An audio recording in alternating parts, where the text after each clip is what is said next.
All right, sorry, computer was acting funny. I had to do a restart and then do the whole, no, I do not want Windows 12 shenanigan decline thing still. Sorry. Computers are very funny these days. They really are. I don't remember having this many problems.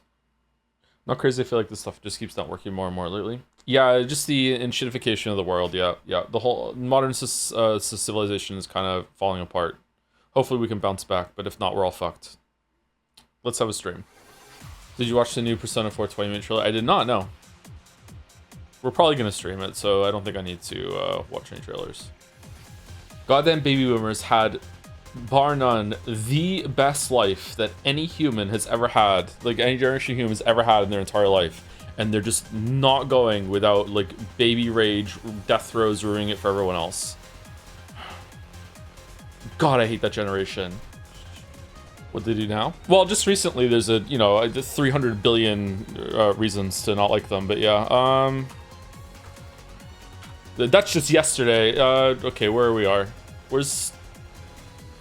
Hey Joe, I know there've been issues to chat arguing something good and you disagree. How do you feel about agree to disagree as a common response? Patronizing as fuck. Really not a good thing, no. I need to start playing mind games with people. I need to start... Here's my problem. And this is a problem throughout my whole entire life, I think, right? I have a reputation for being really stubborn and dug in and hard to change my mind. And also some people think that I have trouble admitting when I'm wrong. I don't think this is true. I think that I am not that stubborn. It's quite easy to change my mind and sway me, and I also will admit I'm wrong freely.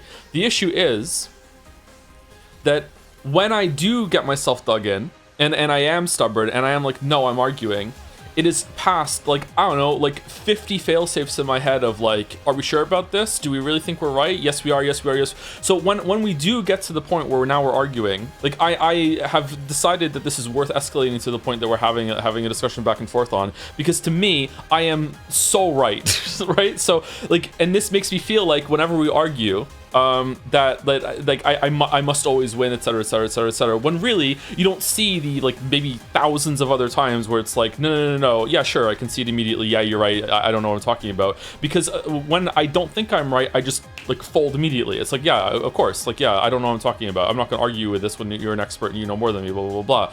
So I need to play mind games. I need to start like picking fights where I intentionally know that I'm wrong and then just like fold like maybe 20 seconds into it.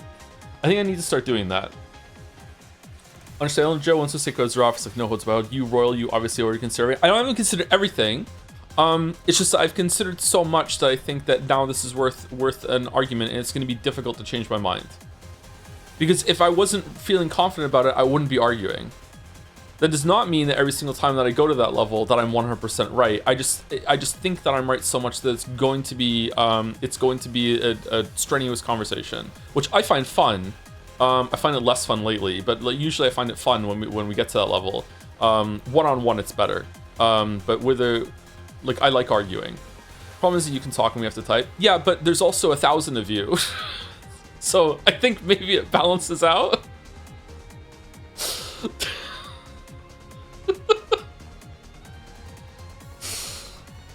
I thought you already did the being wrong on purpose thing yesterday by saying 2 spells was blonde. She's blonde though. Okay, here's the thing. Here's the issue with that. Maybe because monitors matter a lot. Like the age of the monitor, the contrast on the monitor, like colors can appear wildly different.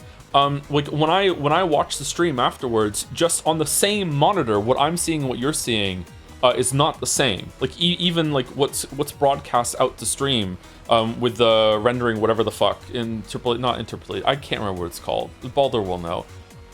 So like whatever the fuck Twitch is doing is changing a lot. Like even on the same monitor, it looks different. And I have a second monitor next to me, and on that monitor it looks different too. Excuse me. So like it's possible that maybe on your screen she really doesn't look blonde, but on my screen she's blonde as fuck. Like absolutely she's blonde. Asked my partner and she said 2 spells with strawberry blonde. I would say strawberry blonde is a pretty good descriptor of that. Yeah. I think discussions would be more productive if you pull up a specific chatter's lot to talk instead of random chatter each time. Okay, so who do I pick? Like when you're talking to a group, basically either you single one person out and now it's just one-on-one and everyone else is being an audience, or You have to just basically vibe off of what the group is trying to say to you, right? Which I think is the most successful way to do it for a conversation going back and forth. I think sometimes we've had some good conversations, and I don't realize at some point that chat is taking it more seriously than I am, and now people are really mad at me, and I'm like, oh shit. One of the ones that was like that was the beaten music is subjective conversation that we had during Forspoken, where I just kept saying like, this is not my area, I'm probably wrong, but can someone just please describe it to me? And then we just kept going back and forth, and then at some point it stopped being funny to some people, and I was like, oh shit, okay, never mind. And now it just got, then it was just awkward. Blonde can have shades. People call ashy blonde a type of blonde. It's not yellow, it's silver. And that was the response to in my head, blonde equals yellow, and 2 spells hair isn't yellow. Aren't there some parts of the world where I don't agree with this, by the way. Isn't there some parts of the world where blonde means literally any hair color that isn't brunette or black brunette? Like, if you do not have brunette or black hair, you are blonde. Like, that's what that's it. That's the blanket term that we're throwing out there. I don't agree with that, but I think that's like a cultural thing. I think that blonde is definitely like a pretty broad spectrum, but it's not yellow. Like platinum blonde is not. There's no yellow in platinum blonde hair. It's white. And we all agree that that's like blonde with a qualifier in it, and there's strawberry blonde too. But all those are under the umbrella of blonde. What's auburn mean? My hair is auburn. Well, it used to be more auburn. I have a ginger beard. The hair on top of my head is not ginger, but it does have some red in it, so I would consider it to be auburn. I don't know. You could see you can go see the gym picture I posted like last year, and you can tell me what my hair color is. Like to me, my hair is like browny auburn. I have some red in it. If I'm out in the sun a lot, I get a little bit more red. Auburn and ginger, but you don't want to be called ginger? I don't think so, because like again, my facial hair is ginger, and my hair on top of my head is very different from my facial hair. Very different. Then you watch Restless Silence, your thoughts on Infinite Coin Flip change? No, but I don't want to have that conversation again. Have you seen the Persona 4 whatever direct? They said Yukiko, the protagonist's classmate. I burst out laughing. They had to be on purpose. Did they really? I haven't seen the direct now. Can you never tell when you have an enjoyable discussion versus annoying argument until a verbal tell, like, so this is what we're doing today, huh? Or a big sigh without laughs, preferably. Sometimes it can turn pretty quickly, yeah. Yeah, I honestly, I don't think I should talk to chat. Like, it's not just chat's fault, it's my fault too. Like, I say many times over and over again, I'm not a good person to be a streamer. Like, we have a good time, don't get me wrong, and I have a pretty good back and forth with chat, but like, I am not built for this at all. Like, I am not an extrovert. I'm not an introvert either, but I'm not an extrovert. Like, I'm not like Mouse is way more suited to this than I am. Mouse is like so much more of like, I don't want to use the term social butterfly, but that's the first thing that came to my head. Like Mouse enjoys this more, you know, like attention more than I do. I'm envious of that, actually. I wish I enjoyed attention more, but I don't. In Japan, they have a billion different ways to different shades of black brown hair, which means it makes sense given that they're most common hair colors. Ryu's hair would be considered black, but Susato and Kazuma's hair would be considered green black. Green black, really? Yusuke's hair in Persona 5 being blue is meant to be reflective of blue black shade, which is hair that's black and shiny with cool undertone. It's interesting. That is interesting. Damn.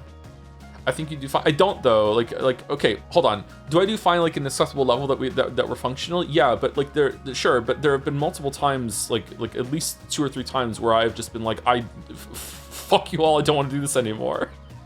I'm more open about it now, and I think that having the release valve helps a bit. Like, what was it, like, it was just 3 Saturdays during Pathologic 2, I just fucking point blank set the chat, like, I fucking hate you all sometimes.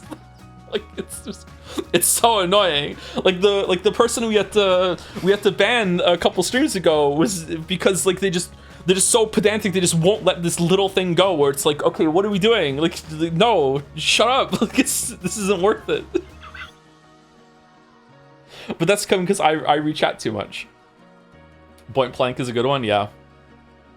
My brain mixes the words up a lot. That's why I say I'm in the dyslexic area. I don't know what it is, but it's not just reading. It was just tired. I don't know. I had another like full night of dreams, man. I had this whole long process dream where I was at like some sort of like fantasy school that had like fantasy races there, like elves and stuff, and like I met up with a group of friends. It was like a Persona thing, and we were trying to like get through like the Resident Evil puzzles that had been set up all around the school. And like there was a bunch of other streamers there too, like some people I've only ever seen them like on the platform like once. It was like a TwitchCon at school sort of thing, right? So like we all met up and we were trying to like get through all these puzzles and stuff. One of them had like a key around their neck, and we turned the key in this key slot in the wall, and it made a big crunch happen across the school grounds. So then we went over and found out what, like trying to figure out where it is. Then we sent them back to open it while it was, and it opened this big portcullis to another part of the school that was there. Meanwhile, the racism got dialed up to 11, and we had to make sure that we weren't going to get killed by the Minotaur faction that was at the school. And I woke up like fucking like 20 times throughout this, and I kept going back to sleep because I wanted to know what would happen. I was like, where's this going?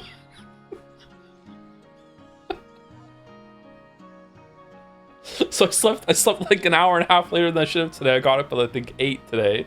I wanted to know what happened. Okay, were you or Dragon Person? I was me. I was just a human. Yeah. How does that even? How can you wake up and go back to a dream, and the dream is like, oh, you're back to sleep. Okay, let's continue. Well, what happened? Did you scream? No, I woke up and I didn't get to see the end, and I'm never gonna know. Did you jank their puzzles? Yeah, or just break them. Engaging in spoonerisms, where you swap the first letters of words automatically an HTTP indicator. I do it too. Is it? To me, it's just basically getting lots and lots of things mixed up generally. Like reading, letters get flipped around, words get flipped around, ideas get flipped around. I'm trying to talk so fast that syllables and sounds get mushed together. Yeah. It's the same kind of thing that when I said the other day when I'm talking to one of my kids and I say their name, sometimes I will cycle through all of their names before I get to the right one, because it's just like my brain is basically sent an order to my mouth to say, hey, say child's name, and that has gotten, the order has been processed before we've decided what child's name to say. So we just go automatic behavior, like because your brain says this is urgent, right? It usually happens when it's more pressing, like if one of them is about to walk somewhere that they might get hurt, like if they're going to cross the street without looking both ways, and then suddenly it'll be like, let's say it's Finn doing it. I'll go Leo, Kate, Mila, fuck, Finn. Just go through like that. Go through the whole process. Oh, we have a new emote, by the way. We have a true emote by Errol. So now we've completed the set of Ace Attorney characters. That's so true. Yeah, no judge just yet. Are you in control of your dreams, or is it like watching a movie? I have lucid dreamt a couple times in my life, but as I said before, I've had a lot of history of really bad nightmares and night terrors and sleep paralysis. Sleep paralysis is the worst thing I've ever experienced in my entire life. Oh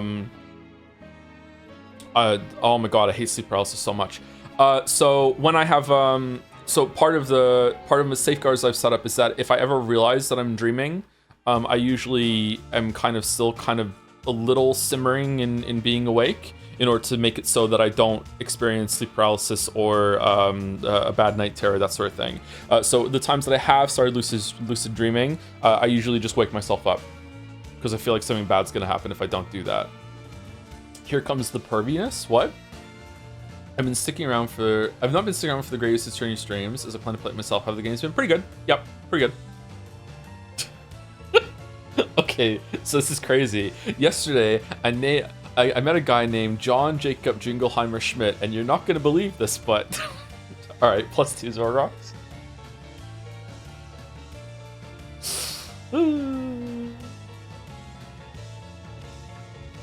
I'm able to check in a couple weeks. Did your audio setup change? Sounds great either way. Nope. Should be exactly the same.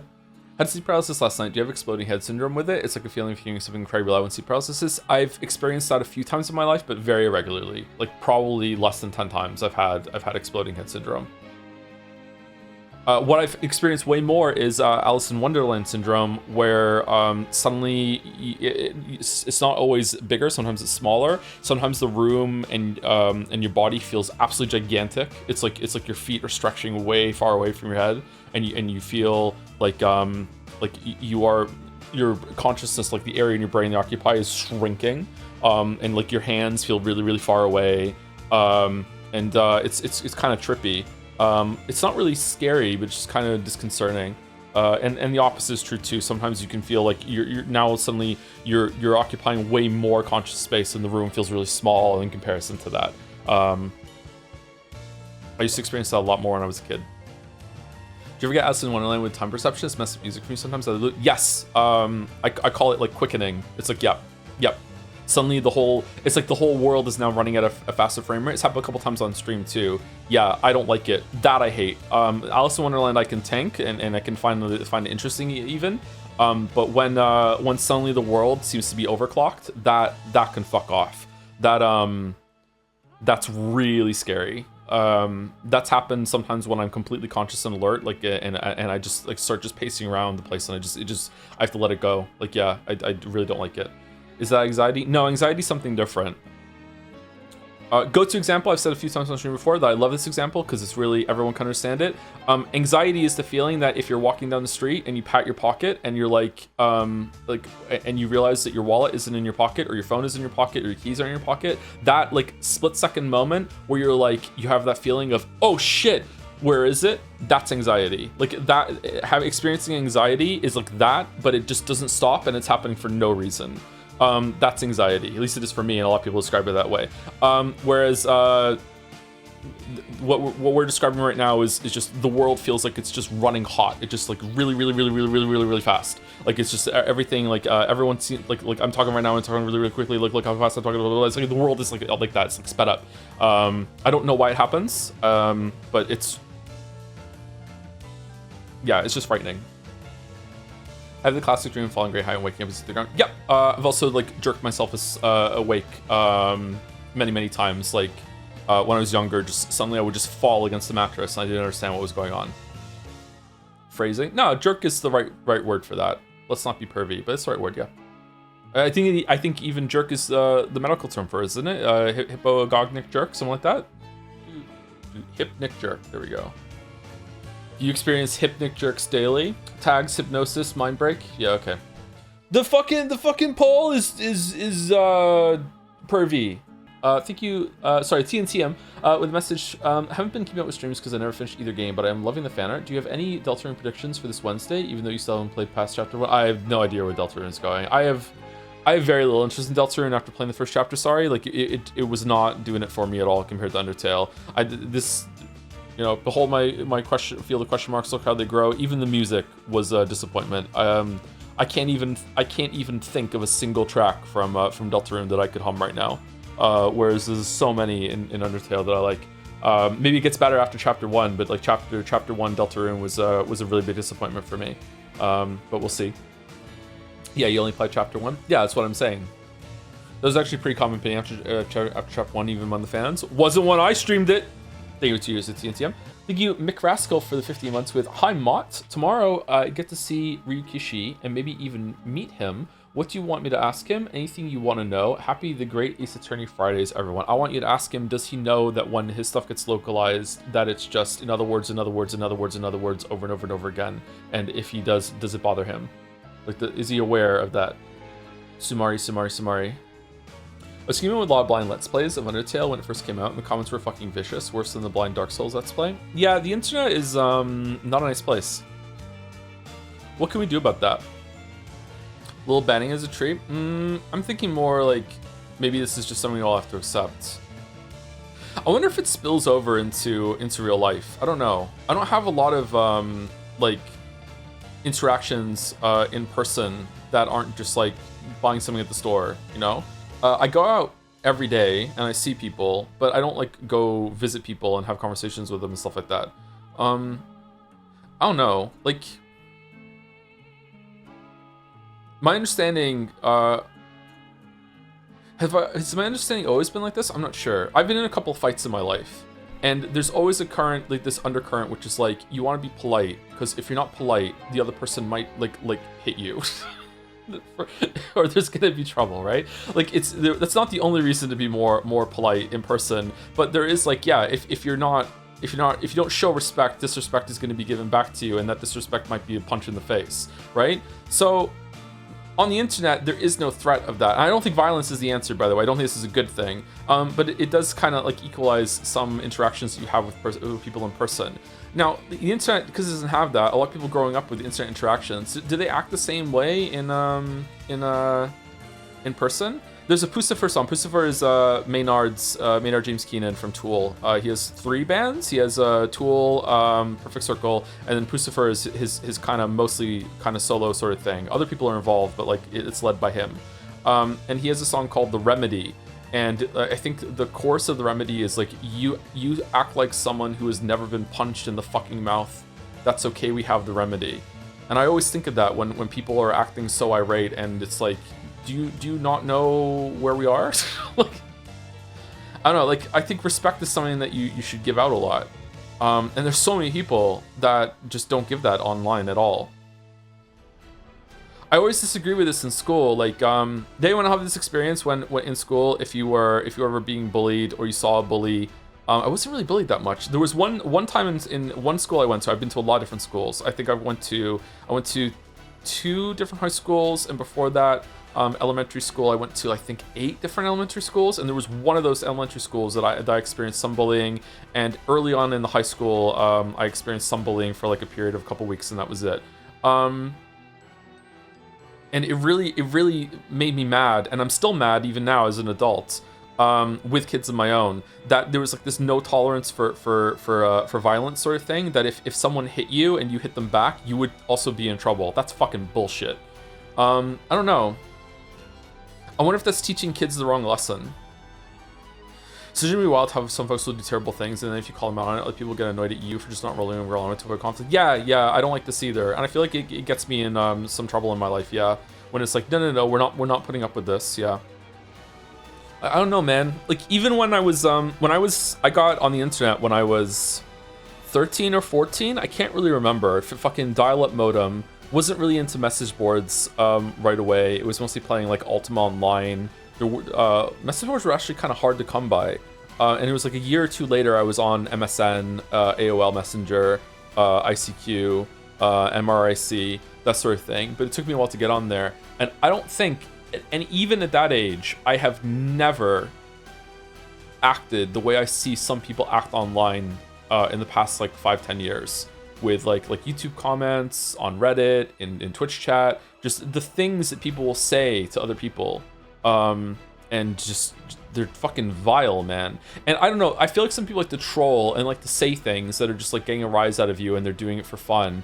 And I don't know, I feel like I've been on the internet long enough that I can kind of intuitively tell the difference between when someone is just saying it as like a joke and is trying to be funny, versus, no, this person actually means it. Obviously I don't have a 100% hit rate, how could I know? But I feel like there's more going on nowadays where, like, no, this person actually means it. This person means what they say. Like, they are very, very, very, very angry. And they're very, very rude. Very, very unpunched? Kinda, yeah. Oh no, now I feel like I'm a boomer. I don't think the answer is that everyone at some point in their life needs to experience getting punched. I don't think that's a good policy. Can we have that experience without getting punched? Like, maybe some people don't know this, but like, just a single punch to the face is extremely dangerous. You can kill someone. Just, you might think that you're just having like a quick brawl sort of thing, but like, it is surprisingly easy to kill someone if they just fall the wrong way, or you know, you just, their neck goes slack at the same point that you punch them. You don't know your own strength. Like, it's surprisingly easy. Like, one punch can ruin some lives. Or throwing bottles at people. In Toronto once, someone threw a bottle at me outside of a moving car as they drove by. They just threw a glass bottle at me. And just lucky that it just fucking missed. People are crazy, man. Contemplated Rio just hanging, chilling in the screen discussion storming. Oh yeah, we have fan art. Yeah, how's it sound, by the way? We good? Can we hear the music? I hope we can hear the music, because it's been playing this whole time. Twitch, YouTube, and Reddit still don't add up to how bad Twitter is now. Is it? I haven't been on Twitter in a long time. Twitter is probably the worst place on the internet for people being genuinely like you know, there's other places where people say way worse things, but I think for the most part that's kind of like LARPing or they're kidding. But like Twitter I think is like legit, they mean it. Fakes have become pretty bad too. Oh, that's an area I've never been on Facebook. I've never had a Facebook account, except for when I started writing the books. I made a Facebook account to promote them. I don't even think I did a single post. So I have essentially zero experience with Facebook. Thank you, Isaac does stuff for the bits. You mentioned in an earlier Great Ace Attorney 2 stream that you wanted to play Silk Song or another gameplay game, and I think Eterna Noctis is, there we go, is a strong candidate. There we go. Yeah. Anyway, all that was to say that I don't really feel like I'm well suited for this job. Like, we do okay, but like, yeah, I'm not built for it, man. I wish I was built for it more, but yeah. It's not the biggest problem in the world, but I am aware of my shortcomings. Well, no, I'm not. I'm aware of some of my shortcomings. I'm not aware of all of my shortcomings. How do we start this? Are we talking about like how I need to start causing fake arguments that I immediately fold like 20 seconds into it? Because whenever we get into a disagreement, for it to reach that level, I feel pretty strongly that I'm right. So we get dug in right away. Anyway. Oh, it's by Errol. This is Errol. Enough to know Elizabethan English when he sees it, not enough to understand a fucking word of it. Hashtag my lawyer. Caution, this lawyer has 1/2 of an English degree. True. Knowing that the true emote was in the works, and I didn't have time to finalize it yesterday. And the amount of times that Susie said true yesterday, and every single time I was like, god damn it. Have you seen Persona 4 Remake? No. Do we have to watch it on stream? Sorry, it's fine that you're asking, but it's just like so many are asking today. Was this meant to be Alex from Life is Strange? Ban this shower for 10 seconds, please, permanently. No Laura Bailey, so who cares about the weeb nonsense? Yeah, they changed the Baileys. Hate to see it. Thank you, Errol. By Lilac Siren. Oh, I know this meme format. Never be pawning, always be pawning. There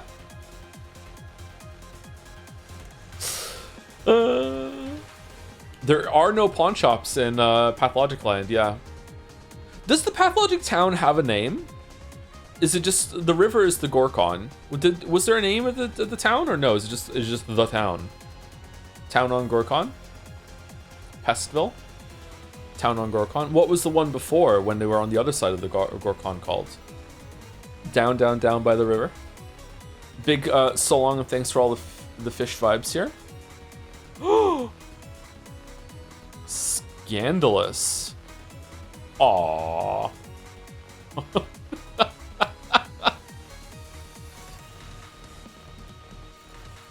Well, at least they're having a cuddle.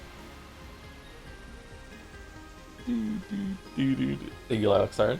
Thank you also, Serenity, for the 60 months. Hello, Joe. Now that my favorite visual novel, The Great Ace Attorney, is being played, is it a visual novel? I guess it's mostly a visual novel. I'd like to use my sub to request you maybe try The World Ends With You and its sequel, Neo: The World Ends With You. It's a really unique RPG with a great sense, with a great soundtrack and a really fun comment system. It's basically Square Enix neglected trial. Was this the one that was on the 3DS or something like that? I think I've seen that at some point. Who's the artist of this music, by the way? It's Teef. Teef made this music. All the music so far today has been Teef. I didn't queue up any of Kasoro's today. I think it's effectively VM, but if someone said it wasn't, I'd fold and go sure. Oh, hold on. Great Attorney 2 isn't a VN? What the fuck are you talking about? Absolutely not. Chat, it's not a VN. There's way too much gameplay in it for it to be a VN. Are you fucking crazy? Yes, it is. You know, that's a good point, yeah. I guess it is a VN. Okay. Thank you, Mr. Silverstrike, for the 48 months. Thank you very much. For the 4 years. Mr. Silverstrike, thank you very much. Thank you, Dylan, for the bits as well. I loved Ace Attorney as a kid. As an adult, I believe it's just a baby's first visual novel. Is it a visual novel, though? I think the way you call a lot of VNs out on the bullshit helped me a lot to mature. I think it helped me more critically about the media I consume, particularly in Justice for All and how they handled suicide. I don't remember that in Justice for All. Huh. I don't know if it is baby's first visual novel. Maybe among I haven't read a lot of visual novels, despite it being my job on Twitch. In terms of video game writing, I think that Ace Attorney games are pretty high up there. They're well written. In terms of visual novels, maybe not. I mean, Sekimea exists. I haven't read enough, I guess. How many visual novels have I gone through so far? Ace Attorney is the closest thing to mainstream VN like we'll ever get. When Umineko exists, so accessible. Thank you for the draft against Zorgox. Thank you, Secret Gombersond, for the 38 months with Witcher question for you. If a certain Hearts of Stone character loves stripping away duplicity and damning souls to eternal torture, yet seemingly it's limited to the sphere of the continent, why would anyone from the spheres go there? The entity is well known enough to have nursery rhymes about him. Instead, we have a faction that literally eats their souls across dimensions to the continent while pretending to be demonic.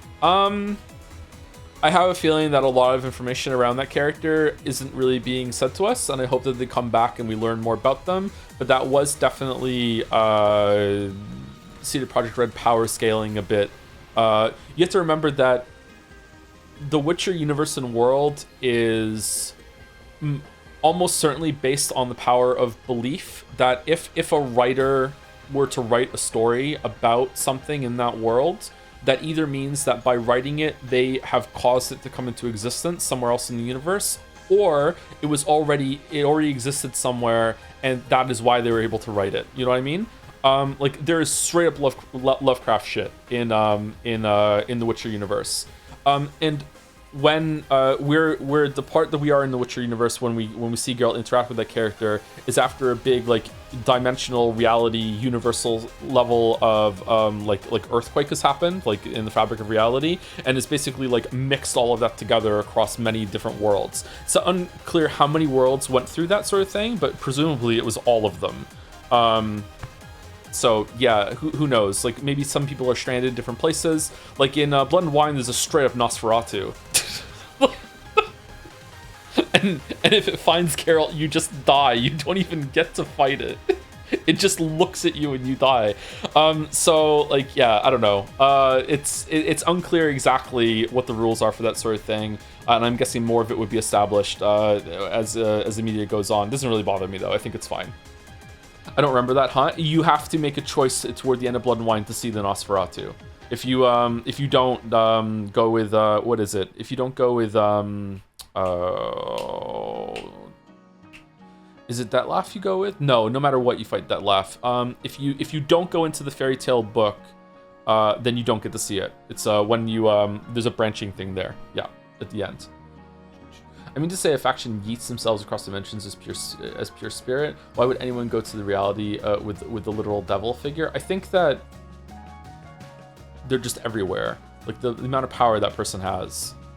But there's still like power, promise, and stuff is really, really important there. Yeah. I don't know. The world that again, that's in the games canon.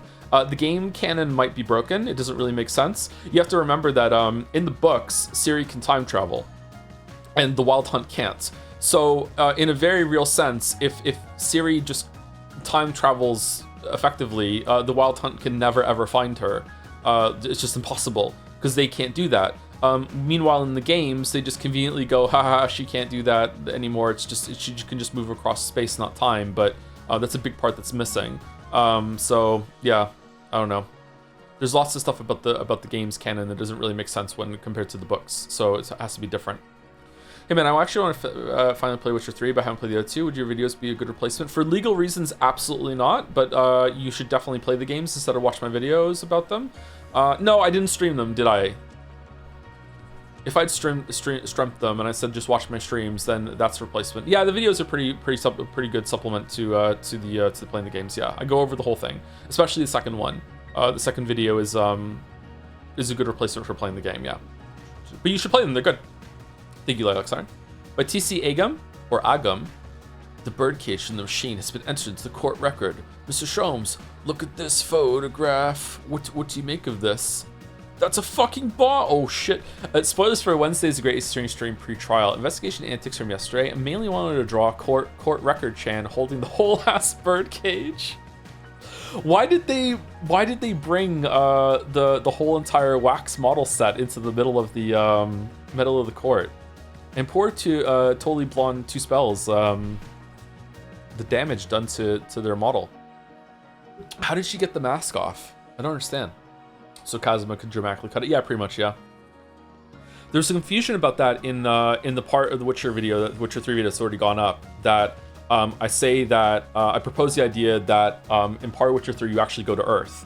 Because Geralt doesn't live on Earth, he's on a different planet somewhere else. But the humans in the Witcher world are from Earth. So Earth does exist in that universe. And when that like universal reality quake happened, a bunch of humans, presumably from different time periods on Earth as well, were kind of like ripped like out of reality and spat onto multiple planets, including this one that Geralt is on now. And I theorize that the elves took over Earth at some point, and that's why there's a lot of human bones on the planet when Ciri goes there in the books. And a bunch of people in the comments said that that's not possible because Ciri already visits Earth in the books, and that's how the Black Plague, the Catriona Plague, gets into the universe, Witcher world and that sort of thing. So like Earth already exists in a different state, so therefore it can't be Earth. Like, was he even paying attention to the books when he read them? And it's like, okay, hold on. Ciri can time travel, so just because like she went to Earth at any point doesn't mean that the current state when Geralt goes to the Earth is in the same time period whatsoever, right? Like she time jumped to a point where the Black Plague was going on, and then she time jumped back to the Witcher planet. Once you open that possibility, like, you know, who knows when the elves went to Earth and take it over, right? Yeah, I don't know. The only other possibility is that a bunch of humans went back to a different planet and took it over, and then the elves came over and killed them later. But I don't know. I think that the way Sapkowski does retelling and stuff and like the twist stories, and there's a lot of symmetry in his stories, it makes more sense to me that the elves and the humans kind of swap planets when the conjunction of the spheres happens. It also wouldn't surprise me if elves were actually humans and elves are the same race, just in a different slice of time. Because they can mate, they can reproduce together, which doesn't really make much sense when you think about it. Like what are the chances that humans and elves could reproduce like that? So yeah, I don't know. We're Witcher talking, yeah. So they got COVID. I don't know if COVID exists in the Witcher timeline. Yeah, I think the Witcher might have the hottest fantasy elves. Even that plot critical elf guy in The Witcher 3 gets my go. Avallac'h? You think Avallac'h's hot? Really? Yes, Avallac'h is hot. Avallac'h is an interesting character. Did Ciri meet Johnny Silverhand? No, there is a line that implies that Ciri did go to the cyberpunk world, but it's most likely that she went to a futuristic world, which means that time traveling is canon in the games, which is kind of weird. Again, like I don't know if I bring this up in the Witcher 3 video. I think maybe I wrote it and then I cut it because I felt like it was too. Now we're getting into like plot contrivances, plot hole territory. But there is a strong discussion that can be made about why the Wild Hunt doesn't run around with assault rifles. like why are they still using swords? Because they could go get an assault rifle. Like, why aren't they storming Cameron with a bunch of fucking grenade launcher? Like they should be able to do that. Like so why aren't they? Right? So like, yeah, I don't know. It's just kind of out there. Hypenor, yeah. Elf with an AK is so cursed, yeah. God, there's so many problems with that sequence. They have Yennefer just benched to make a fucking like protective dome, because otherwise the Wild Hunt is just gonna teleport into the castle. And the only reason they have Yennefer do this is because Yennefer is so powerful that when they show up, Yennefer could just flick her wrist and kill them all. So they have to find a way to get Yennefer, the queen piece, off the board. So they do this, and then after that, they still teleport into the castle. No, this is a different kind of teleport. Small teleport. So it's fine. It's a good thing that she's doing it. Otherwise, even more of them would come. Just fuck. I fucking hate that fucking part. Elf with an AK is just Shadowrun. Is it? Yeah, Shadowrun has this sort of thing. Yeah, isn't the dragon a dragon president in Shadowrun at some point? Dragon CEO. Thank you, TCA again. By King Pains. Damn. Van Zeeks is seen by chat. Original tweet is by Katya. Tweet. If you are a quiet, even-tempered, single, monogamy-inclined, independently wealthy, Nipponese defense attorney who is gay, stocky with a large butt, a load of voraciously high sex drive, fluency in Latin and British, and looking to marry a racist lawyer named Barack, I have found a suitable engagement ring if you would like to propose marriage. Deal breakers include: we cannot live in the same house, religious okay but no astrology, no hard drugs, no fun drunks. I am able to bring many wonderful things to the table, all subject to change change without notice, and I will be ready to seriously date in approximately 18 months. My red flags include low to no relationship experience, unpredictable mood swings, substance abuse disorder, being racist, and practicing law for both business and pleasure. My green flags include a handsome dowry, great teeth, and my primary love language is physical touch followed by quality time. Tuesday, Friday, and Saturday only, please. Absent makes the heart grow fonder. There is no chance in hell for children, but pets are negotiable. Thank you. What fucking tweet is this? People will unironically list out their demands or looking for in a partner like this, and then actually straight face say, you know, it's dating is so hard.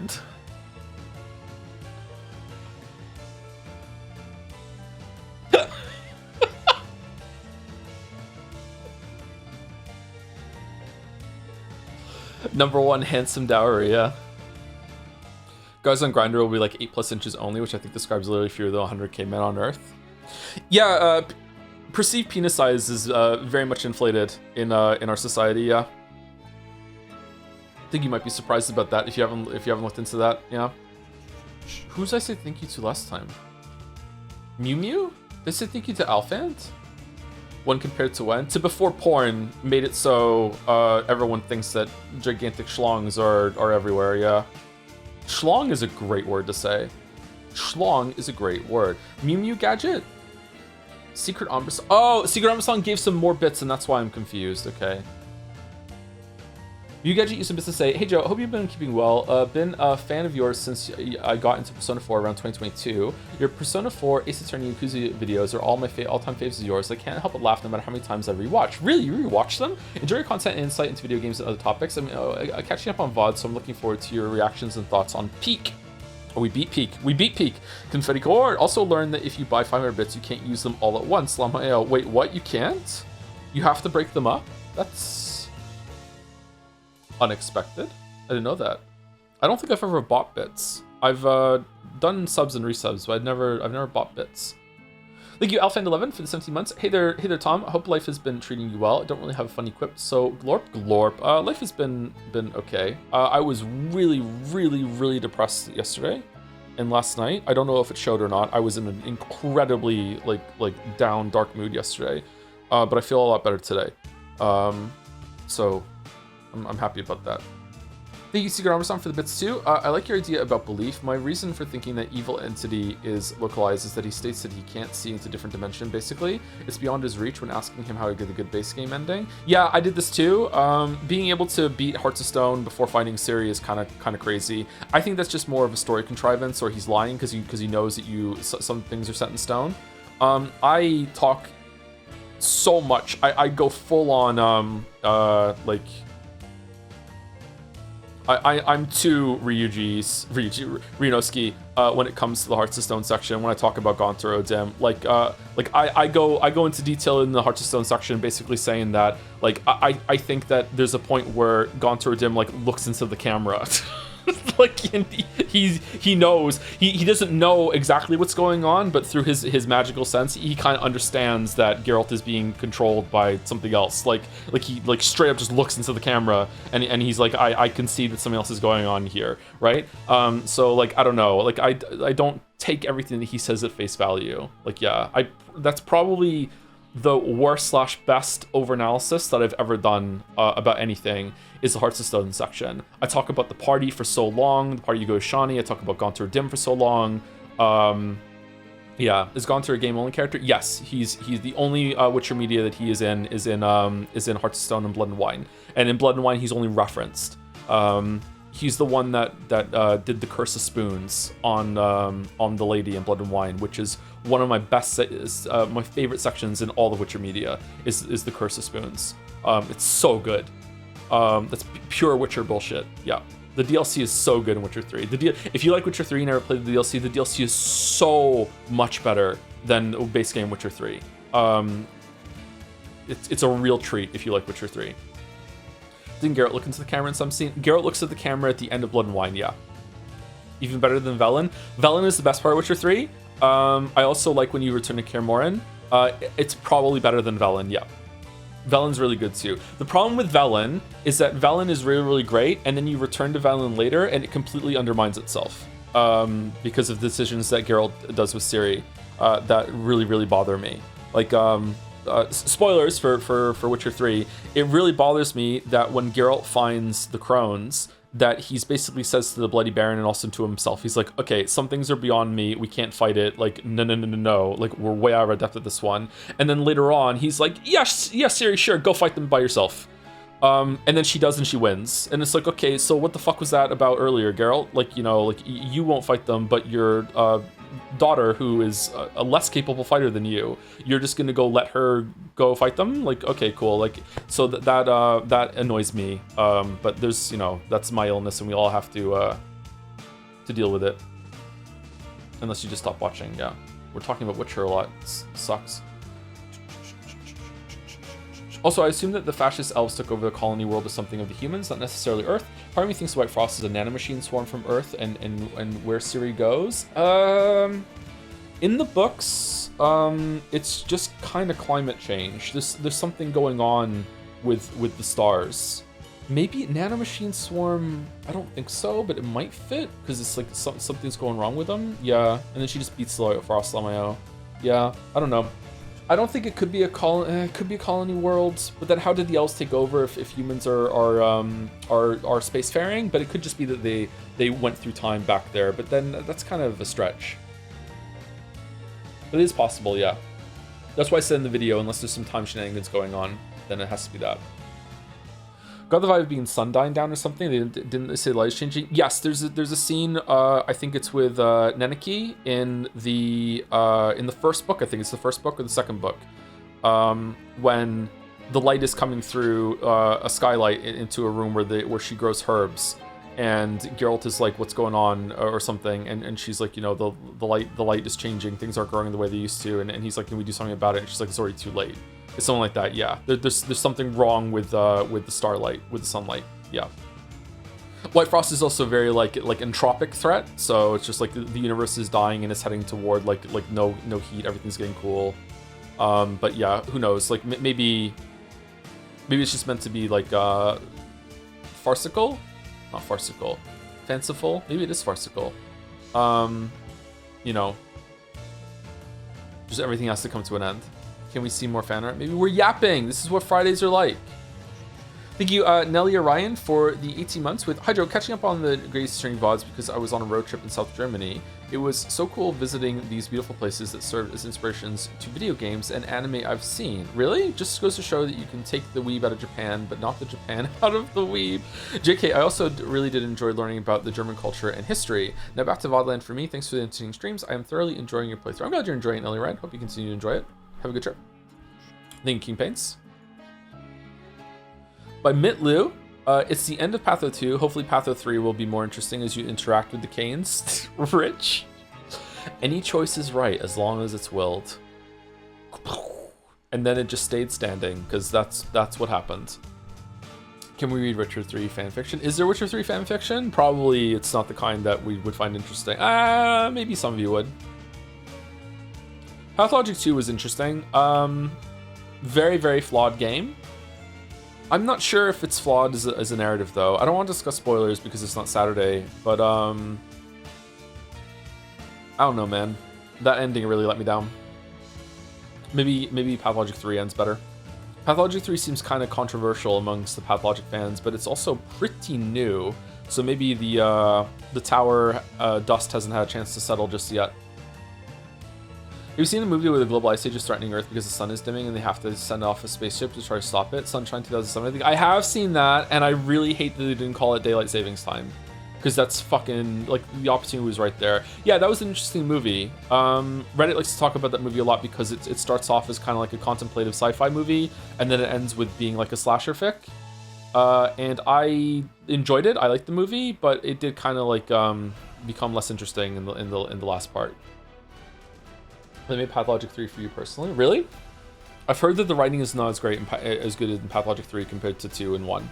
Any plans to try UFO 50 again? It's just to be those games deserve a lot more recognition. I don't know about on stream. We could do it tomorrow. I don't know what we're doing tomorrow. I don't want suggestions, by the way. But like, yeah, I don't know. It might just be Slay the Spire tomorrow or something like that. Is Walrus here? Walrus, you still on for tomorrow? I heard you were sick. Are we still good to go? HOTTOGO? Girl boss, girl boss? Yeah, I'm down. Okay, cool. Pathologic Studies writing is better if you have a certain sense of humor. Are we vague posting about being a Redditor now, or what are we doing? How much do you like for tomorrow would be peak? My oldest daughter is playing through that currently, and she seems to be having a good time. I don't really understand the game, even though I've watched her play it for a bit. Just seems like you just mess around. Leo's been playing Pokopia. He likes it quite a bit. His favorite Pokemon is Scyther currently. Yours is too? Mine is what? To what? Scyther. Have you played Kazan? I feel like you'd enjoy it based on liking Lies of P. We're gonna play it at some point. It's on the list of Souls likes to check out. Your favorite Pokemon is Scyther? No, it's not. My favorite Pokemon is Eevee. My favorite Pokemon is Zapdos. How can there be only one kind of a Pokemon? You know what I mean? There isn't. Is there more than one Zapdos? There are multiple Zapdos. Yeah. You mean for legendary specific Pokemon? Yeah, like how can a Pokemon be unique? Like did it just snap into existence? I guess for some Pokemon that are godlike beings that created time, then okay. But for the other ones where they're just like Ho-Oh or Oh-Ho, I can't remember what they're called. Those are the ones. Like, there should be more than one, right? There being only one Mewtwo makes sense because he was grown in a lab. But yeah. What about Mew? Is Mew a spacefaring one?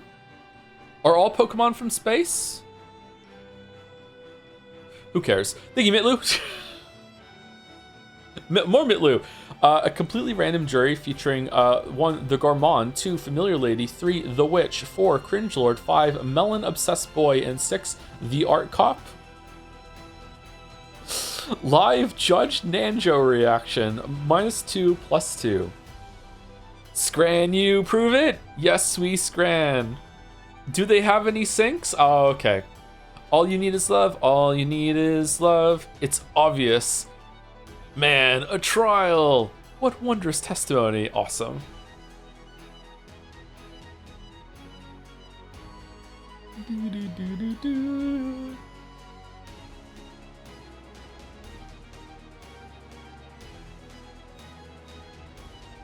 Who's this one? We have Captain Scranit, we have Pish-chan, I don't know who this one is, then we have Bachelor, I think it's Bachelor, then we have Kanji, and then we have Yusuke. Oh, it's Bitorichi! Bitorichi! Oh yeah, right, 3, The Witch. So is 4 Bachelor, or is it George? George.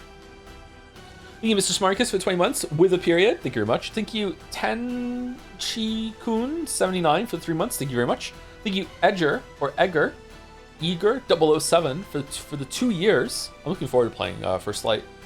Since we are talking about The Witcher, what do you think of Vilgefortz? I dislike almost everything to do with Vilgefortz. In an annoying, I feel like that I'm too like pragmatically brained for how things work in stories and that sort of thing. Everything to do with Vilgefortz is really disappointing. I think, did I say it in the part that's already out, or is it later in the video? Or maybe it was even in Witcher 1 or Witcher 2 videos, I can't remember. I don't think that the Witcher games and stories, the books, really have any good villains until Gaunter Dim comes along. Until then, like, yeah, like there's no real good villains. I feel like the antagonist force in Witcher 1 is interesting, but not really for villainy, and I think Letho is interesting, but again, not really for villainy. There's no really good villains in the books. Not a big Bonnart fan. He's alright. He's probably the best in the books. Leo Bonnart is probably the best. But I don't know, he feels like a Game of Thrones character that got lost and just showed up in Witcher World. He's interesting, at least. Vilgefortz is not interesting at all. It's a good name, though. Vilgefortz. Thank you, Mitlu.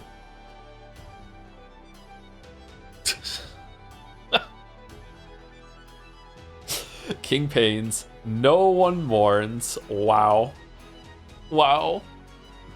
She seems happy about this. Isn't this ahead of schedule? She's meant to die next year, isn't she? Time paradox? Wait, did the time traveler change the timeline by coming back?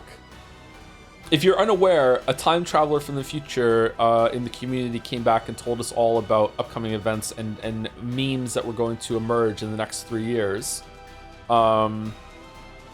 Two Fit dies in 2027 at some point, but apparently now it's happening sooner because Two Fit found out about it. Wish she's dead for real doesn't mean she can't take the bow. I mean, she might come back to life. She might get better. What's that anime bullshit that Jazz likes to post about the anime girl that gets crucified like her savior? I scream and cry, mon dieu, something like that. Joe uses microwave, Two Fit dies sooner. What? Someone will know. Someone will post in Dragon's Den. Uma Musume, but it's JoJo Part 6. So true. Joe puts a banana in the microwave. I haven't had a banana this week. I should go get some bananas. Bananas just go bad too fast. I'm crucified like a savior, saint-like behavior. That's it, yeah, that's it. Did someone post it in Dragon's Den? They're so cheap though. They are pretty cheap, yeah, bananas are cheap. Store them in the fridge. They last longer in the fridge. You just have to eat them faster. I don't like eating more than one banana in a day. You know what I found out? Gatsby does not like banana. Dogs usually like bananas. Bananas are a good source of potassium to give the dogs if they're a bit low on it. If you have cats and a dog, and you're noticing your dog likes to eat cat shit from the litter box, usually it means they have some sort of deficiency that is often potassium. And if you feed the dog a banana, they might stop eating the cat shit. So yeah, like but Gatsby doesn't like bananas. Joe, will you be microwave bananas on August 22nd? I might put one in the microwave to see what happens. Sure. YouTube News, there's a new Matthew Mitosis video for the first time in 3 years. Oh yeah, what is it about? Is it about a game or is it about a topic? Storing in the fridge is definitely a good move. Just be sure you don't have any fruits near it, as it will make them ripen faster. In the fridge? Aesthetic deception? That sounds like a Matthew Mitosis video, yeah. Thinking King Paints. Two Fits dead. By C8. Decoy off snow? Great Ace Attorney, Big Natural. Something seems familiar about Van Zeek's new apprentice. Oh, there is a Decoy. I'm a Decoy. Kazuma's Big Naturals. This is a callback to the joke about him standing in Maya's pose next to Ryu in the first trial, right? Fucking hell. Missing Maya. Why did the first games do that? These games have been a lot less pervy, or less overtly pervy as the first 3 games were. I wonder what that's all about. Writer grew up? Yeah, maybe. Can writers do that? I'm not growing up. Thank you again, Stormhail, for the 14 months. Or I said thank you to Stormhail. It's Secret Conversant's the new one. For bits, sorry to keep going on, but this procrastinating because I've worked on holiday, but I'm sure you know, but there's there's an in-world book in Witcher 3 regarding the White Frost that has researchers positing the frost is potentially microscopic dust or other particles blocking light or taking up heat. I use this as evidence for my crazy nanoswarm theory. If true, this means the hunt is spreading it faster accidentally with its portals. I don't know if that's even the same thing. Is it? I think it's an easy mistake to make that. I think I speak about this in the video too. That the Wild Hunt is an embodiment of the White Frost, and they're in league together instead of it being that they're trying to fight against it because of the coldness that's there with their jumping around. Yeah. A lot of the books there are just like bullshit theorizing. Maybe like a little kernel of truth, a sliver of truth. Opinion on Kazuma's big pecs and his tight white shirt. He's showing off. Definitely been hitting the gym, maybe a little bit too much. The steroids are going to just one area and no others. Kazuma Big Naturals, yeah. You only remember how to do push-ups. I just like push-ups. Not my favorite exercise. Thingy C8. By Noli Resto, 1 out of 5. I can't believe what the Joe said about Pathology 2. He really doesn't know what it feels like to hear someone shitting on your favorite game before you even get the chance to play for the first time. Maybe if it had been called Fight Clubologic 2, he wouldn't have been so nitpicky during the streams. This fan art comes with a fun fact. Remember when Joe talked about people who dress up corpses for funerals? In Spanish, they're called thanatopractors, which sounds really cool. Like Thanatos? Thanatopractors? That does sound cool. It's a cool word. I like that.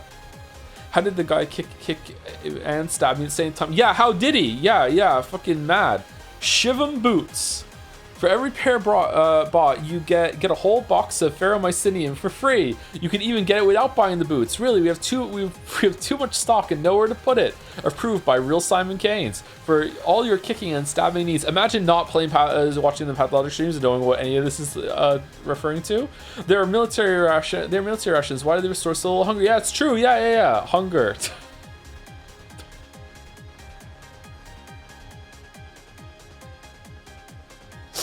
Yucky, no, he's too picky. He'd rather starve than eat the military rations. How bad are they? Look at the fucking hunger meter. Ration. That's cute, I like it. Pathologic 2 was a fucking roller coaster, man. Oh, holy shit. Do you know when you're fighting a boss in a game and you're trying desperately to dodge and find a safe time in order to like chug a healing flask or, you know, healing pulse charge or throw your little stim up in the air if you're playing Stellar Blade. You just like try and desperately find this moment to like in the middle of the assault to finally get a heal and have a moment that you can go back. Like it's like that pretty much non-stop. There are some days where the whole day, like for like 2 hours long, you're like, oh shit, what am I doing? Fuck, I have to get over there and I have to get rid of the resources. What do I pick up this? And oh god, this guy wants to talk to me and I have something else to do. Like, it's just like that. And that's cool. I think that's when the gameplay in Pathologic 2 is at its best. It's when it's making you feel like so stressed and so panicked about those sorts of things. But then, you know, it breaks and it doesn't work out properly. Yeah. How long will the break before Pathologic 3 be? I have no idea. I don't know. We'll see how it goes. It might be tomorrow. No, it's not tomorrow. I wouldn't do that. I'll announce it ahead of time. Might be next week. It might be a month from now. We'll see. See how it goes. Around the same time that the marble race happens. Years. Basically, you all have to vote it for Jedsaya for it to get done. Yeah. Pathologic 3 has to go through there. Yeah. Oh, sorry. I think you know the rest of it. By Kyle Kludu? Spoilers for the Greatest Attorney 1, 2, and 2, 3. Lore time. I've been watching VODs on and off since 2018. That's a long time, when I was a sophomore in high school. But after 8 years of lurking, the Greatest Attorney has been so much fun that I've been joining live streams, talking in spoiler chat, and also decided to draw my first stream Jan art. Plus, I threw some art in I drew of Susato and her girlfriend. Thank you for all the years of entertainment. I will subscribe now with a smile. Thank you, Kyle. Can we zoom in? Kazuma. Sholmes. Heads or tails? Heads, I make up some bullshit. Tails, I make up some bullshit. Bounce, bounce, bounce. No, it can't be. Spin. No, edge? Sholmes decision coin. The coin that Sholmes flips in his mind every time he needs to decide whether he should take the piss or not. Currently on its side, meaning it's time to act serious. Coin has been added to the court record. Alright.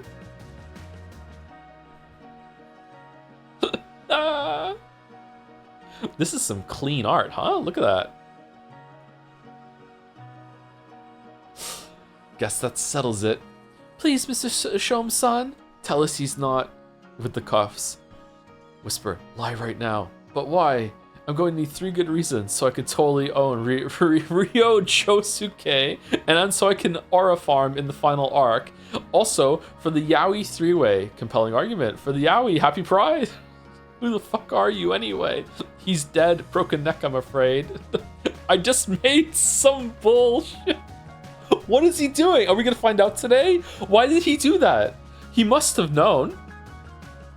He also must have known that it was gonna come back to bite us, right? For the bit. I like the bullshit going off screen there. Ooh.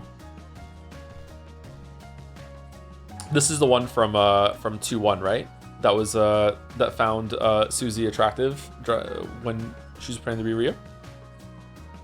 Thank you for the new sub, Kyle, in the middle of this, and also thank you for the 20 gift subs. Holy shit! You provided like banger fan art, and you're giving gift subs. Holy shit! Thank you, Kyle. I like the heart being in red, the only thing in color. Aww. First time chat too. Wow, you weren't kidding about lurking. Holy shit. Mammoth does new videos about how the aesthetic for video games can be deceptive or detrimental about delivering the mechanic or intention of said video games, but also talks about how players accepted those aspects as a given thing. Might be interesting if you want to think more about natural perception in video games. That's a tough topic, yeah. I think some devs pick that without realizing exactly how many problems it's going to cause later on. Yeah, I think that's one of the reasons why I like Liza P so much. I feel like Liza P looks really, really good and also delivers that information at a very high level. So does Stellar Blade. Sorry to compliment Stellar Blade. I know it triggers some of you. I think FromSoft is not as good at that as Liza P and Stellar Blade, to be honest. I'm surprised how ironically excited I am for Stellar Blade 2. I'm excited for Stellar Blade 2 as well, but I'm not enthused about main character discourse that's going to be going on about it, and it seems like it's going to be worse this time, and for good reason. Like, it deserves that discourse. But, like, I'm excited for the gameplay. The gameplay in Stellar Blade 1 was really good. We'll love to see a new 2 stream. Me too. Let's hope we get it. Thank you, Capsidor, for the bits. A lot of bits. Long-time listener. Second-time bit donor, shamelessly using this to wish Irene a very happy birthday. Happy birthday, Irene. Hope you have a great day, great week, great month even. The whole month. Let's not limit it to a day. That's close to Kate's birthday. What about after a month? My powers don't extend that far, sorry. Happy birthday. And thank you, Kyle. Thank you again. Holy shit, this is gorgeous. By Dara Frost. Ooh, would you like some soup? She is finally here and she's ready for Road to Empress 2. Is the creature that come out of nowhere at the end of Road to Empress Chan or just wait, what? Kakoniri Chan? What? Would you like some soup? Damn. I wonder if the soup will return in the sequel. I bet some of you have already finished it by now, right? So I guess you know. I'm surprised at how quickly it is. I thought there was going to be months until it was out, and then all of a sudden, like a couple weeks after Wallace and I finished the first one, it's like, oh, it's here. It's like, oh shit, I thought it was months out. Is there going to be a third one? I guess some of you know that. Was Road to Empress a good story? I would say Road to Empress is a bad story that is delivered very entertainingly. It is fun. It's just a fun time to see like almost like soap opera with like a pretty good sets like in the background. It's fun. It's very wacky. It's all over the place, but it's like in terms of like the story that's happening, it's like, yeah, it's whatever, you know. Like it's more like a simulator that makes you go, oh, dun dun dun, and you're meant to be like hyped up, you know. You got to get down on this level and be in tune with the bullshit. Yeah. I don't know how else to describe it. Not usually my area, but I enjoy it. Would the same description fit the greatest attorney for you? I don't think so. Calling the story bad. Sorry, you picked the wrong dialogue. Guards. Some of the bad ends are really fun in that. There were a couple of like air quotes bad ends that were better ends for the main character. She becomes like a spy mistress that runs her own shop in the city in one of them. I thought that's probably the best ending we've seen so far for her. For no reason at all, is fan art planned for next week? If there's enough fan art, we do it every week, yeah. It's called The Road to Empress, not Road to Badass Spy Story. Yes, but in the game, she still doesn't become the fucking Empress at the end now, does she? Okay, alright. Can't remember the last time that I was so caught off guard at the end of a fucking story. Just stopped. I was like, wait, what? But then we played Pathologic 2 right afterwards, so.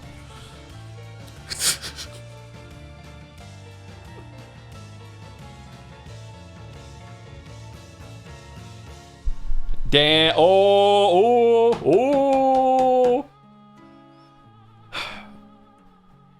Chat's on the backstep. What are they gonna do? Order. I don't think I use the judge voice enough.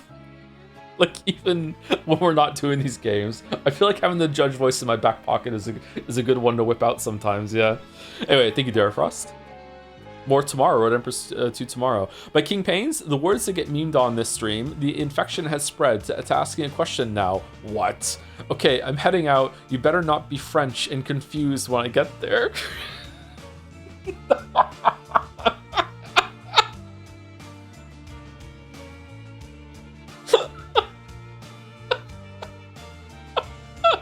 Quoi?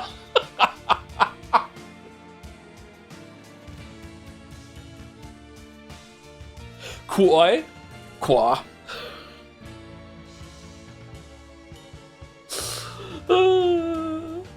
That's funny. The fucking gothic font. The font carries so much weight sometimes. Aw, he's so cute. Still has some cake though, god damn. Qua feels like it could be a Chan. Qua Chan? Oh, like French hot and always confused? Okay. Alright. You know what? I'm on board. You were rage baiting me so hard with your French last stream. Not all of it was intentional. I can't pronounce all those words, like, legit. But, like, some of them I was saying wrong on purpose, yeah. Like, obviously I know Qua. But, yeah. Chad, I've been avoiding the streams for spoiler reasons. How yaoi is this? It's extremely yaoi. It's kind of intentionally yaoi. That I think, some people in chat disagree, but not, I think most people agree with this. I think they're doing it intentionally. I think there are a lot of lines that are like trying to lead you there, and given how everyone shipped Wright and Chadworth in the first three, I think it is on purpose. I don't think it's on purpose in the sense that they are actually like writing a gay love story, but I think they're flirting with that idea and trying to plant that thought in your head, like intentionally, you know, as a bit or fan service or whatever like that. I think it is like that, yeah. Is it more or less yaoi than Wright and Edgeworth? It is way more, but I can't remember the first games all that well. So to me, I think with Chadworth and Wright, I think that was like the audience imprinting 99% of that, and it's like, okay, and then once you do that, you can read some lines in there in a different way. In here, it's, to me, it's just fucking text. Like, it's there. Even some of the word choices. Maybe it wasn't like that in the original Japanese, and the localizers took liberties with it. I don't know. But, I don't know. Yeah, I don't agree. I don't see it at all. Maybe some of us are just hornier than others when it comes to sort of stuff. Straight, by the way. Thank you, Casper Gets a Marble, for the 25 months. I had a dream last night in which you provided the solution to a particularly nasty problem I've been working on in Blender with the line, just do it like this, Lamayo. Did it work? Did you wake up and like scribble the answer down and did it work? Just do it, Lamayo. Just do it. Within the first hour of the game, Kazuma says, you don't think I'll be able to get you off to Ryu. It's true. What is it like to make an emote and then be in chat and use your own emote? Like, how many of you can have that experience in this community? Like maybe a dozen or so at this point? Is it fun? The power? The power. I like this interaction. This is good. Thank you, King Pains. More from King Pains. Spoilers for Gaze 22-3. Welcome back, Kazuma. This makes 4 out of 5 of these paintings posted with a bonus, 6 in the works. I'm very excited for us to dig into cases 4 and 5. Kazuma narrowly beats out Van Zieks for my #1 character in this game. Really? And holding back my deluge of art of him has been hard. Yeah. My favorite walking spoiler warning. Pretty good shape, I gotta say. This is somewhere between Ryu and Van Zieks, or is it Sherlock? Kazuma is definitely beefier than Sherlock, but it's definitely leaner than Ryu. Like, this is in the area for my gym goals for sure. Can we get one of this of the old juror? What? Shirtless? Nice bulge. Is there a bulge? I don't see a bulge. This is gorgeous. This is pleasant, isn't it? Yeah, that's nice. I already made that bit last week. I said I was too intimidated to draw old jurors.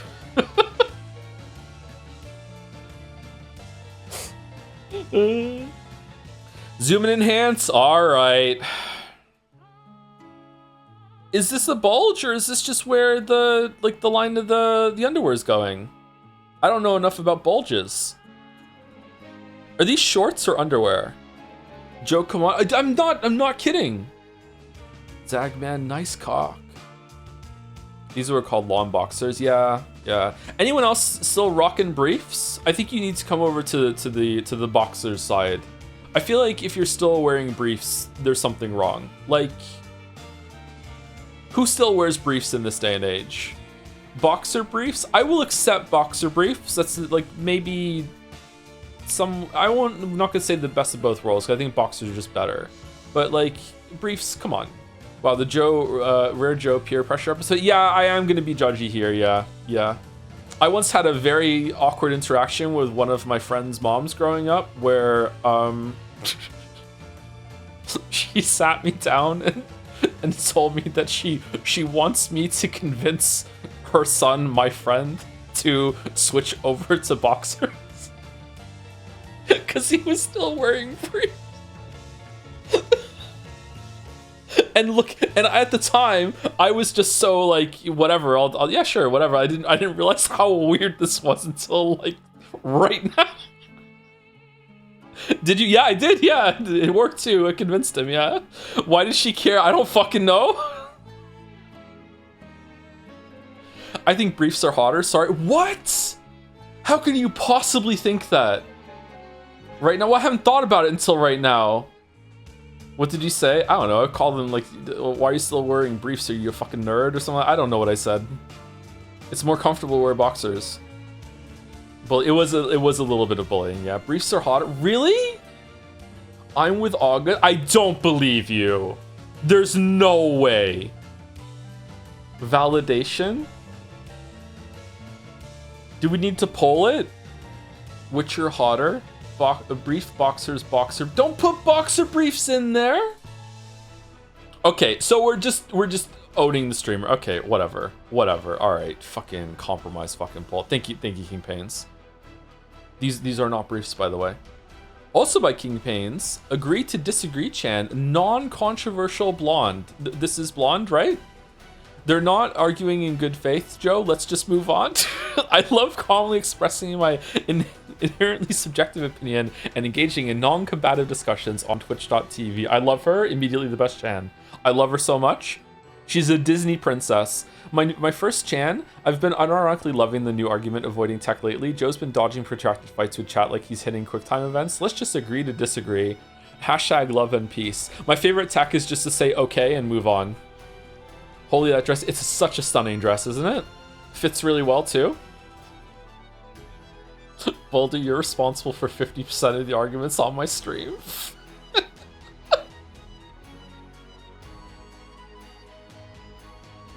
Welcome back, Piss Chan. It's not Piss Chan. It's not Piss Chan. This is a really nice dress. Damn. I like it. King Baines, can you confirm that is indeed Piss Chan? King Pains, I will be devastated if this is Piss Chan. Look at the hair. That's not Piss Chan hair. It can't be Piss Chan. Boxer briefs. Wow. The fucking centrism that's going on in my community lately. During a very emotional moment in Road Trampers 2 where I was crying, Baldur added me and said, wow, he really looks like a guy from The Expanse. Yeah, that's some big Baldur vibes, yeah. Yep. Yeah. The guy really looks like Aaron Wright for sure. Who the fuck is Aaron Wright? Siri, who is Aaron Wright from The Expanse? Sadavir Aaron Wright. Oh, the guy who wants to be president. Okay. Alright, I remember him, yeah. Young Joe Biden. You can just say Joe Biden, that's fine. He's young. I like this Chan. Thank you, King Paints. I hope to see more of this Chan. Agree to disagree, Chan. By Yura, I was so excited for the Grace Attorney streams, but as soon as they came, I found myself completely overwhelmed with life. Getting to watch Joe play my favorite game was a lifesaver for my sanity. Oh, that's good. Well, it's not good that you're having issues, but it's glad the streams could do that. So thank you so much. Anyway, I finally made it to summer vacation, so here's the first low-quality fan art. It's not low quality. I've had the time and energy to make. The Joe from that one Nodger comment is way too funny for me for some reason. Yeah, it is pretty funny. Oh, dear, the Joe with the 2B figurine. Naruhodo-san, Suzuta-san, welcome back. Thank you, but I have to ask, what is this bizarre creature? That. Iris found it outside somewhere. We have no idea how it ended up in London, so I guess it's just here for now. Strange coloration, isn't it? Oh dear. Oh dear. The Joe. Jom's, is it a bearded dragon? Or is it just an iguana? Like, what did... I don't know my lizards. You think I would, but I don't. Ha moment for sure. It is a ha moment for sure. I like this. I still need to get some more figurines. I need to get a, the alien BJ one from Natsuo, is that her name? From 13 Sentinels, because it won the Weeb's Gambit. Was there another one I had to get to, or is it just that one? For some reason my brain is telling me I need to get two. Natsuno. Yakisoba Pan.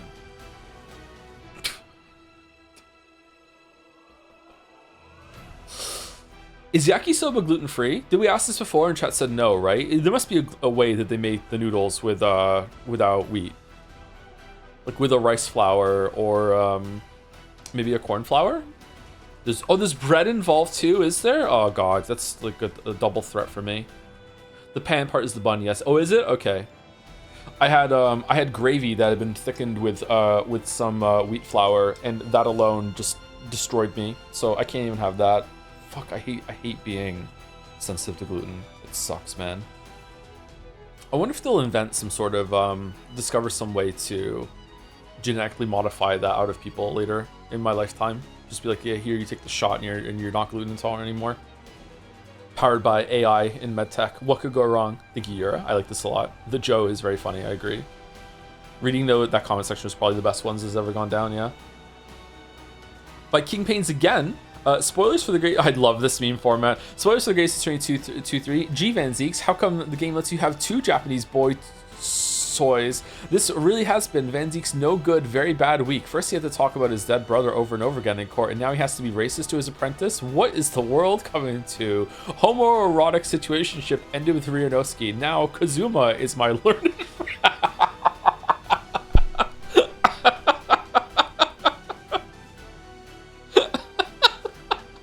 Instead of best friend, that's a great modification on that meme. I love it. My learned friend. That's so good. We have 2 more left, and we're almost at 2 hours, so we're gonna end right around break. Are we doing Scrandle today? I made the text myself and exported it like 40 times a JPEG to forcibly compress it to make it look like shit. Did you really? Is that why Zeeks is no longer more hostile now? He got his own Japanese lad. Is he more hostile? I don't think he is. I think he's been stupider in court. I don't know if that's just like because the story needs him to play foil across the aisle. My impression at the end of yesterday's trial was that he was kind of helping us in his own way. This is the result he wanted, and he kind of orchestrated the whole thing while still making it look like he was doing proper prosecution task. Like, I don't know. I feel like he was happy with the result. Very bendy, that fellow. I'm not bendy at all. I wish I was more flexible. He's never happy. He's moody. He's still brooding. He knows that some fuckery went on when his brother was killed, and he's just not over it yet. And we're gonna resolve it, and then he's gonna be like, he's gonna have inner peace, and then they'll make out, and it'll be great. That's the last shot. Sunset. That's what we're gonna do. Now that he went mask off, is he allowed to talk now? Are they gonna gang up on us in court? It's gonna be like 2v2? That would be interesting. Huh. Has there ever been a 2v2?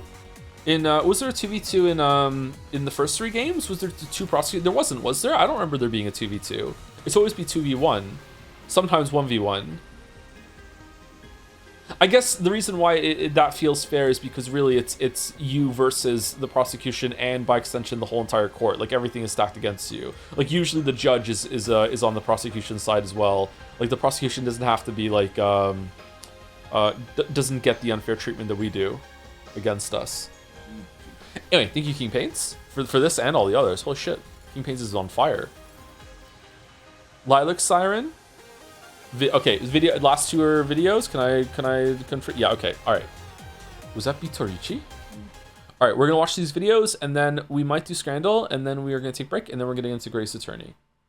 Let me mute that. Let me unmute that, so audio shouldn't be duplicated.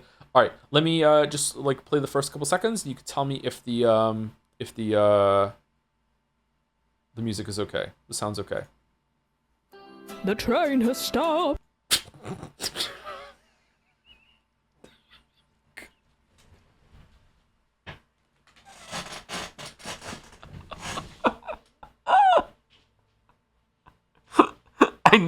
I need to go to the bathroom. I might piss myself laughing.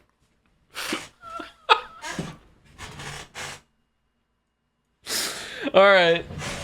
My Lilac Siren. Joe played this particular song once during the good old days of Pathologic One streams, and the bit has been stuck on my head ever since. And now I finally found the time to turn a proper vid. Yuppie. All right, let me full screen it. Is the sound okay? Here we go.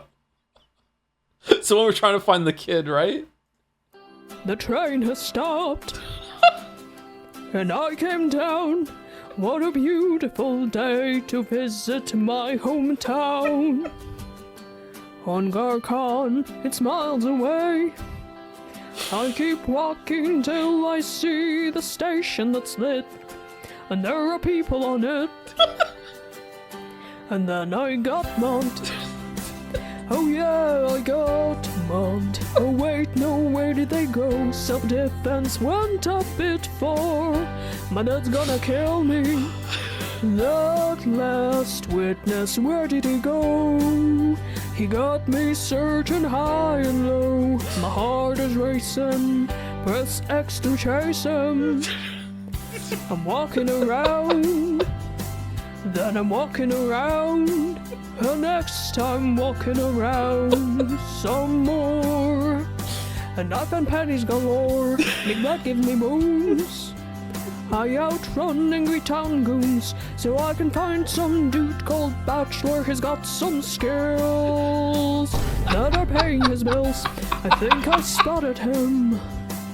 Oh no, he's hot and fast and gone. I'm on the hunt again. Yeah. Press X to chase him. Bachelor. Press X to chase him. Press X to chase him. It's you that I'm chasing. Oh my god. Press X to chase him. Press X to chase him.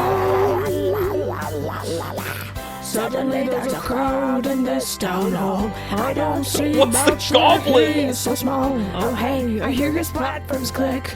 Oh no, that's not my boyfriend at all. Then I walk outside to see Bachelor crossing the street. How could he have walked that fast? Then Bachelor and I meet at last. Why did I decide to go with that? I'm walking around, then I'm walking around, and next I'm walking around some more. Oh man, that was really good. Holy shit. Very, very true to the game with all the fucking walking around. My face hurts. Holy shit. The strain you put on your voice made it. Holy shit. Thank you, Lilac Siren. That was really good. Oh man.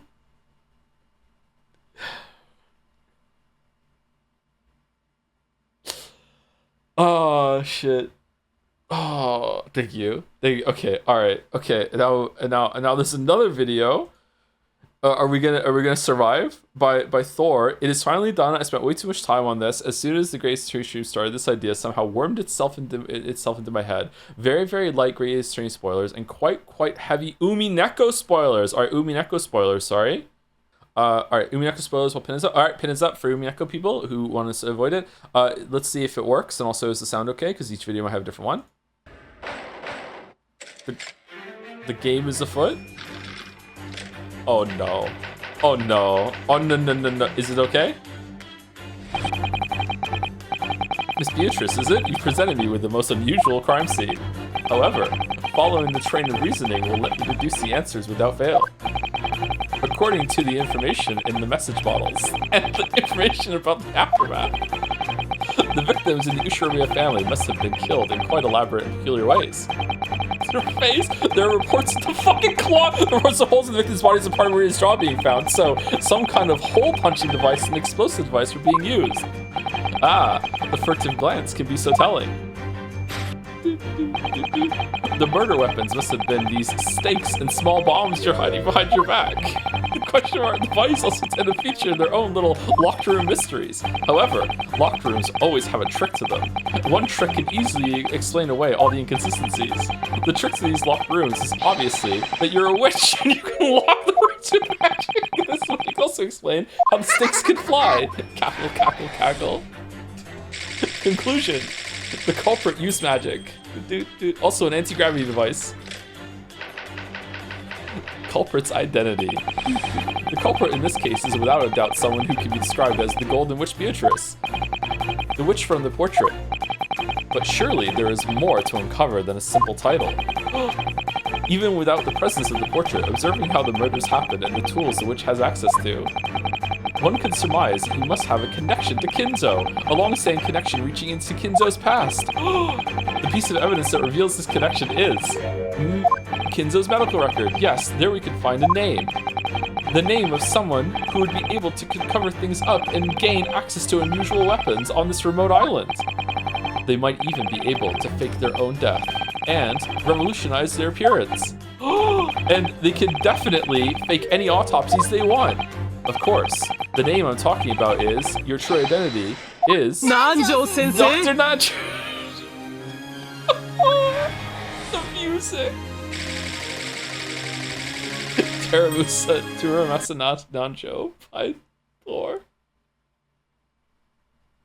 Wow. A whole ass dance of deduction. Holy shit. Oh. That was really good. Thank you, Thor. This video has a lot of emote potential, by the way. Yeah, I want a million emote slots. I want all the emote slots. I want all the emote slots. Is it illegal for me to start a second channel and just stream on it once a week for some easy emotes? Rodney, even if Rodney is here, and even if Rodney says, yeah, sure, go for it. That's not like, I don't know. That's still not enough. Have to pay twice. We'd only have to do it once though, and then we unlock the slots. There's nothing in the rules. Rodney's gone to bed. Time for some serious emote manipulation. Fucking hell. Thank you for the raid, not so Neo, 2 minutes ago. Thank you very much. What were you playing? Or what if Rodney said it's okay twice? Then it's legally binding. Yeah. I was really good. Thank you everyone for the fan art. I really need to pee, so let's do Scrandle quickly. The music, a whole ass dance to deduction. Gatsby streams. All right, we got some Scrandle going. All right, is this for those who scran after? It is for those who scran after. Okay, so I have to decide which one of these looks better. This is free. This is 3. I prefer hot dogs to pies. I'm sorry, I'm going hot dog. Okay, here we go. All right, so now we're starting. All right, so which of them is better? This hot dog on the left, which is wrinkly and awful, and it's $6.50, but it's from the USA. What's with the stuff down here? Versus prawn tacos on the right in Melbourne. Honestly, I don't really like seafood that much, and I'm still going prawn tacos. Gotta be prawn tacos. Why are they so low? Brazilian barbecue, $11.50. Versus chicken tender basket with crispy potatoes. Those look good. This looks good too, though. This has more universal appeal, but this looks like it's higher quality to me. Huh. Those potatoes look pretty good too. They look like they might be sweet potatoes though, and those don't make the best roast potatoes, IMO. I feel like right has more universal appeal, but it has... the price is the same. I'm going right. Wow, it was right. Thank you for 10 gift subs under red. Thank you very much. Celebrating fan art. Thank you very much. Wish me luck on the scran. Mixed grill, chicken skewers, savapis. I don't know what that is. Lamb gyros meat, pita tzatziki, chips and salad. All that for $9.70. That is a decent amount of food for $9.70 on the left, and most of it looks pretty good. The chips look, they look okay. The salad looks okay too. The rest of it looks good. Like nothing looks bad on the left. Versus Korean fire fries. Those fries don't look good to me on the right, I gotta say. They might be good. I'm not saying for sure. I would definitely try them, but they look kind of like they're hollow inside. I feel like everything on top of the fries looks really good on the right. I'm going left though. I think this is more food. Wow, it was right. Holy shit. Damn. Chicken sandwich with tater tots, $12.60 versus chicken tenders and waffle chips. Those chicken tenders look really good. The bun on the left looks pretty good though. The waffle fries, I think waffle fries are a buff, aren't they? I think they're a buff. It's also cheaper. I'm going right. Wow, it was left. What the fuck? This is difficult. Chicken and chips versus Beyond sausage. Easy left. Easy left. Easy left. Okay. Peruvian rotisserie half chicken. That looks amazing. With fries and Iana cheese sauce, whatever the fuck that is, versus Angus beef cheeseburger. All right, right is burger. The bun looks good. The patty is hard to see. That cheese looks like a good slice of melted cheese, and it has waffle fries. Both of these look really good. I'm happy to see both of these being around 80. I think this is anyone's scran. I'm gonna go with the chicken because the chicken looks incredible. It was the burger. Okay. You know what? That's fine. That's fine. I'm okay with that. Cheesy chips versus hot dog with onion. It's anyone's scrant. I guess you could throw the cheese and the air quotes mayonnaise away and just eat the chips, whereas left looks kind of unedible to me, so I'm going left. Yeah, okay.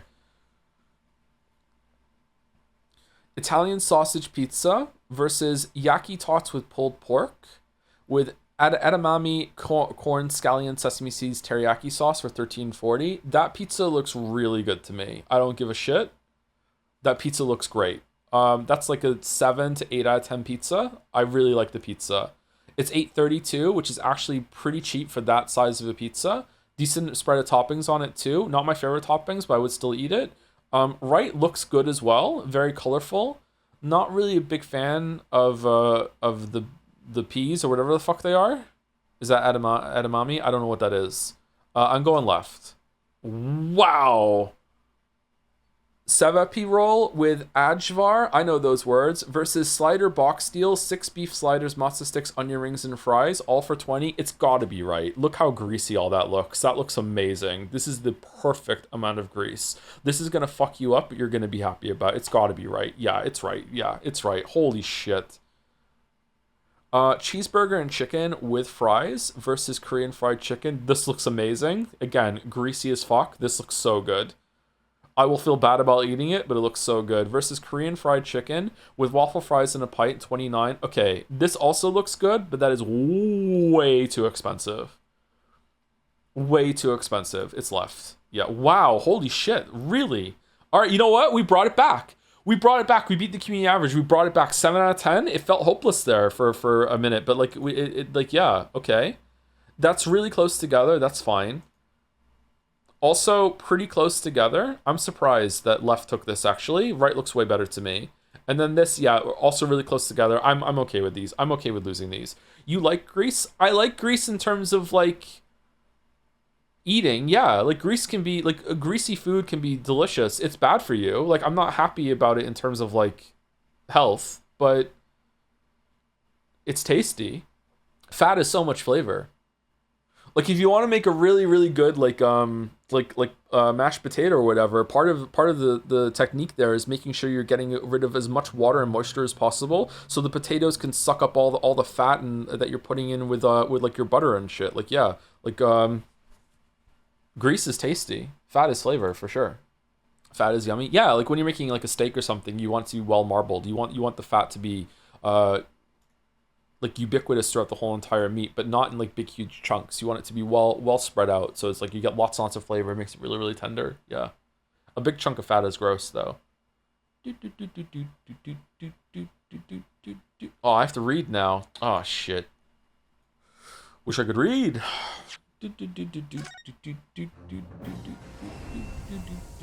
All right, can we hear it? Yes, we scran. All right, 5 minutes. I'm gonna use the bathroom. I might make a tea. Do I have time to scarf down some birthday cake? It's going bad today. Right back. This main menu music really sucks. So tiring. What? Yeah, it really sucks. You think it's good? It's just the same thing repeating over and over and over again. It just has no like riz or anything like that. It has tension. It's good. You know what? You're right. You convinced me. I was wrong. It is pretty good. Terraforming Titans just got a big update right now live. They added ability to make it so you can fast forward time by 4x. That's a huge change. Just basically like a 4x production buff. What the fuck? Is this because it was down for a while, or is it like double time while it catches up, or is it just this is now you can speed up time? Itinerary for the mic to check out my auto games. Chocolate Rain. I'm trying to watch the Miyako VODs, but keep getting interrupted by your stream. I'm sorry, yeah. There's a lot of those. God, that took a long time. I'm on Calypso now in Terraforming Titans. I was expecting it to add another prestige progression system when I got here, and they haven't. So I don't know what's going on with that. The prestige layer they added, the extra layer they added on Titan was really, really good, and I liked it. But now it's like nothing's been added on Calypso, so I don't know if they're going to change that. The main goal on Calypso is to make an engine that is big enough on the side of the planet to power it up in order to make its orbit speed up for a couple seconds so something misses it. I don't know if that tracks, but whatever, that's what we're doing. Do do do do do do do do. You heard the changes in Factorio 2.1, Joe? No, I haven't. It was just quality of life changes, wasn't it? Seems like stuff that's under the hood more than anything else. They redesigned the assembler. Yes, but they're actually kind of huge. Are they really? Huh. Jigoku cleans up so nice. He does, yeah. This is what my beard looks like right now, except it's less, it's more unkempt. I need to shave. My beard is too big. You can ship stuff between platforms. Quality trains exist. Tons more circuit conditions. Pumps connect to trains from anywhere. There's a lot. Shipping between platforms. You couldn't do that already? That's cool. Quality trains. They're just gonna go faster. I don't use trains, so that doesn't help me. I don't use circuit conditions either because I'm stupid. My favorite thing to do in Factorio Space Age was to make a self-sustaining, growing space platform once I unlock the tech that you get from Gleba. So just like you can just build more and more larger platforms, and the bigger you go, the more materials it can grab from space, the faster it grows. That was my favorite thing to do with those. I think you in theory, can't you just supply planets with iron and copper and all the shit you can get from the meteorites, and you don't have to mine them on the surface? Like if you have enough of those platforms. We also have planets in the backgrounds of spaceships. I wish they had more planets. I was really disappointed at the end of Space Age when there wasn't, like, the goal wasn't like another place to build on or something like that. That it was just nothing. I need to get back into space exploration, that mod. Is that getting updates still or no? I know the guy that made it was hired by the Factorio people. Do, do, do, do, do, do, do, do.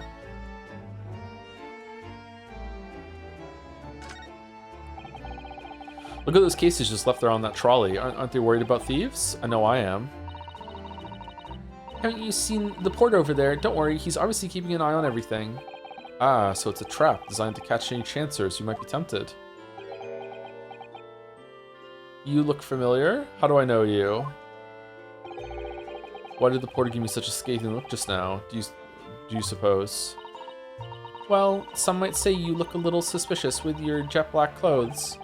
Not everyone clad in black is some sort of ninja with the intent to steal, you know.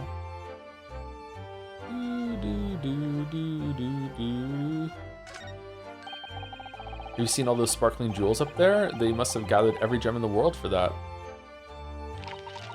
Ah, it's called Live Chandelier Reaction, I believe.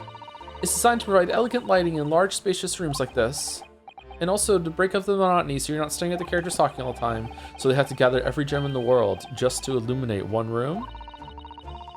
It's probably electric light bulbs that are actually throwing the light. If I tried to hang something like that from the ceiling in the office, it would be scraping on the floor. I think perhaps chandeliers aren't for you, Mr. Naruhodo.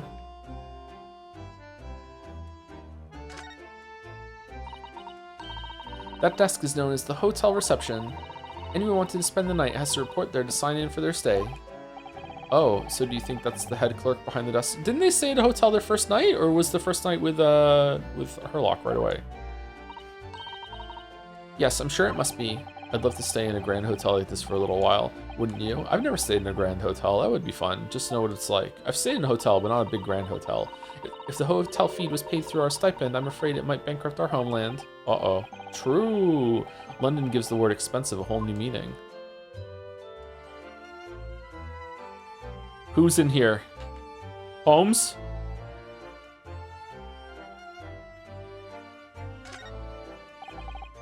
Look at that, it's a picture of the Crystal Tower. Well, the Great Exhibition is one of Britain's most prestigious achievements in recent years. I thought it was the Eiffel Tower. I wonder how tall it is. It really does represent the pinnacle of scientific achievement in so many ways. There's a 20-meter tall chimney on the bathhouse near my lodgings at Uni University. The tenant there is always boasting that it's the tallest object in the neighborhood. I'm sure. Did you know that over the channel in Paris, there's a tower that's 300 meters tall? What? How many times taller than the chimney at Yume Saken Hot Springs is that? And if it's that tall, how does it draw properly? The smoke would get stuck, surely? What? Oh dear, I don't think it's that sort of tower, Mr. Naruhodo.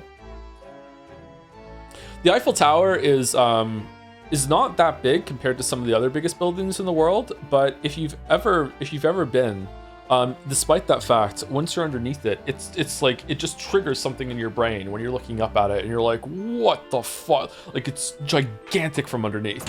It's just staggering. Just looking up, you're just like, holy shit, like humans are so cool that we built this shit. Anyway, I'll be back in like 30 seconds. I'm gonna go get my tea. Paris does smell, yeah.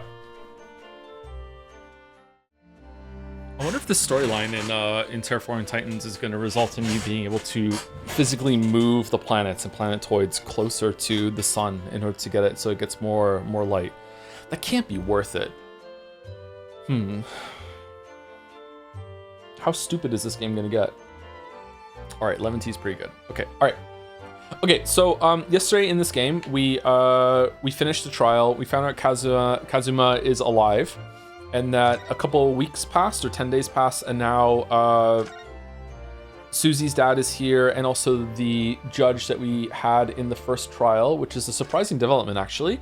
And they're here for the Forensics World Symposium, or whatever, which is a separate thing that's separate from going on with the Grand Exhibition. Ironically, someone is going to die at the Forensic meeting conference, and then they're going to have to use their forensic abilities to work it out.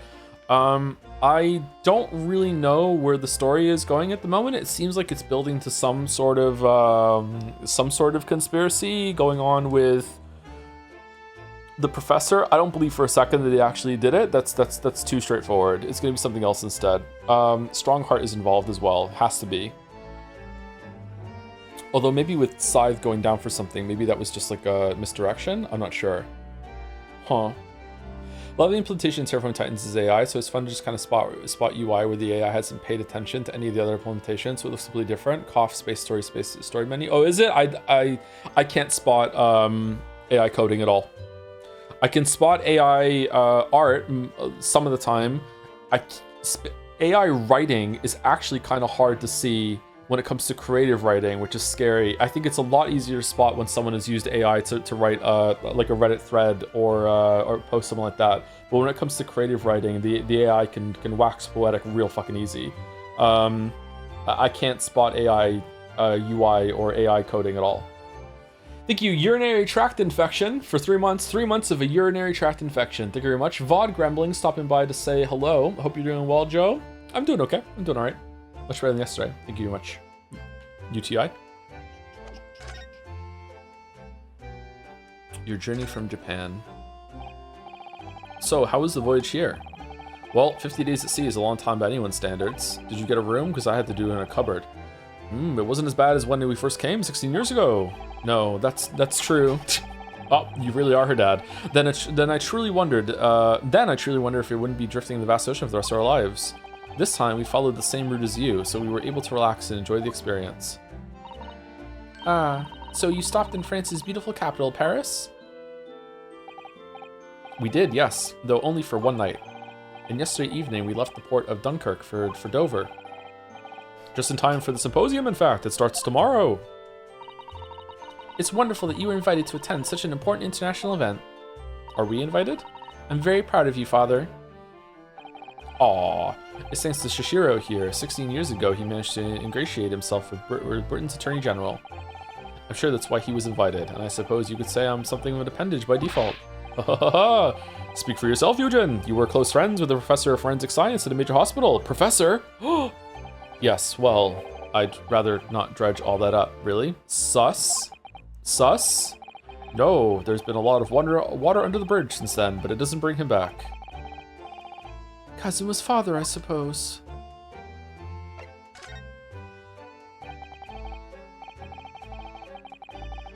The professor, the killer who took the lives of 5 members of the British aristocracy, was actually Kazuma's father, wasn't he?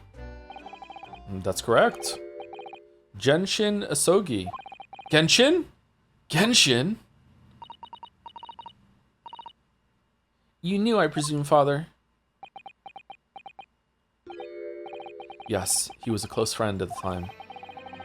Genshin came to Britain as a police detective. He was studying investigative techniques at Scotland Yard. I've never understood what drove the man to commit such heinous acts. It was a closed trial, so the public never knew the truth, and he was executed with little ado. To this day, very few people know what really happened, even in our homeland. What about Kazuma?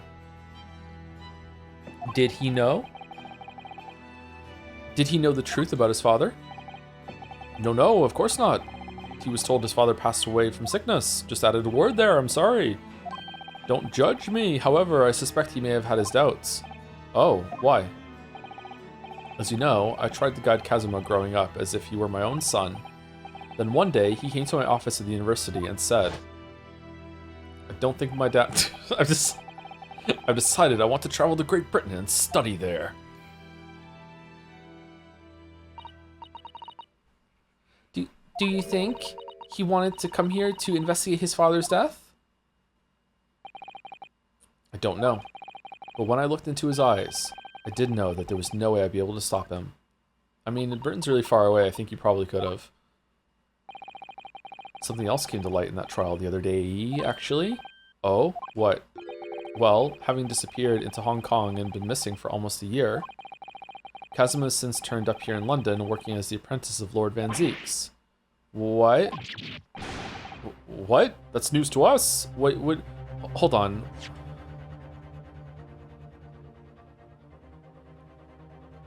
Which part is news to you? So, Lord Strongheart's telegram neglected to mention that part then.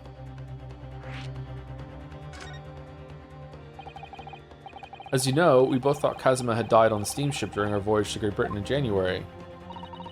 But he didn't die. He's alive. As you knew, didn't you, father? Ooh. In actual fact, no. What I did know is that when your ship docked in Hong Kong, he mysteriously vanished. We sent a team of investigators to Hong Kong to try to ascertain what had happened, but to no avail. But he's still alive and here in London, you say? I never dared even to dream it. Why on earth did the young man not make contact? The government and the police have been chasing clues fruitlessly for months now. Well, it seems he was suffering from amnesia. What? Amnesia? When we first came across him again here in London, he didn't know who either of us were. I see. How's it sound, by the way? We good? He only regained his memory 8 days ago. This is unbelievable. Like, literally, I don't believe it. Bring him here, let's talk. Yes, it's quite miraculous. I wonder why Lord Strongheart didn't let us know. I must speak with him urgently. I wonder how Kazuma's been these past few days. We haven't seen him? Would it be wrong of us to go and visit him? No? That began 16 years ago now. It's a distant memory, really. It was Yujin here, Genshin, Sogi, and myself. We were the original 3. The first judicial scholars from Japan to travel overseas to study. Ocean voyages were not what they are today. I can tell you, I would fucking hate being on a long ocean voyage like that on a small ship. I would try a cruise, but I would try like a small cruise first to see. I feel like I might go a little crazy being stuck in a place. 16 years ago, things were tough for their generation. Your father was an exceptionally fine medical student at university at the time, you know, young lady. Huh. Kind of feeling like we're the odd one out here, that like, you know, everyone is like with their parents and knows is important, you know, hereditary line, and we're just Naruhodo. We're just here. Yes, grandmother told me. He went to do research at a great London hospital to study autopsy, practically unheard of in Japan. Yes, it was an eerie place, sandwiched between the back of a prison and a burial ground. Not more talk of graves. Very often, there's no one willing to deal with bodies following autopsy work. So you see, autopsy labs have something of an unavoidable relationship with graveyards and prisons. Not my cup of tea at all. Do you remember that Scottish prison governor? Caden, his name was. He was a good man. Yes, but then of course, in our 6th year here, everything changed with that dreadful case. When Genshin was arrested for a series of the most gruesome murders. Pay to win. I simply couldn't believe it. I'd known the man for years. I was a witness at the secret hearing, and I tried to speak in his defense, but... Judge on judge action? Holy shit. But you went a little too far and ended up facing charges yourself, didn't you? Well, suffice to say, that after that trial, we were sent back to Japan. Oh shit, what did you do, Judge? There was nothing more we could do to save Genshin. He was a lost cause, sadly.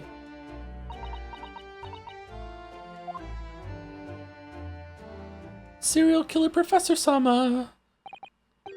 Well, if you'll excuse us now. Yes, I'd like to get this trunk up to my room as soon as possible. All right, so we were snuck in on the closet in the closet on the ship. Who are you sneaking in this huge fucking case? Oh, I'm sorry. I shouldn't have held you up here for so long. I'll call for the porter then. Just wait here. Suzato-san's gone off at a run. Is it zombified Giselle Brett? I'd like to stay and talk more, but I do have various preparations to make for tomorrow. Bro, that's your daughter. What the fuck are you talking about? Yes, of course. It must be a big responsibility representing our entire country. I wish you the best of luck. It's full of gavels. 500 gavels. That's their monthly budget of 500 gavels. He just hits them too hard against the fucking desk. Guilty. Oh shit, not again. All right, good thing I have a spare. Here we go. He has them all in holsters on the back of his chair. Naruhodo, I hope you'll keep an eye on Suzato for me. Keep looking after her as you obviously have been. Well, he's dead. Oh no, I mean, if anyone's looking after anyone, it's her looking after me. Well, I do appreciate you being there for her. After all, I've been a miserable father to her. Super dead. Oh, so dead. I've thoroughly let her down. Sorry, what do you mean? Well, it was 16 years ago that I started my long study tour here in Britain, as you know. The very year Suzato was born. Yes, I heard. The birth of my daughter was the most joyous event of my life, but...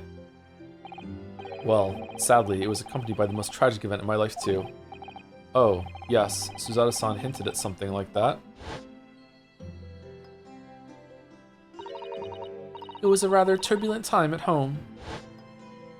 Okay, what happened? Anyway, I won't bore you with the details. What possibly could have happened that made you just like yeet yourself across the planet to Britain for 6 years?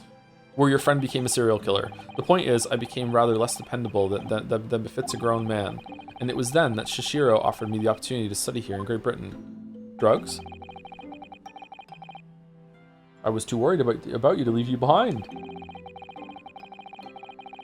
So perhaps I was a little heavy-handed when it came to persuading you to come to London.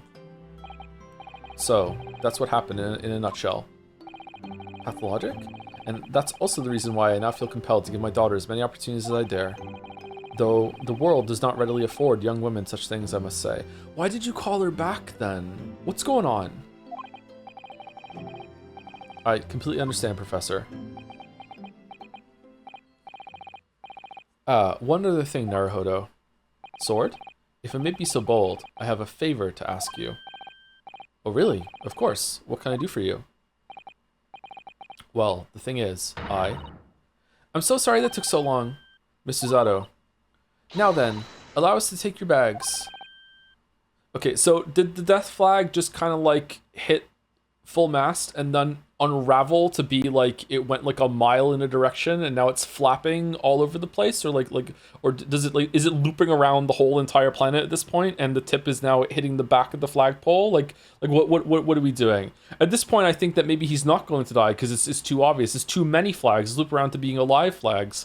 Allow me to take your bags. One moment, if you please, Porter. Is there a gun in the camera? Here we go. Boom. Of course, sir. The machine around your neck. It's a camera, I believe. Quite right, sir. Just 5 shillings for a lovely photograph to commemorate a wonderful stay at the hotel, sir. Well, I think given the occasion, we could justify the expense. Uh-oh. Uh-oh. Uh-oh. Ah, yes, of course.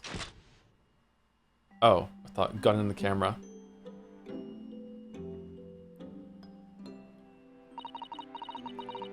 I'd like to thank you for coming with me, Mr. Naruhodo. It really made Father very happy, I think. Oh, well, I'm pleased then, but we were interrupted before. Professor Mikutoba was about to ask me something. Shall we return to Baker Street then? You're not going to stay here with your dad? I expect Iris will have some delicious tea waiting for us. Yes, let's go. I'm getting more and more anxious about Kazuma, though. Perhaps I'll try to meet with Lord Strongheart later and ask after him. Do do do do do do do do do do do do. Accordion game. New location has been added. Waterloo. Ba ba da ba da ba Pikachu. Waterloo. 1st November. British Supreme Court. Lord Chief Justice's office. Here's the final draft of the opening address for tomorrow's proceedings. I've supplemented your original with the figures you asked for from the yard.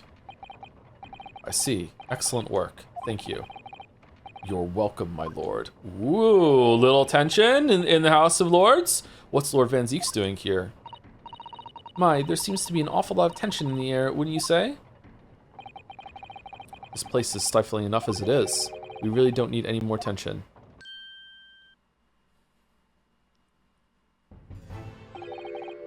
My apologies, I didn't notice you come in. Your small stature and dark dress make you all but invisible to me. Oh, no, it's entirely my fault for wearing black, I'm sure. From now on, you must dress in white from head to toe whenever you come here. Now then, Mr. Naruhodo. Yes, my lord, I'm right here. Okay, are we pissed about Scythe, or happy, or like what? Uh-oh, ugh, kill me now. Is something wrong? Perhaps it's a little too hot in here for you. Oh, no, not at all. I mean, I've never experienced a room at such a perfect temperature. If you're sure, remember that bit in Community where Troy is becoming like an air conditioner repair guy, and John Goodman takes him into the room, and it's like, do you know what they call room temperature? And he's like, yeah, this is the room.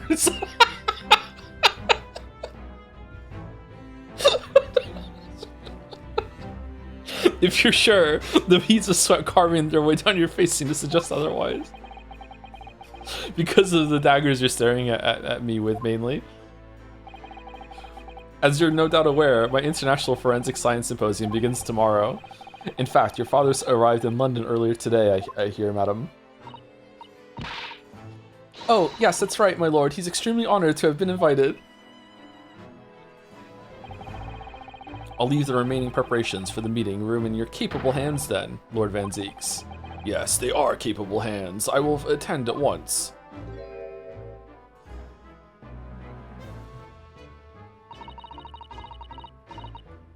He gave you a very cold stare as he left, didn't he? I know, but I haven't done anything, have I? That's the problem. These past few days, my feet have barely touched the ground, I must say. Oh yeah? My dedicated right hand of many years was recently put out of action in spectacular fashion. Oh, I'm sorry to hear that. Is your left hand still of service? Mr. Naruhodo, he's talking about Dr. Scythe. Ah, of course. I'm terribly sorry about that. I was just, fear not. You've done nothing wrong. Dr. Scythe's own wrongdoing precipitated the situation. You needn't concern yourself with it any further. That would be a lot easier to do if it weren't for the piercing stare you're giving me. Right hand comes off. No, that would be Drebber. Lord Van Zeeks is doing an admirable job of holding the fort. Though disturbingly, his apprentice has been missing since yesterday. Oh, missing? What's become of Kazuma-sama now? Now he's dead for sure.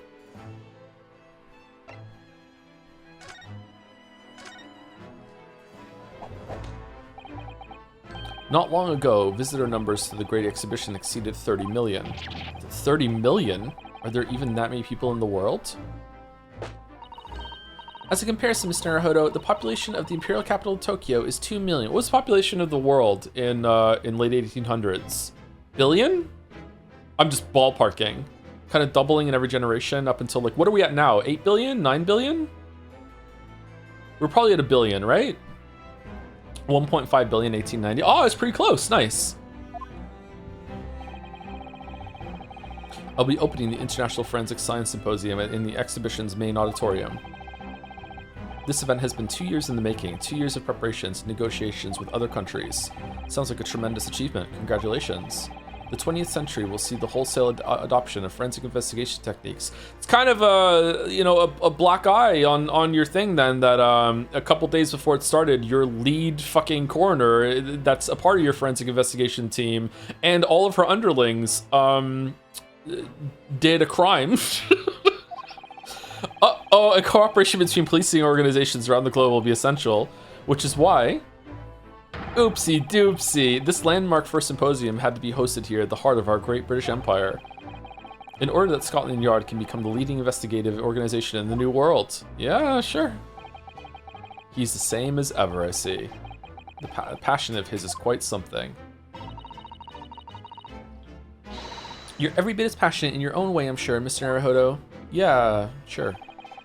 I'm the only person in this country who truly cares about a future that embraces forensic science. Really? The only? The state of forensic science in this country is imperfect. I must wash away the impurities. What? To make it as beautiful as me. It was my intention to become Her Majesty's Attorney General and reform the yard from the ground up. So the disgrace of the forensic investigation team has been a bitter blow to my ambitions. Uh-oh. I first established the forensic investigation team a year ago, experimentally to start with. With Dr. Scythe at the helm, it was steadily accruing an impressive record of achievement. I was on the verge of changing its name and elevating its status to a full-blown forensic investigation department. 1,000 scalpels a month, and can you not do that now? Rio, are you fucking stupid? Obviously, nobody wants to hear anything about it at the moment.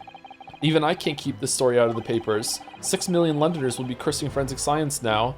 Uh-oh, this incident will set back our country's advancement in the field by a good 10 years, I'd say. Unintended repercussions of our trial. Okay, it's not our fault though. She could have just not killed someone. We simply couldn't have overlooked what had happened though. Really, Rio, you couldn't have just let her take the fall for being coerced into it? You had to extend the trial with Van Zeeks over there and had to double down and point out, because the blood fucking came down his fucking shirt, that she actually did kill him while he's still alive. She still would have been punished for it, but no, we just have to do it. We have to keep digging. Of course not. We should be all grateful to you both. You don't sound fucking grateful. Anyway, I'll still reform this country's policing when I become Attorney General. This might delay my plans, but it won't alter them. Nothing will stand in my way. Okay, I have a stupid question, because I'm stupid. The General and Attorney General, is that like General being a like a military kind of title, where like you're General because it's a high ranking, or is it like you're Attorney General that you are the general attorney that is in like ubiquitous throughout all of law and everything like that? Principal more like? Attorney generic? Probably the latter, because the plural of attorneys is attorneys general. Oh, okay. All right, cool. All right, I'm glad I asked then. About Lord Van Zeeks' apprentice. I actually disagree. I think it's more of a military title.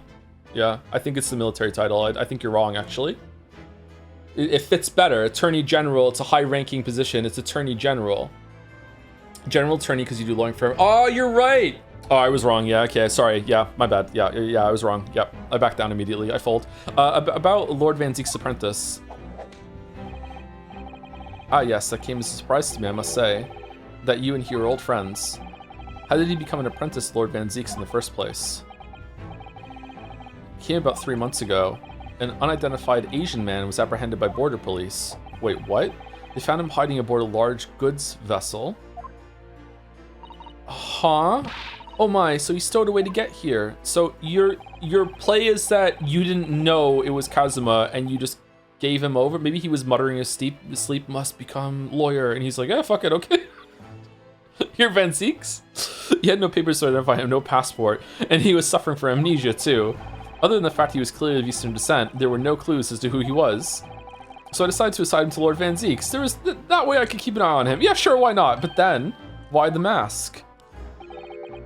I didn't want to burden Lord Van Zeeks with tiresome explanations about why he had an Eastern apprentice.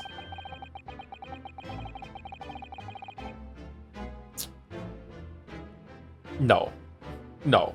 No. No. No. No. No, no, no. Because it would be so much easier to explain why he was wearing a mask.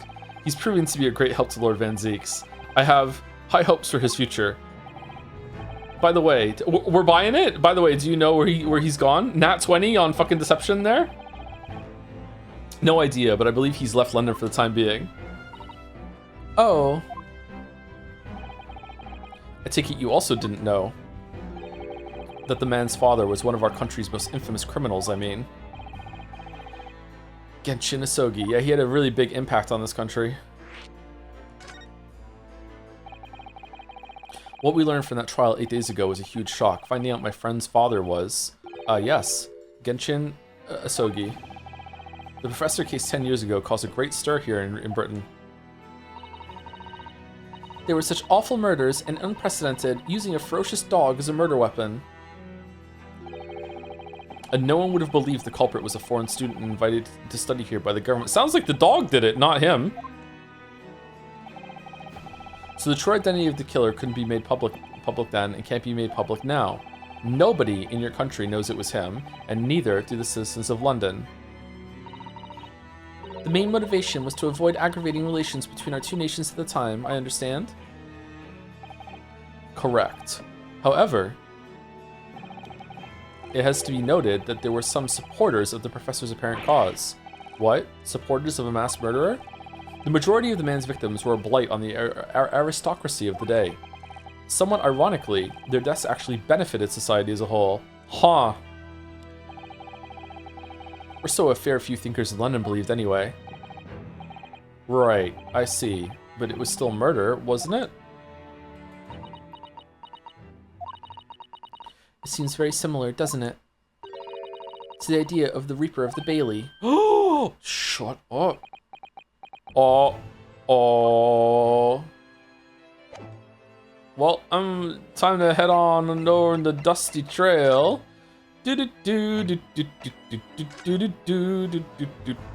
Just got here. What I missed this episode. Just talking about like what happened in the case at the end, and also that the Japanese judge and Susie's dad didn't know that Kazuma was alive, or yeah, they knew his body went missing in Hong Kong, but they didn't know that he was alive.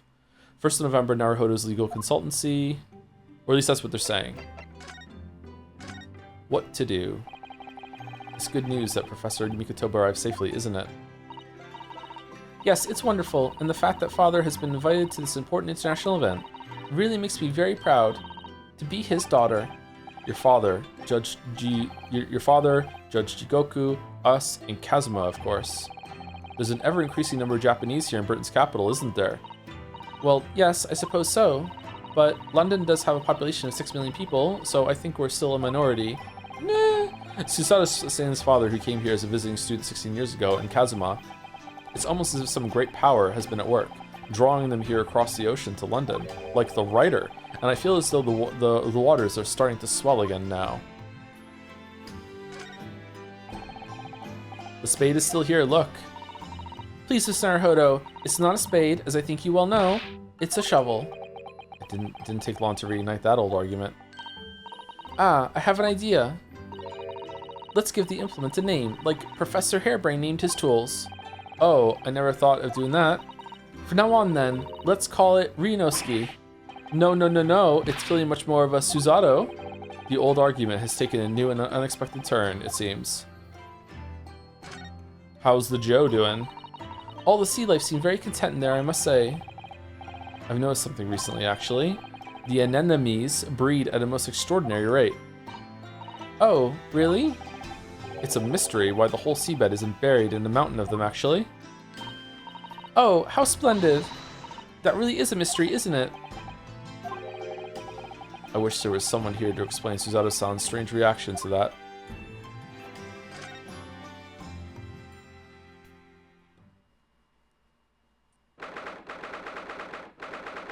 Is it Kazuma's mask there? 1st of November, Sholmes is sweet. Ooey, ooey. What was that? A man screaming in a most unflattering way. Do you think? Could it have been Mr. Sholmes?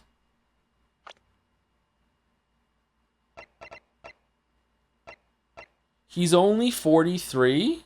They're the same age. Really? Really? Wow. Okay. Oh my, I do hope not.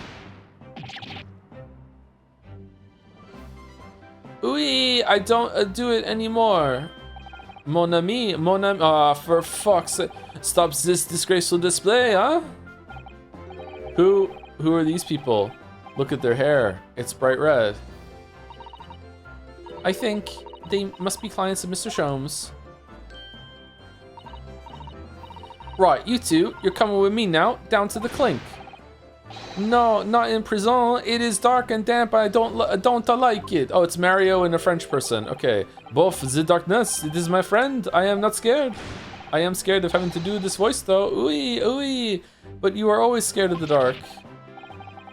Shut your mouth, you idiot. I will sit quietly in the dark and plan our next staring ice. Ooey, I don't like this. I don't like it. Well, tough. We'll finish this down the yard. Now get moving. Why the fuck are these guys here? Bye then, Ginny. Have fun. Oh yeah, thanks, Iris. And thanks, you great detective.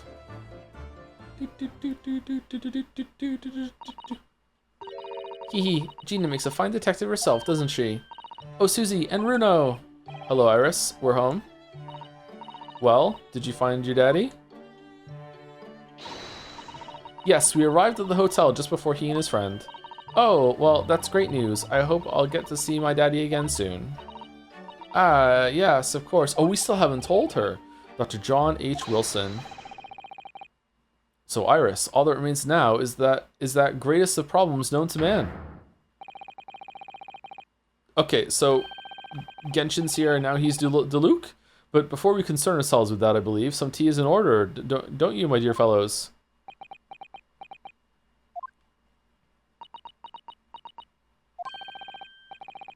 Duloc in a suit skin? Is something wrong, Mr. Naruhodo? You even dyed your eyebrows? Do I have a crumb or such like on my face? Not so much your face as on your head, I'd say. Come on then, everyone. I've brewed a lovely special blend. Time for tea. Whatever is going on here today? Kazuma's alive. In that case, let us sit down and drink now. For I am, in fact, expecting a guest later today.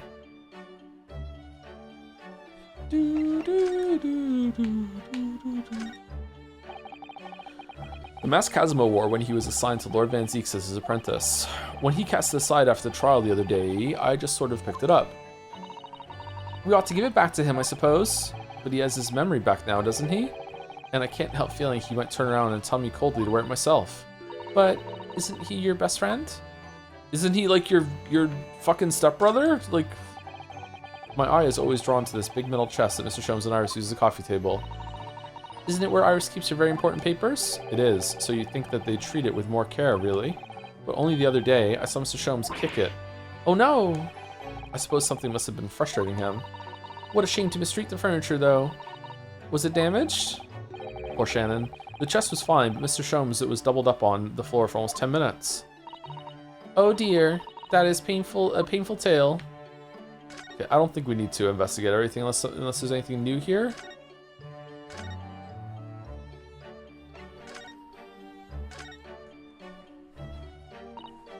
Mr. Sholmes, who were the two gentlemen that were here before? Oh, just a pair of petty criminals. Nothing of significance. Of course, they have to make a living somehow. And when the mood takes me, I'm willing to turn a blind eye to all manner of infractions, like if someone's dead or not on a ship. When the mood takes you? All manner of infractions? I flip a coin in my head and see what happens. But when such fellows set their sights on Mr. Herlock Sholmes, well, that's when their luck runs out. Oh my, you were the target of a crime, Mr. Sholmes? But I quickly devised a plan to entrap them and deliver them to a young detective ally. Something about putting dye in your shampoo bottle? You should have asked Gregsy to come too. We could have had an arresting tea party. I did send word, but no answer was forthcoming. Really? The man is consummately in the wrong place at the wrong time. There's a word for it, I'm sure. Aha, I have it. A bungler, that's the word. Always be bungling. It's a good job he's not here to hear you say that. Dude, so those redheads have been up to no good.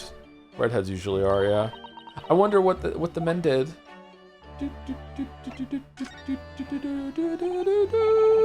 What was that about the greatest of problems known to man that you mentioned before? Excuse me. Is it another fiendishly intricate case, Mr. Sholmes? How should I best explain it? Are you aware of the theory of evolution by natural selection, perchance? Well, I think I've heard talk of it somewhere. Possibly, maybe, maybe not. It's a revolutionary scientific theory that was newly proposed 40 years ago now. I'm back from making myself tea. Why is Sholmes a redhead? No, he's always been like that. What are you talking about? According to its author, Mr. Darwin, we humans were once apes who lived in the treetops. And it was fucking lit. Wait, what? We were apes? Indeed, and from the very moment those apes descended from the canopy to live as humans, it has been our lot to be at the mercy of the greatest problem known to man. Our lot? What is this great problem, Mr. Sholmes? Why, is it not obvious, my dear madam? The problem of rent. 50 shillings. But did you not receive a rather large sum of money from Madame Two Spells only the other day? Pshaw, a large sum. One potted herb for Iris and a new motor car for me later, and all of it has quite disappeared, I assure you.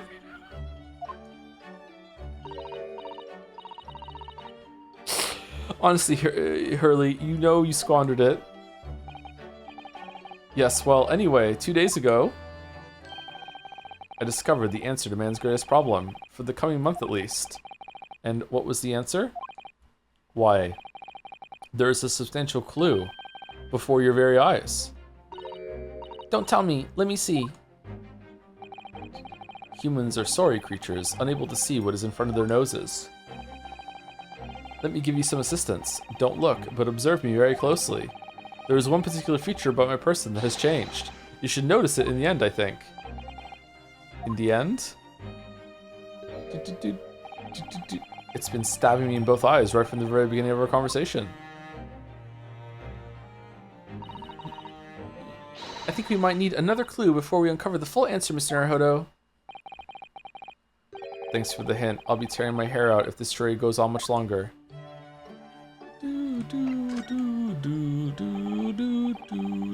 Mr. Sholmes, isn't it about time you told us the truth?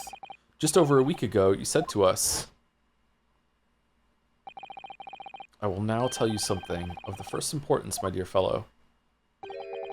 Great detectives are wont to lie. It will serve you well to remember that. Yeah, I was lying. That case aboard the SS Buria in January. Kazuma wasn't killed, and you knew he wasn't dead at the time. So what was really going on? The fellow was unconscious for a very long time. If he hadn't regained consciousness when he did, his life would have been in mortal peril. Of course, a side effect of the prolonged comatose state was amnesia, as you now know. It was a simple enough task to silence the crew, but how? After they carried him out of the cabin, I assembled them in the lobby area. Then I made them swear to leave him unconscious and have him unlaid from the ship in Hong Kong as a murdered corpse. Oh, how horrible. It was necessary to find some material with which to persuade the crewmen to keep their word, of course. But why? Why do in the first place? For the bit, my dear Watson, I will be at liberty to elaborate in due course. But for the time being, I would like to reassure you, I didn't foresee subsequent events. What events? His disappearance in Hong Kong? Oh. I believe I may have made a gross error of judgment. Oh, do you think? Mr. Sholmes?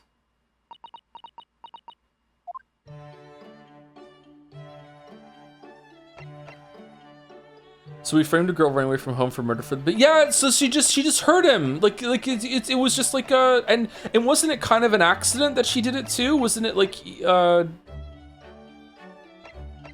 was she mad? Did she panic or something like that? Like it wasn't exactly premeditated. Like it's not a good thing that she did, but still. Holy shit. Okay, where to now? No. No. No? Okay, well, I've tried 4 things. I'm all out of ideas. Will you be streaming tomorrow? Yes. Walrus and I are starting Road Tempest 2 tomorrow, and I'll be streaming before that, and then raiding into Walrus's stream. I don't know what I'm streaming tomorrow, though, but it'll probably be something, like, light. Like Pathologic 3.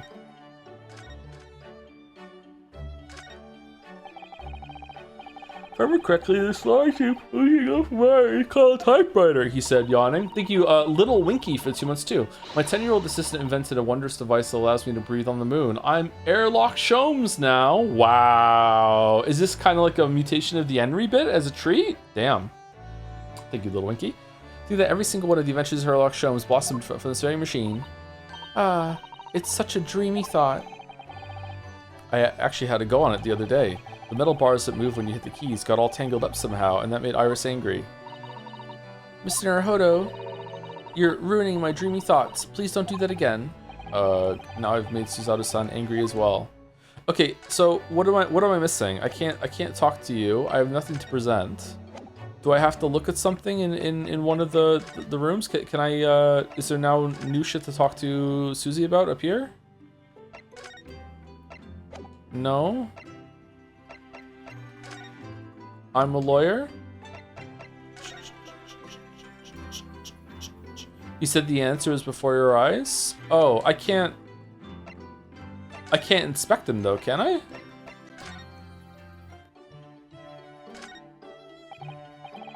Oh yes, Mr. Sholmes' curious collection of trinkets from various mysteries he solves. Oh, maybe it's the newspaper. It's my favorite parts of this room, full of items with such exciting tales to tell, and I do believe he's added to it since I last looked. Now there's a mysterious pince-nez, a mysterious little box, a mysterious horseshoe, a mysterious biscuit. I think that last one might just be one of Iris's unfinished snacks.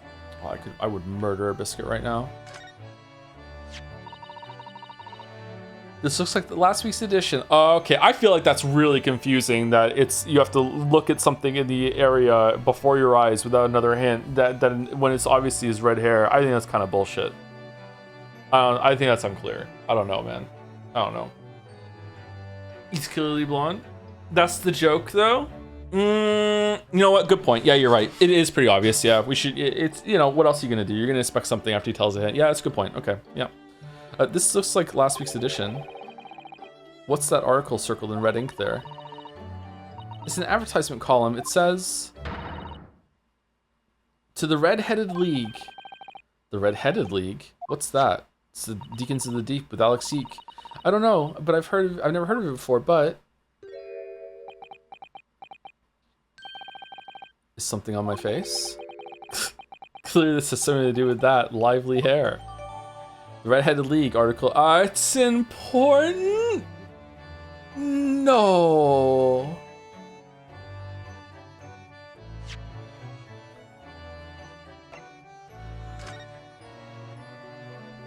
To the Red-Headed League, on account of the bequest of the late Ezekiah Hopkins of Lebanon, PA, USA, there is now another vacancy open, which entitles a member of the league to a salary of £4 a week for purely nominal services. All red-headed men who are sound in body and mind and above the age of 21 years are eligible. Apply in person on the morning of the 31st at the large park on Lime Street. Get £4 a week if you are a redhead. A most fantastical money-making opportunity. Okay? Someone's gonna have a bad time. All right.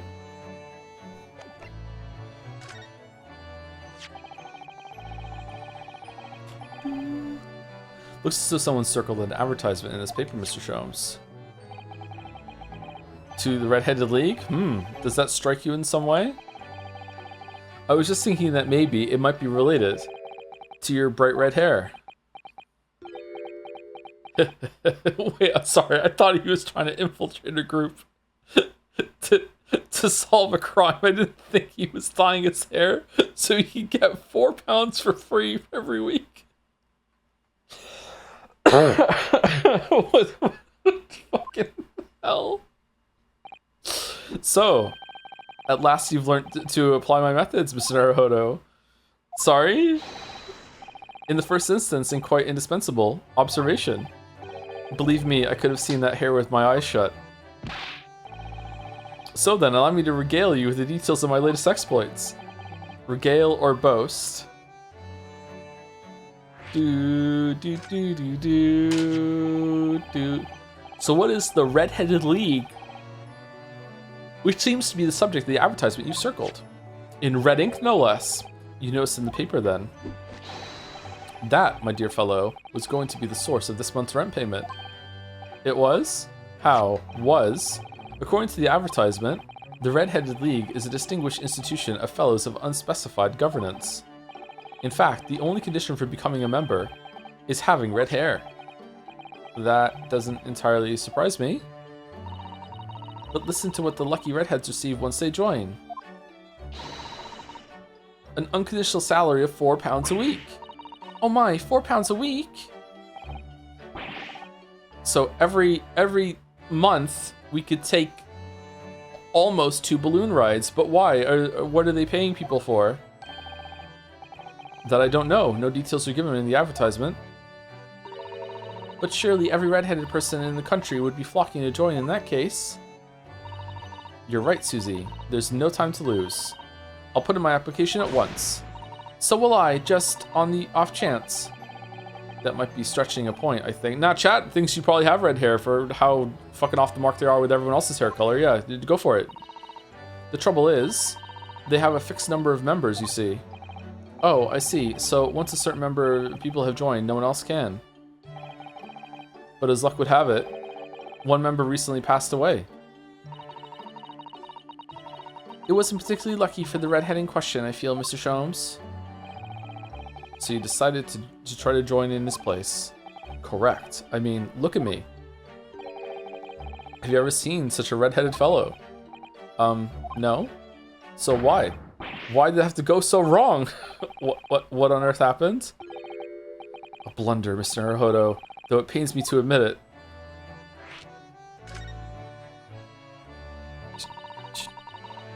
What did you actually do to your hair, Mr. Sholmes? It looks like someone's like opened it up in Photoshop and like put the red slider all the way to max and then dropped the other 2 to 0. Like, it's so red. I'm glad you asked, Miss Susato. What you see at the top of my head is neither dyed nor a hairpiece. I changed the color of my hair overnight by the wonders of chemistry. Chemistry? I was conducting some research into a method of rejuvenating spent tea leaves, and in the course of my work, I stumbled upon a potion that, when taken, turns one's hair a flame-like red. Would you like to try it? It will make every hair on your body perfectly crimson. Every hair? I think I'll pass. But Mr. Sholmes, is it quite safe to drink? Surely it's bad for you, isn't it? Who knows? Amateurs are always hampered by such fears. Oh, I should never have doubted you, Mr. Sholmes. You mean to say, like, even your nose hair, would it look like that? It'd look like you have like a fucking nosebleed all the time. It's so red, but of course. Turn £4 per week, but must be prepared to turn a blind eye to a little danger. I think that selling a potion that can change your hair color is worth way more than £4 a week. That degree of red signals more than just a little danger, surely. So anyway, Hurley left full of confidence yesterday with his new red hair. For the park on Lime Street, where the Red-Headed League were interviewing prospective new members. So what went wrong? The whole park was choked with red-headed folk, like a Coster's orange barrow. I queued for 8 hours solid before at last I reached the front. Oh, you must have had a great time. You're British and you're in a queue? Holy shit. But when the panel of interviewers saw me, they immediately said, Ah, Mr. Herlock Sholmes, are you in disguise to conduct an investigation?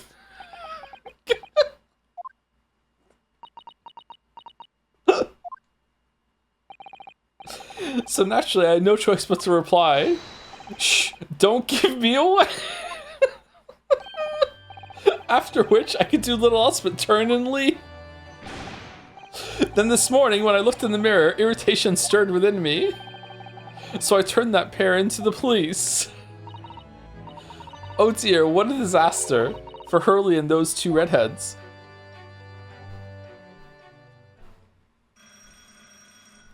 Ding-a-ling-a-ling.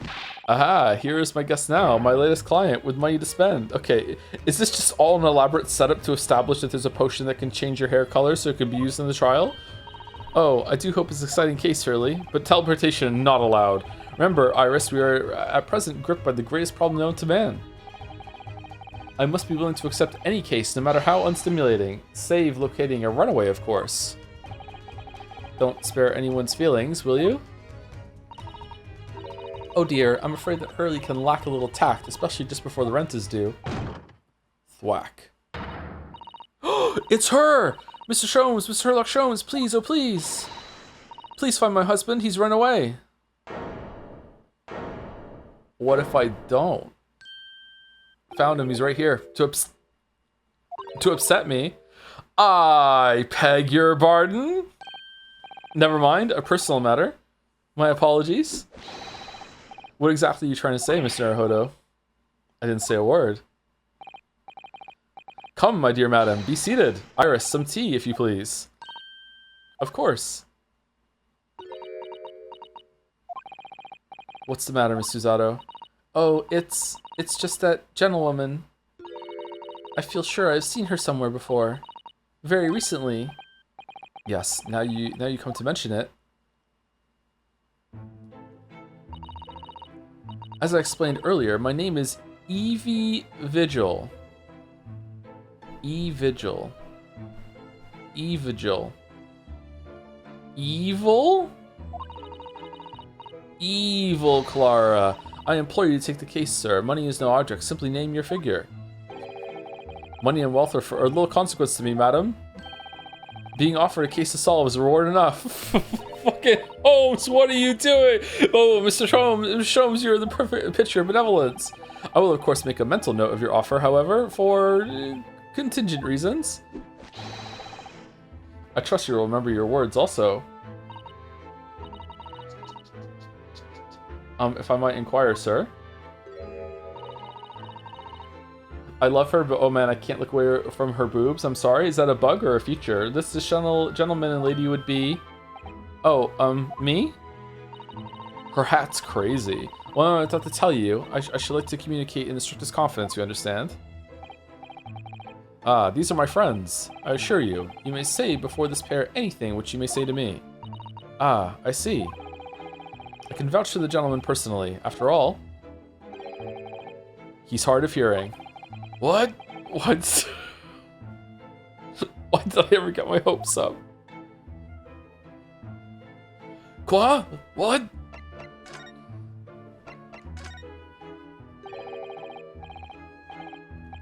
Forgive me for asking, Miss Vigil, but have we met somewhere before? Quite recently, perhaps? Oh my.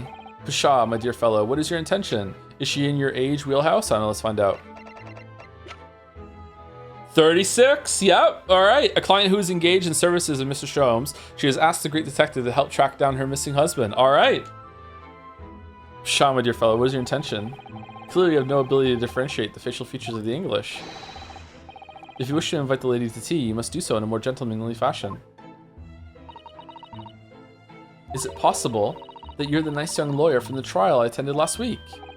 Ah, I knew I recognized her. Okay, do we need a flashback for this, or what? To have a man's fate in the palm of one's hand. Oh gosh, oh golly, it sends shivers down my spine. So you killed your husband, okay. I didn't quite recognize her because she's acting so differently now. It must be very difficult for you as a lawyer, being hard of hearing, I mean. What? Quoi? Pardon? Oh dear, I'm sorry, don't worry if you can't hear. It was a frippery, really, nothing more. Now look what you started, Mr. Sholmes. Thank you very much. I believe it would be prudent for you to sit quietly in the corner. Yes.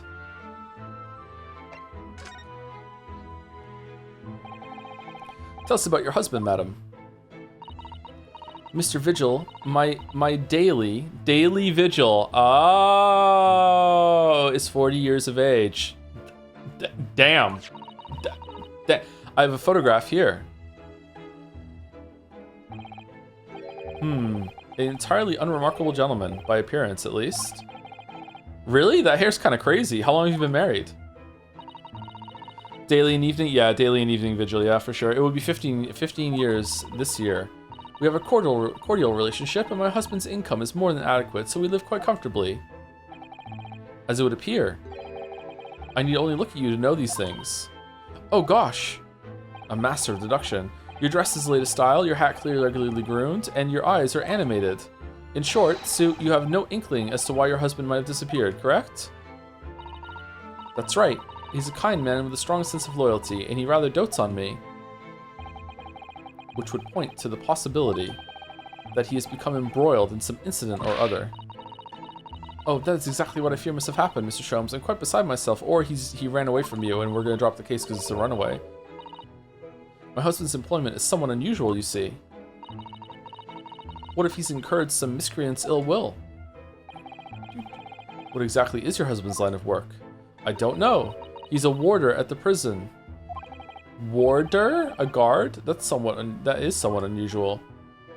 Is he the one that fucking 2 spells paid off to get the fucking professor's imprint? Prison warder? So, your husband is a prison warder. That's right. Yes. Well, in actual fact, he's the chief warder. Indeed. I see. Well, chief prison warder certainly qualifies as something of a specialist occupation. Have to charge you extra. Yes, it does indeed. My poor husband must prepare those dreadful punishments and see that they're carried out. Dreadful punishments? Does she mean capital punishments? And at such times, he must occasionally spend a night or two in the prison dormitory. But for that extra responsibility, he is remunerated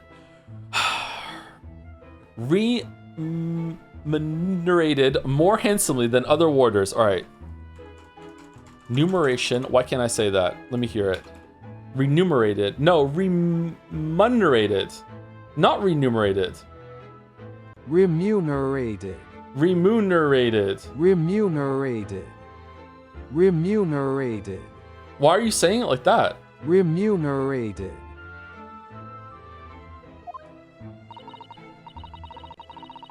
Of course, we make no mention of my husband's work to the neighbors. Remunerated is a correct word. Yes, it's spelled right. Yeah. Yes, I believe your prudence is justified. I don't know why it's so hard for me to say. Tell me, at what prison is your husband engaged? Barclay Prison, Mr. Sholmes. Oh, there we go. Okay. Really? Barclay? Oh, a fine establishment. If I'm not mistaken, there's a large cemetery just behind it. Yes, that's correct. Lowgate Cemetery. No. Lowgate Cemetery, the very place we were discussing in court. It's unbelievable. Unbelievable, my dear fellow. And yet undeniable. Sorry, Mr. Sholmes, I'm afraid you've lost me. Pay no heed, madam, pay no heed. A private matter. This can't really be a coincidence, can it?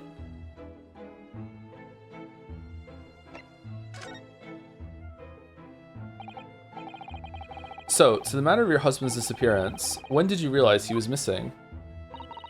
Remunerated. No, I can't say it. Why is it hard for me to say? When I was a teenager, I had so much trouble pronouncing words like phenomena. Like it just gets tangled up. Please try not to laugh. It was yesterday. I'm sorry? Yesterday? Phenomenon. That really is recent. Laughably so. Do. Phenomenon. The truth is my husband does at times have occasion to spend the night away for his work. It's not at all out of the ordinary for him not to return home at night, but this is different. For him not to make any contact for a whole day, that has certainly never happened before. Oh, my dear Daly, whatever can have happened? Wax mottled. My dear Miss Vigil, please calm yourself. Now then, have you contacted the police? Why, naturally, but sadly. Can you pronounce femininomenon? A femininomenon! They've refused to listen to my pleas as my husband has only been missing for 1 day. I was asked to wait patiently at home. Get it out like Papa John? In truth, Mrs. Vigil, I concur with the police. However, let's not be hasty. I see no reason why we should not engage with my deductive powers to track your husband down anyway. Oh, thank you, Mr. Sholmes. And furthermore, let me assure you, a chance to solve the greatest problem known to man for another month has no bearing on my decision. I seek only to put a sweet smile on our Londoner's face. That's really all there is to it. You have my eternal gratitude. I shall pay any sum you care to mention. You seek only to put the sweet's rent in your landlady's purse. That's all there is to it. Yeah, what's wrong with that?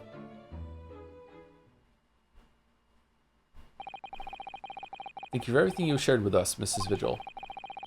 I believe I have all the information I need to begin my investigation. Oh, please report to me soon with good news, sir. Fear not, madam.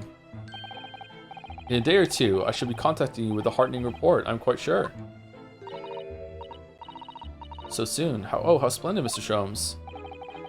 Imagine being like a Londoner in the 1800s and you just get accidentally a little bit too drunk after a work shift one day and you fucking like pass out at the bunk at the prison you work at, and then when you wake up and come to, your fucking wife has enlisted Sherlock Holmes to find you because you weren't home early enough. You're like, oh shit, uh-oh. Good news should be delivered early, as I always say.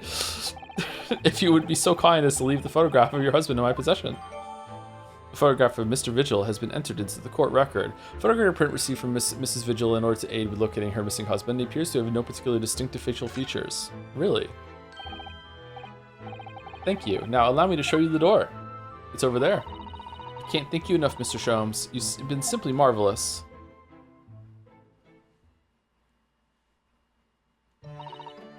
You know, I think every time, Hurley. But how do you come out with such nonsense? Good news in a day or two? Are you sure? I can't be sure, of course, but that I didn't swear on it. I merely gave the good woman some hope. I hope to be able to give her good news, one might say. Hope, Hajime. After all, the rent must be paid by the end of the day tomorrow. If by the time I've successfully located Mr. Vigil, we shall be mutually relieved.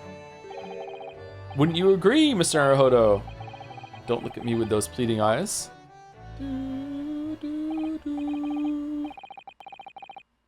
Well, my dear fellow, did you hear the details of the case? 1 second. I clicked in the wrong place and I've lost all my windows. Alt tab, alt tab, alt tab, alt tab. There we go. Click, click, click, click. There we go. Yes, my hearing is surprisingly good, actually. Excellent. And what did you make of it? Well, I was surprised to learn where her husband worked. At Barclay Prison, I mean. Yeah, quite a coincidence. Ah, so you noted that. Of course, especially with the mention of Lowgate Cemetery.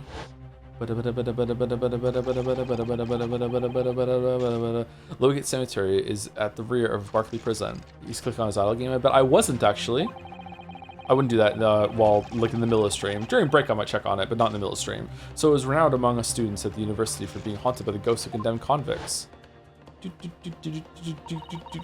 Barclay Prison is where that notorious man was incarcerated, the professor. And now a warder from the prison has mysteriously disappeared, it would seem. It's all very peculiar. Indeed, but nothing you can't handle, I'm quite certain, Mr. Naruhodo. Sorry. Run on to the prison and see what you can glean. Would you? It's the prison governor you want. No doubt the man is equally worried. But aren't you going to go yourself? Surely you needn't ask. I can't possibly be seen out with this hair. Okay, we do stay here rent-free, right? So we should probably, yeah, let's go do it.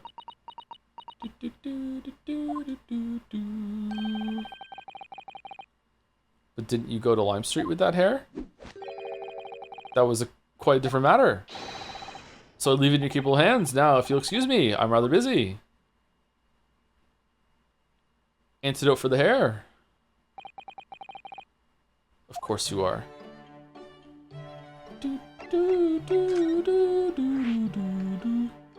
Waterloo.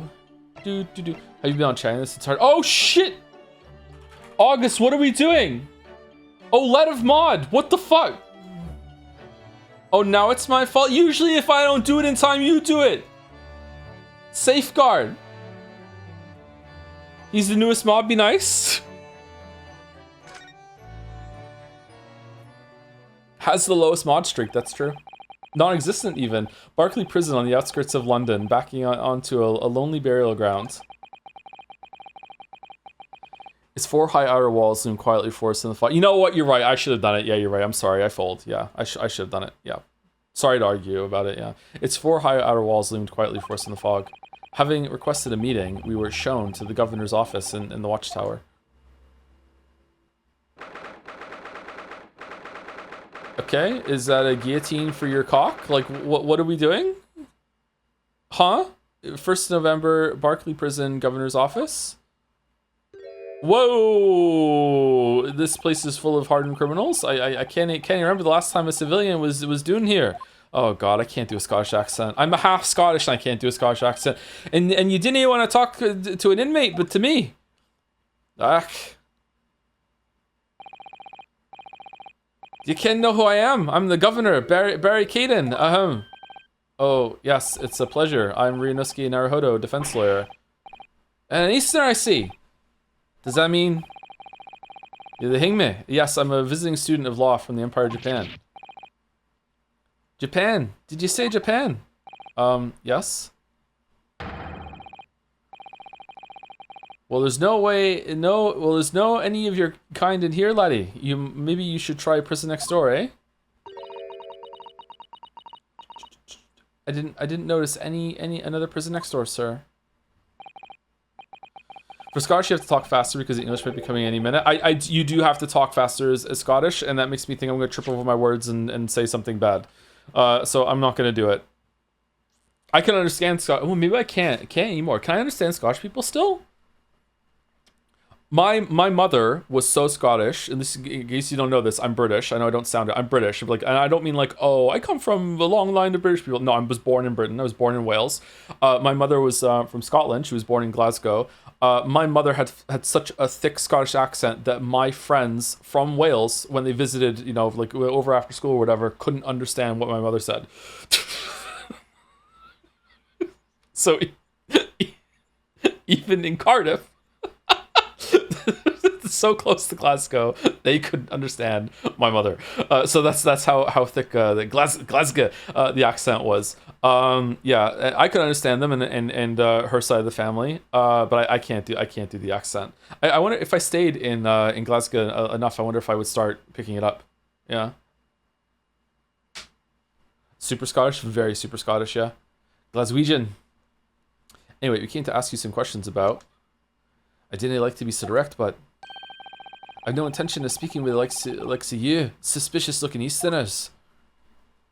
And you, donkey, you're coming with me. Now get out of my hair. So as soon as he finds out that we're from Japan, he reacts like this. That surely means... I think it's because of the professor case. You think so too? 10 years ago, Genshin Nasogi, known as the Professor, was incarcerated at this prison. And then, after his execution, he apparently re-emerged from his grave in the cemetery behind the prison. I might have known. You're sniffing around about that case, aren't you? You're agents, eh? Part of the Professor's great web, no doubt. No, not at all. We're just... Get gone with you, before I punch your lights out. We're going. I think Canadian and Scottish have some commonalities. Clearly the ghost of that killer still haunts this place. We're not going to get anywhere here. Are those cuffs? Unless we can somehow prove to this man that there's nothing suspicious about us. Governor Canadian. What are you thinking, Miss Susato? I feel sure that name came up in conversation recently somewhere. I was wondering if whoever mentioned him might have some ideas to help us. It was in the hotel. Couldn't think of it. I have the same feeling, yeah. I said get out. Yeah.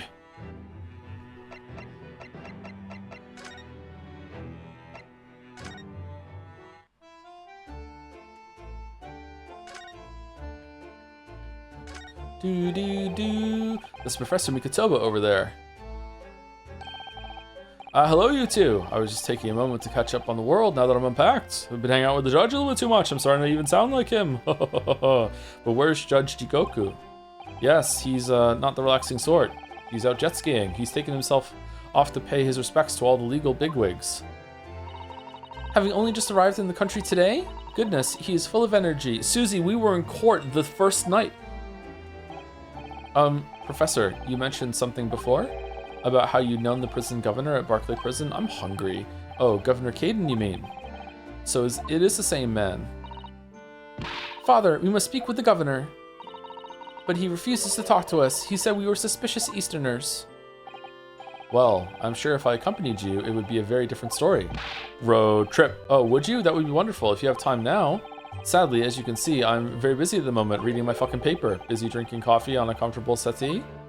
Oh, I haven't seen the word settee in fucking like 20 years. Fucking, that's such a British word for sofa on the fucking settee. Fuck off. Holy shit. God damn. The callback. Now I have rather a lot to prepare for tomorrow, you know? Fucking settee. Oh, sorry. The fucking luncheonette. Fucking hell, I didn't say that out loud, did I? You Mikotobas are alarmingly good at reading people's thoughts. On the telly. Or it could be that you Naruhodos are alarmingly bad at hiding your thoughts. Let's not fall out now. I have an idea. Didn't you want to tell us a favor? What's he writing on that piece of paper?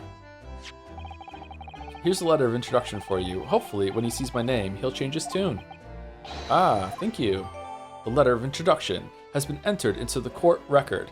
For a note of introduction on behalf of Professor Mikotoba to Governor Caden. Hopefully now he'll be able to talk to us. Okay, is his signature on the piece of paper?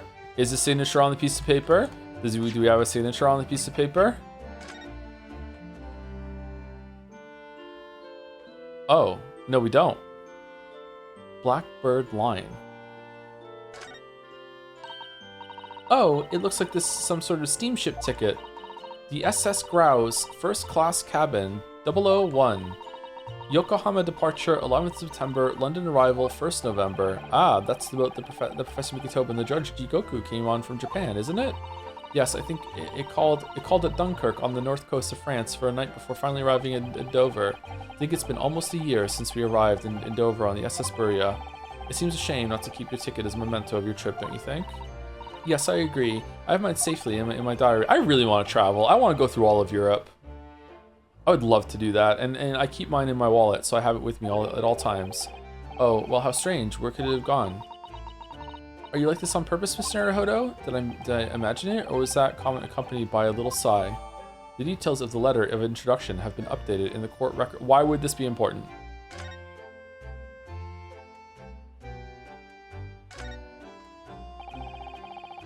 Professor Mikotoba has wonderful handwriting, doesn't he? This dark-suited young man is not in the least bit untrustworthy. Is it just me, or does that make me sound extremely untrustworthy? I do wish he'd at least call you a nice young man. I'm really not sure that would help. Wish I was a nice young man. He looks pretty handsome to me. What do you mean he doesn't have any distinguishing features? Look at these eyebrows. You could fucking cut bread with these. And the hair is nice.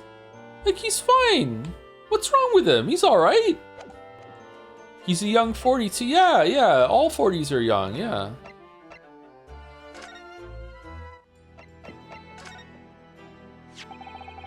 If you just cast your eyes over this, Governor Caden. What's this then? You can't pull the wool over my eyes, you good-for-nothing Japanese student. Okay, how can I calibrate to Shrek? You donkey, Mikotoba. Well, That young jock from the forensics laboratory. That Mikitoba. Yes, exactly. Donkey. Oh dear, perhaps I should have said something sooner. I'm Yujin Mikitoba's daughter, Suzato. Jings, donkey, you're the young man's daughter. And you didn't think to mention that afore. I do apologize. Aye, well, you'd best take a seat then. Can I offer you a cup of tea, perhaps? And didn't forget to try one of these wee handcuff biscuits. Adorable. Sound like you're gonna give me a Hearthstone pack? Golden, common. The fucking Americanized Scottish accent. Your father's influence is nothing short of amazing. I'm barely regretting not announcing who I was from the outset now. So then, what can I do for you, hen? Oh, hen! Well, oh man. Oh man. I'm sorry. I have 4 Scottish uncles. 4 Scottish uncles, and all of them say hen all the time. My mom had 4 brothers. Oh man, my dad had 2 brothers too. I don't have any biological aunts. Well, we're currently investigating a case. It's one of your warders, you see. He's gone missing.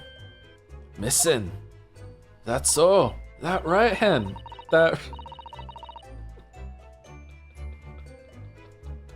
Whenever I told my mom something that she didn't understand, her eyes would just kind of glaze over, and she would pick up her tea and sip it, and then in a Scottish accent would go, that right. Just like no admittance that she doesn't know what the fuck is being said to her. Just that right. That's right. It's surely been reported to you as well, being the prison governor.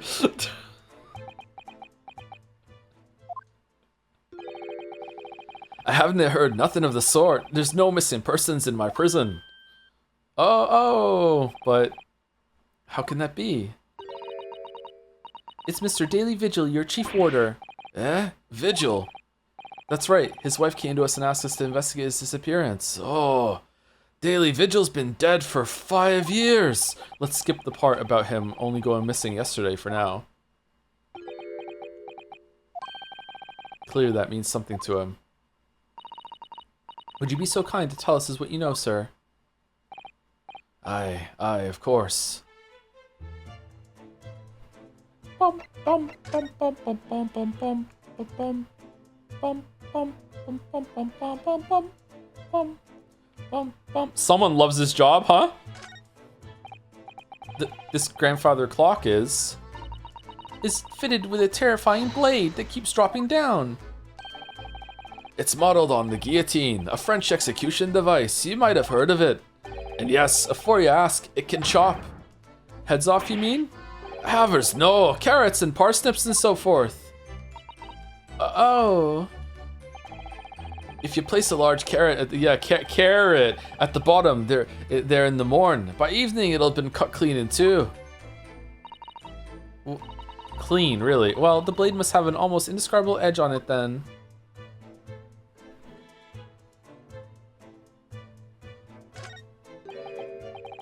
An axe, a hunting rifle, and 4 pairs of handcuffs. That's a daunting collection.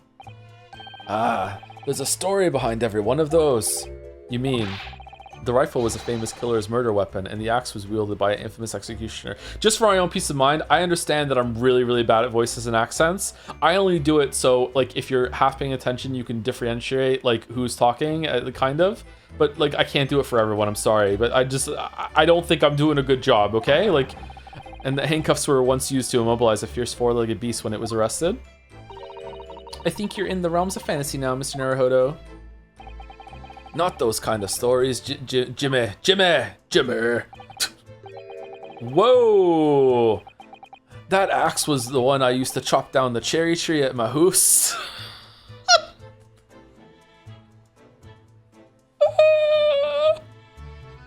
There's a moose, a loose, a boot, the hoose. Mrs. Caden wasn't it best pleased? The fucking hoose! And the cuffs on the left are the ones I caught my first burglar with back when I was a bobby. 3 hooses. The stories were a little different to those you imagined, I think, weren't they? Yes, to my relief. And in some small way, my disappointment. I suppose these are all former governors at Barclay Prison, are they? Either that, or former inmates who the governor has sent to the gallows. Oh dear, they all have such severe expressions, I really couldn't deny either possibility. Especially the one on the extreme right. His expression goes beyond severe into a whole new territory. Can we see it? That one's me. Ah! I'm terribly sorry, sir. Is it a prerequisite of the job, perhaps, having a severe expression, I mean? Of course it's not, although it is taken into consideration a lot.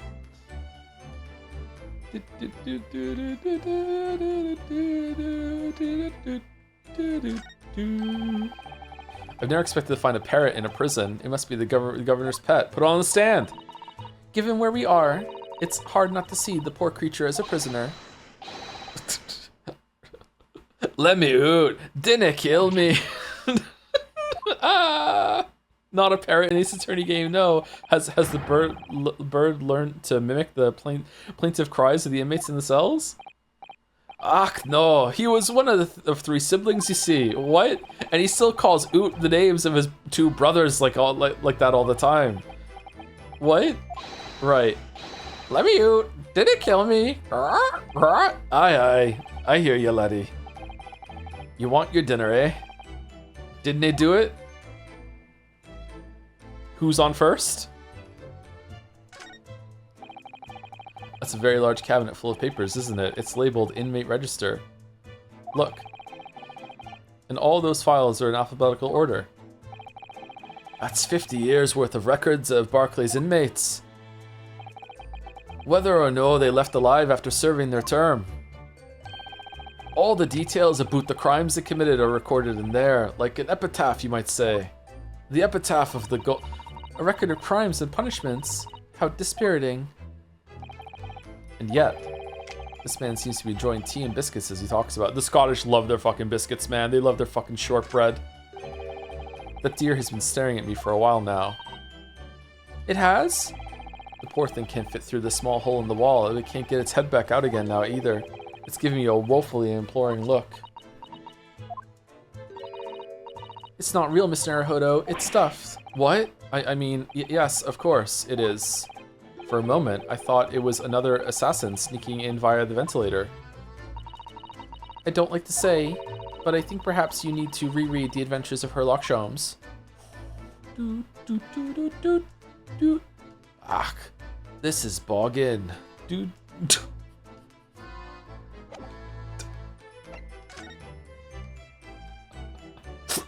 Chief Warder Vigilance. We understand that Mr. Vigil is the chief warder here at the prison. Aye, that he was. Strong sense of responsibility and dedicated to the job. No doubt about it. He was a fine warder. Sorry, did you say was? Aye, he doesn't work here no more. He left the job. Oh shit. Oh my. When was this exactly? There's a question. When was it about? It can't have been much less than 10 years. Yeah, 10 years ago now. Oh, what? 10 years ago? He stopped working here 10 years ago? Aye, as I mind it. Do you ken? I haven't heard the fella's name in all that time. Donkey. That's a worry if he's gone missing though. But Mrs. Vigil made no mention of it. I think perhaps, Mr. Naruhodo, that his wife simply doesn't know. I think she's unaware that he no longer works here. Governor Caden, can you tell us tell us what happened? Does he have a last name? Caden something? 51. Barry Caden. Like barricade? Cause he's like a fucking brick shithouse? Governor Caden, can you tell us what happened? Why did Mr. Vigil give up his job here? That's important, is it? Yes, I believe it may be. What are you thinking, Mr. Naruhodo? I can't help wondering, given that it was 10 years ago. Which was exactly when the professor was being held at this prison. 10 years ago. So Mr. Vigil actually resigned from the position of Chief Warder 10 years ago, you're telling us. What happened to make him leave the job?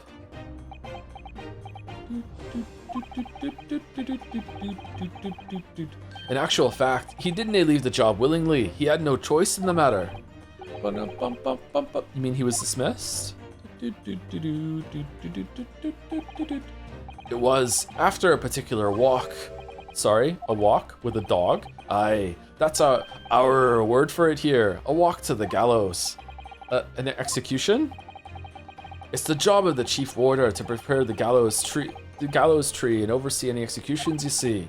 Only, Vigil did something unthinkable on that last walk he was manning. What did he do? He fucked off, he did. I'm sorry, but I can't reveal that information. Uh-oh. But I can tell you that it's very rare for a chief warder to be relieved of his post. This accent is drifting all over the place, but why wouldn't Mrs. Vigil know about it? I need more calibration donkeys. She appears to be under the impression that her husband still works here. I wouldn't have ken anything about that, I'm afraid. Can you perhaps answer one more question about the circumstances of his dismissal? Donkey. And what would that be, hen? That last execution that Mr. Vigil was responsible for overseeing. Was it by any chance the professor's? My thoughts exactly. I'm sorry, I really am. But I'm at no liberty to answer that. I see.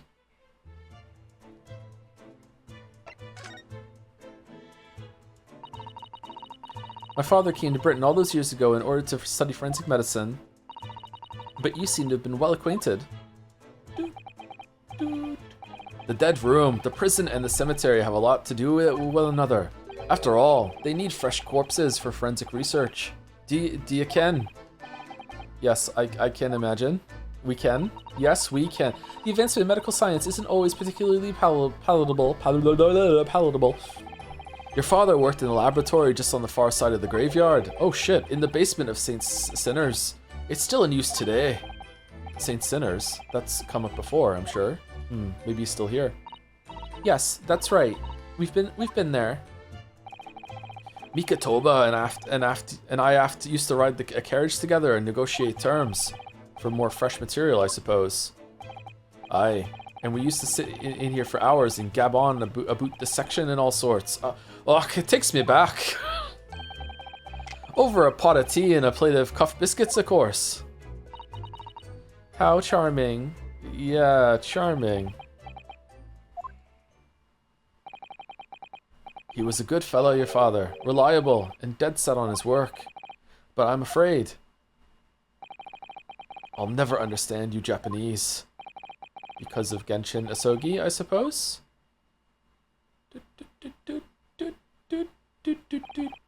Can't with his tiny cup. It's a normal sized cup. He's just gigantic. Well. That's a lie. Donkey. I can't tell you anything else. Thank you so much for your time, Governor. Oh, one moment before you're away, hen. I'm sure I have it here somewhere. Found it. Here, take this as a wee souvenir for your visit to the prison. What is it? Something that'll come in handy in the trial, because it's all fucking bullshit. That's Vigil's dismissal notice. It's 10 years old now, of course. Oh my, are you sure? Fuck it, just take it. It's no trouble at all. It's no the original mind. Vigil's dismissal notice has been entered into the court record. Get out of here, you babag. The harsh reprimand incurred by Mr. Vigil 10 years ago that resulted in him losing his job as chief warder of Barclay Prison. Thank you very much, Governor Caden. Well, in return, do me a favor and never come back here. That case is closed.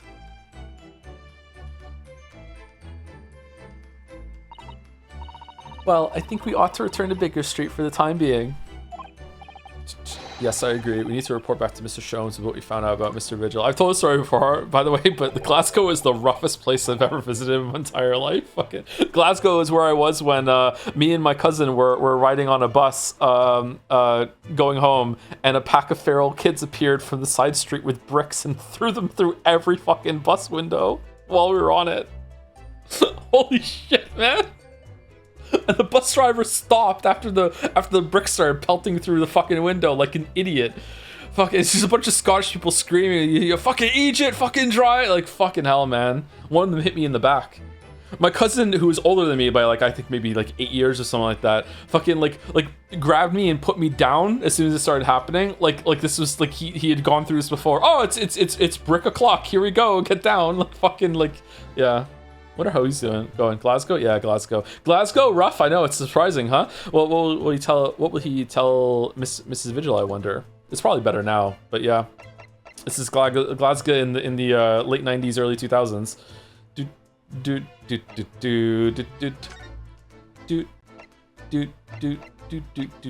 Oh, we're not going to the lab at the edge of the cemetery. Why, lol? This fucking just kids did that, man. 1st of November, Sholmes is sweet. We're back. Hello, you two. I thought you'd be back before long, so I baked some scones for us all. Ah, so that's what delicious smell is. Greetings, my dear fellows. You've returned a good deal sooner than I was anticipating. Hello, Mr. Sholmes? What are your pronouns? Sorry. Hello, Mr. Sholmes? Say nothing. Your thoughts are written all over your faces in any case. It turns out that it'd be advisable to test my hair colorization time for application. Oh my. Pray tell me, what of our warder friends? Have you garnered some information? He's not even wearing the hat. He's doing it. All right, it's at 4 hours. Let's take a second break, and I'll read for another hour, maybe a little bit more if there's a better stopping place. But yeah, Fanart into this. I'm kind of tired, but I'm having a good time. But anyway, let me go use the bathroom and grab some water. Be back. It is raining, chat. I'm happy about that. I like it when it rains. It is raining, my dudes. Is that a can of water? No, it's Coke Zero. I had some water during the break though. Down some water. All right, so where is this going? Are we gonna find this guy? Are we gonna find this guy dead? Are we gonna find someone else dead and he's the culprit? Or do we have like another 2-3 hours of pre-trial until we finally get into it? Feels like this is building to something. Pray tell me, what of our warder friend? I've been enjoying the sequence so far, actually. What of our warder friend? Have you garnered some new information? I started going to the gym and not drinking soda has been difficult. Switch over to the sugar-free stuff. After a month or so, you get used to it, and it's just like drinking soda without any of the downsides, really. That's what I do. My uninformed guess is that the redhead causing the vacancy. Oh, yeah, that makes sense, doesn't it? Shit. Is he a redhead?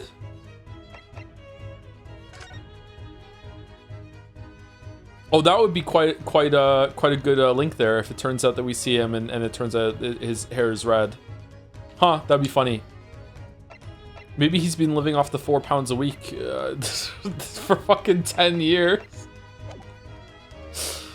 Zero is a gone set for my weight loss. Yeah, I agree, yeah. My first still ideal, is that big of a problem? Again, I'm not a doctor, I just pretend to be one on Twitch. My understanding from doing lots and lots of research is that the amount of 0-calorie soda that you would need to drink for it to cause any adverse effects is in like, you would probably like burst open from the amount of drinking that much. Like, we're talking like hundreds of cans in order to have any problems. So even if it's only like 50 cans, tens of cans, like how many cans are you expecting to drink? Like you're probably like at most you're like drinking like maybe 4 a day. Like you're not gonna get that far up, right? So like, yeah, just go for it. Have a nice drink. It's essentially water. You should still drink water. Water's still my favorite drink. Like I drink more water than anything else. But like, yeah, Coke Zero is good. Oh, yeah, something very surprising, in fact, though it's not a patch on your hair, to be honest. So, it most certainly isn't, but still, we discovered that. Sholmes! Oh. Drop everything, Sholmes. This is more important. Gina? Falco? I can't Adam and Eve it. Can't believe it. Sniff, sniff. Are you mad that he tricked you? What's happened? Clearly a very grave matter indeed. For Miss Lestrade made no mention of my hair whatsoever. It's the boss. What do you mean? Inspector Gregson? The boss is... He's dead. He's dead. What? Really? They just found his body. Shot with a pistol. What? But... Inspector Gregson? He was murdered? No, not Gregsy. Come in, my dear girl. Tell us the whole story. Sniff, sniff.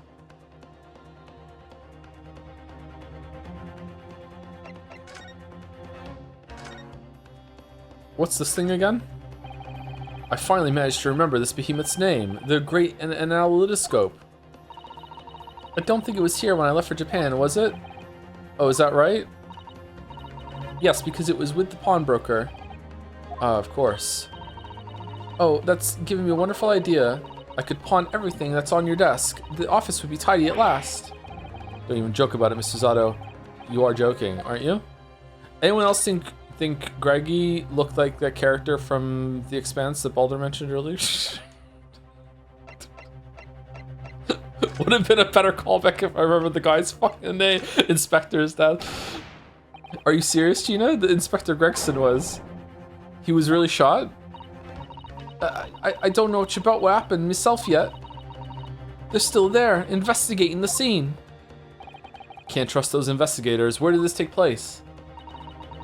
A little rented room in a building full of flats on Fresno Street. The outskirts of town, nowhere near his home. He was perhaps investigating a case then. Probably the same case that we're on. The thing is, no one at the yard knows nothing about no case around there. Oh, how strange. The boss was. He was so good to me. I know I ain't up to much yet, but was he really? One day I was gonna show him. I'd become a proper detective. Oh, Ginny.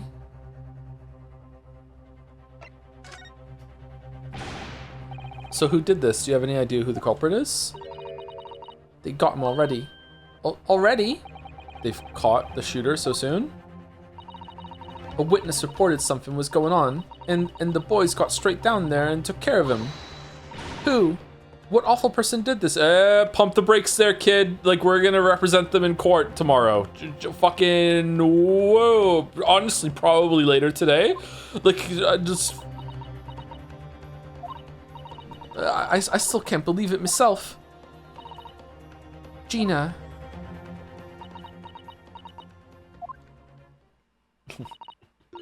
Actually, we're already in court. Examination summation and go for it. It was the Reaper. Wait, what? Wait a minute. You don't mean they've arrested Lord Van Zeeks for it? That's right. That Reaper bloke's gone and shot the boss. Wait, what? No, Lord Van Zeeks? We're gonna defend Lord Van Zeeks in court? Oh ho ho! How the turntables have turned. Okay. Now the silver sword is in the other hand. Are you quite sure, Miss Lestrade? It's Barak von Zeeks the police have arrested? I saw him with my own eyes in the interview room at the yard. I don't believe it. But there were witnesses, and they're all saying it was him. Surely he would represent himself. So you mean there were actually multiple witnesses? They heard the gunshot, apparently. And when our lot got to the scene, there was only the boss and that Reaper bloke in the room. But there's no way Lord Van Zieks would have taken Gregson's life. I just don't believe it. I don't believe it either.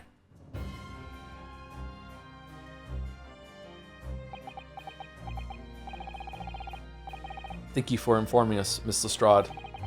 Wow, this is a absolutely, like, punishing and absolutely horrific thing that Iris is going through right now. She doesn't have any hold over Scotland Yard at all now. She can't get into crime scene. She can't bribe her way in. She, like, fucking hell, man. She's lost her into all of this shit, man. How can she get a new Gregson positioned in her stories in order to get... Oh, holy shit. How fucking devastating. Ginny could become the new Yeah, Ginny could become the new Gregson. Yeah, okay, alright. She's gonna have to practice getting her hat, like, here. Oh, she already is! Hat here and do the fucking, like, back and forth and use UT. Yeah, okay, alright. Alright, it's good, alright. This really is most terrible news. I'm dreadfully sorry. What you saying sorry for? You didn't do nothing.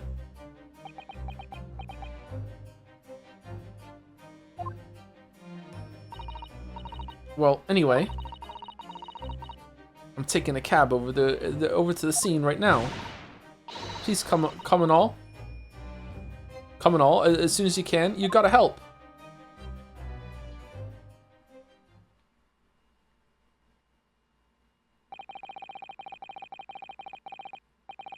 It's a detective's lot to appear wherever some sinister plot has unfolded. Little wonder we all look haggard. Sometimes these things are almost too much for the nerves. Mr. Sholmes, what use is there in being a great detective if I fail to see someone like this coming, How could I let this happen to Gregson? To Gregson? Is the act falling? Interesting. Mr. Naruhodo, I shall leave at once to begin my investigations. Of course, yes, we will too. It would be helpful if you could talk to Mr. Reaper and see what you can glean. I have a feeling that there's not going to be a dance of deduction this round. I'm sure you were intending to do so anyway. Until later, then.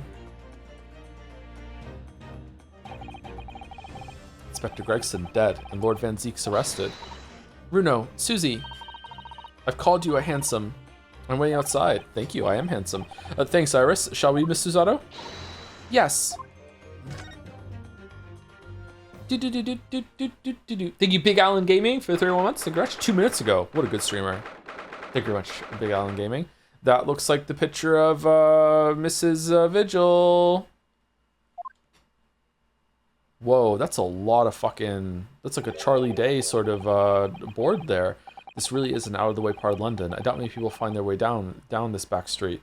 Were, was Greggy and Lord Van Zieks working together to try and figure out who the Reaper was? And this was like one of their secret hideouts to do some work together? It's really an out-of-the-way part of London. I doubt many people find their way down this back street. So this dust-ridden, rented old room is where it happened then. So this is where poor Inspector Gregson lost his life? Yes, and the police are already hard at work investigating, it seems. Is he really dead? I don't see Mr. Sholmes anywhere, though. Perhaps his investigations have taken him elsewhere. I see a red wig on the floor. Oi, what do you think you're doing there? Every one of them drawers has got to be taken right out so you can look underneath and all. I want the space above the ceiling checked, and don't forget to look inside the chimney stack too. Blimey, ain't you lot never gone over an house looking for dough when the owners are out of town? That was hard to read. Gina's obviously got some unique investigative techniques she wants everyone to adopt. Oh, so you've turned up at last. Mind you, I ain't been here long myself. Hello again, Gina. Sholmes has only just left. You're lucky you missed that. He went prancing around in here, pointing at stuff and flicking at that at of his, and then just scarpered. Oh, he's finished investigating already, you mean? Yeah. He didn't stop to say nothing to no one, not even me. Gina, would you mind if we investigated too? Listen, Odo. You're a lawyer, right? Yes. Why? Well, you're not thinking of trying to help that Reaper bloke, are you? Oh, poor Gina. She's never going to forget, is she? That trial will haunt her forever. Gina, if you don't mind me saying, if Lord Van Zieks really is responsible for this crime, he will be duly and fairly judged in court. Suppose you're right, yeah. Go on then, Odo, get investigating. I want to know the truth about what really happened here. Are we Inspector Gordoning with Gregsy right now, or what's going on? Thank you, Gina. Bum, bum, bum, bum, bum, bum, bum, bum, bum. Bum, bum, bum, bum, bum, bum, bum, bum, bum. Empty fireplace makes a room feel even colder than it would be otherwise, doesn't it? Yeah, that's true, yeah. It's thick with dust, look.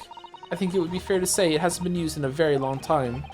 In other words, Sumari, whoever lived in this room, must have been extremely hardy in cold weather. Or nobody lived here at all, and merely visited when the occasion arose. I wouldn't like to say which is more likely. No, that's right. It's one or the other.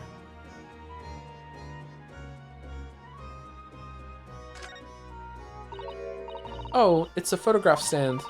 I suppose it must be a picture of one of Inspector Gregson's family members. Ah. What's the matter? Your eyes look like they're about to pop out of your head. They are. Look! Mr. Naruhodo, quickly! Why do I feel like this woman is familiar somehow?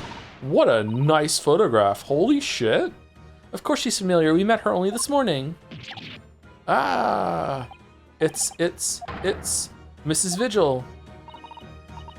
This makes no sense. Why would there be a picture of Mrs. Vigil in here? Oh dear, to be frank. The cube? I don't think I've ever been more stumped.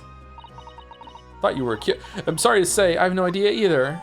The framed photograph has been entered into the court record. Photographic print of a smiling Mrs. Vigil in her younger years. It was found on a desk at the scene of the crime.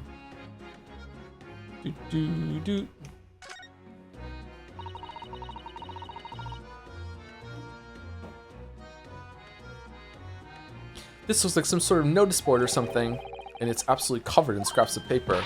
Ah, Mr. Naruhodo, look! It's all about the Reaper for sure. This, you mean? It's an autopsy report, isn't it? And these are case notes here and details of prison inmates. Yes, in fact, they're all the sort of documents that only a detective could normally acquire. What on earth went on in this room? Some old newspaper cuttings. Ah, and this one here. Oh yes, the advertisement, you mean. To the Red-Headed League. But why? What's that doing here? Whoever occupied this room was clearly interested in it for some reason.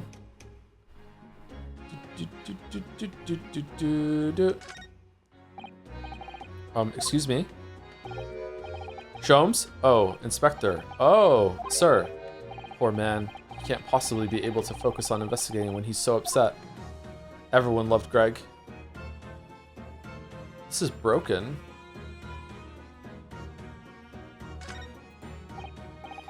Excuse me, what's your name? Sorry, sir. Can't see a thing, sir. Too many tears, sir. Right, perhaps I'd better leave you to your work then.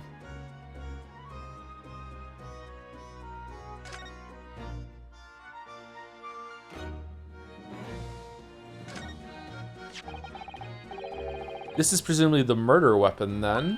Huh. Oh my, it is real, I suppose? I think so. Guns are so rare in Japan, I really know very little about them. There's one way to know for sure, Mr. Naruhodo. Fire a shot! No! If I did that, I'd be looking for a skilled lawyer to represent me in court. Slightly safer, just ask someone who might know, I think. The killer's revolver has been entered into the court record. Murder weapon that was found at the scene of the crime on Fresno Street, probably best to avoid handling it.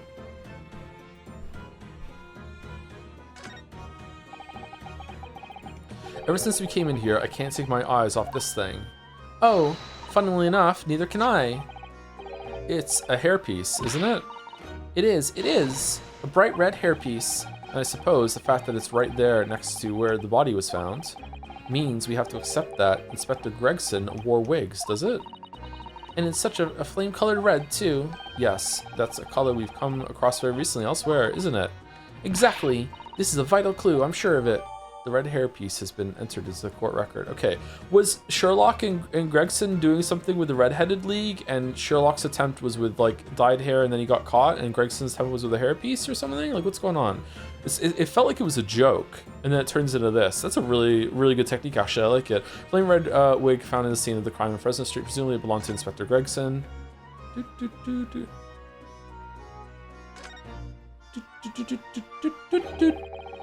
Top of one of the candles in this candle holder has been completely blown off. Yes, there's wax splattered on the wall behind. Look, did the bullet go up there? I suppose if a bullet had hit it. It does seem likely that the bullet hit the candle, having first passed through the inspector's body. Where's the blood then? Now that wax on the wall looks like blood to me. The candelabrum has been entered in the court record. A candelabrum for the wall of the source of shoes for the top of the candle has been blown off. It's giving me a lot of evidence. That's cool. Oh, what's this? It would appear to be a little model policeman. It's rather charming, isn't it? In a way? Seeing as it's on the floor here, do you think it belonged to Inspector Gregson? It's a little hard to imagine Lord Van Zeek's playing with something like this. It's only about 8 centimeters tall. It could have fallen out of someone's pocket, I suppose. Let's put it in the fucking guillotine clock and get its head off. Do it. I think we should record as evidence just in case. Yes, I agree. It is rather delightful after all, in a way. Gregson's dead, Susato. So is Alonzo. Kazuma's not, though. Police figurine has been entered in the court record.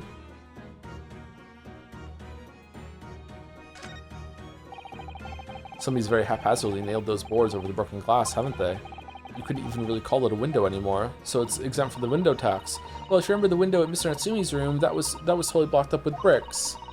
This one does at least still let in some light, so you could say, when are we gonna get to the house that has straw all over its windows? You could say nothing more about it. I'm starting to feel even more sorry for Mr. Natsumi now.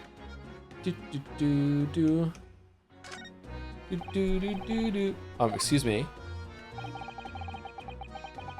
If you're looking down on us from the great beyond, Inspector, don't worry. We'll look after things at the yard. Wow, they loved Greg. I've interrupted some deep thoughts there.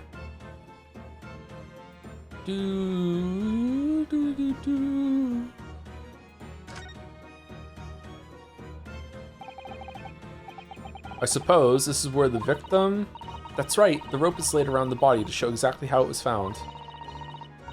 What if they, like, moved the rope accidentally? Poor Inspector Gregson himself has already been taken away. And would probably be under Dr. Scythe's scalpel by now, if not for what happened last week. From the shape of the rope, it would appear that the inspector was curled up in a ball.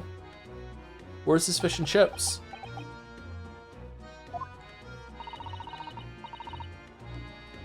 Are you feeling alright, Mr. Naruhodo? You look like you've just seen a ghost. I know it's just a rope, but, well, it conjures up quite a terrifying image. It does, actually, that's all, yeah. Yeah, poor Gregson. Especially with the blood stain next to it. Oh, I do understand.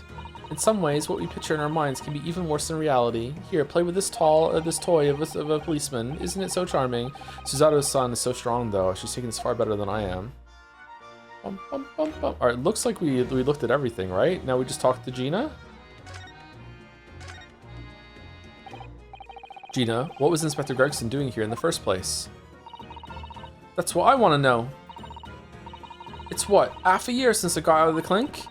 That's why I decided to give up me diving and become a detective instead.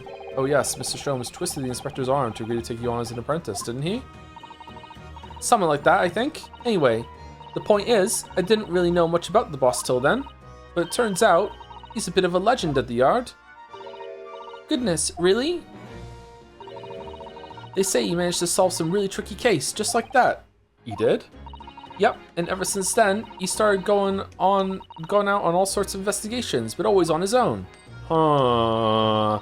No one else at the yard even knows what half of the cases he's working on are, apparently. That's not how it's supposed to work, is it? So what was the legendary inspector doing in a dingy little room like this? I know he had a lot of respect for the Reaper and all, and look where that landed him. Respect for the Reaper? In what way? I heard him say as much. I take my eye off that fella. Were his words? Not how the general public feels, is it? Most people are terrified of the Reaper. Most people fear the Reaper, yeah? Yeah, the boss said that's exactly why we respected the bloke. Bloke? I didn't realize Gregson held the Reaper in quite such high regard. Bum bum bum bum bum bum bum. He said something else to me and all. So I don't know what I'm supposed to pronounce. Summit?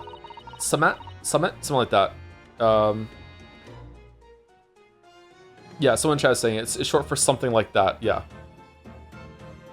The British are really lazy when it comes to maybe it's a genetic thing because I'm British and I mush my words together. Maybe a lot of us do that. Something about that, yeah. Because a lot of the phrases that we say and things that we say are just mushing words together, so they're faster to go through.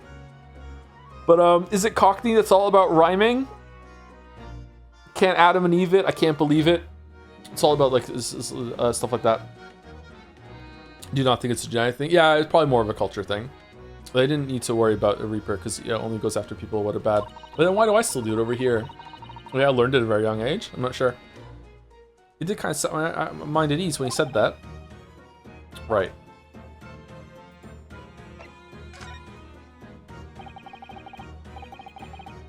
What is this place then? Does anyone live here?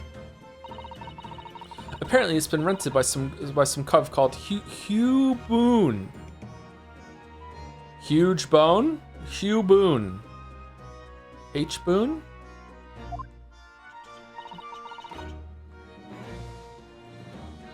Hugh Boone? It's sort of here today, gone tomorrow name, that, isn't it? Yeah, he's what we call an unidentified person. We haven't been able to get in touch with him. I see. Well, judging from appearances, I'd have to say this place hasn't been lived in for a long time, if ever. Right, all the lads from the yard piled down to get stuck into the investigation, but there's so little here, no one knew what to do with themselves. The rare silent oh dear from Susato there, I do wonder. Yes, Miss Susato? Well, could it be that this Hugh Boone is in fact Inspector Gregson himself? What? How could that be? Well, if he was investigating on his own, it's quite possible that this was in fact some kind of secret office of his. I'd never even considered that. Nice work, Suze. We're actually following a line of inquiry like that ourselves. You are? Yes, and Susie said it. If you look around the room, you'll see. There's a few things that hint at it. We should really investigate this place in detail. We did already. We did it all already. I see that's where the poor inspector was found over there. Yeah, that's right. They said it was a single bullet what did him in. Yeah, it would take him more than one bullet to kill old Greggy. Apparently the bullet went right through him, struck that candle tree on the wall. Oh yes, it's blown one of the candles the candle spark completely.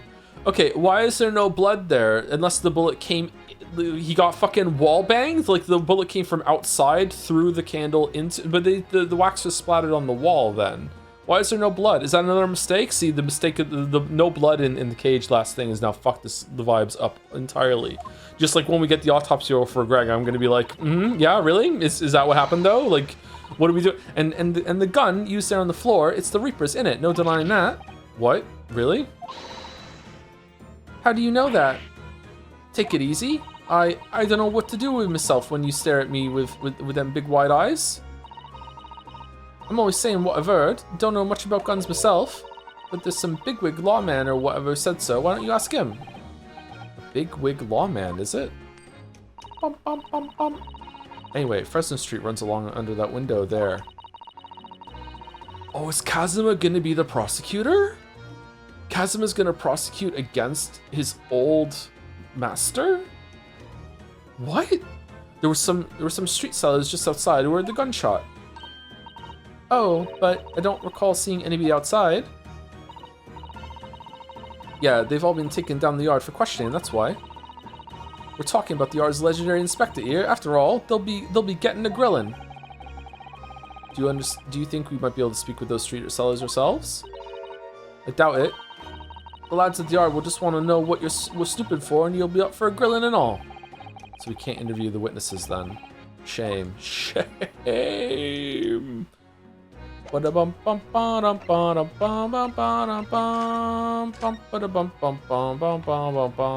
did I miss something, or do we leave now?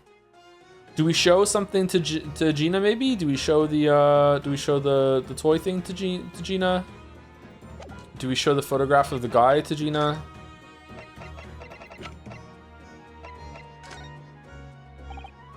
Gina, what do you make of this? What is that? Evidence? Work something out about what happened, have you? Oh, no, not exactly. Think you long enough to the job, you guys still deducting business yet? I swear I'm gonna get the person who did this to the boss. Alright, maybe go to prison and go talk to Van Zeeks.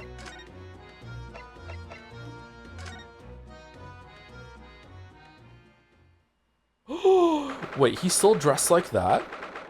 1st November, local prison cell 1. There he is, Lord Van Zeeks behind bars. So it's true. So true. He really was arrested.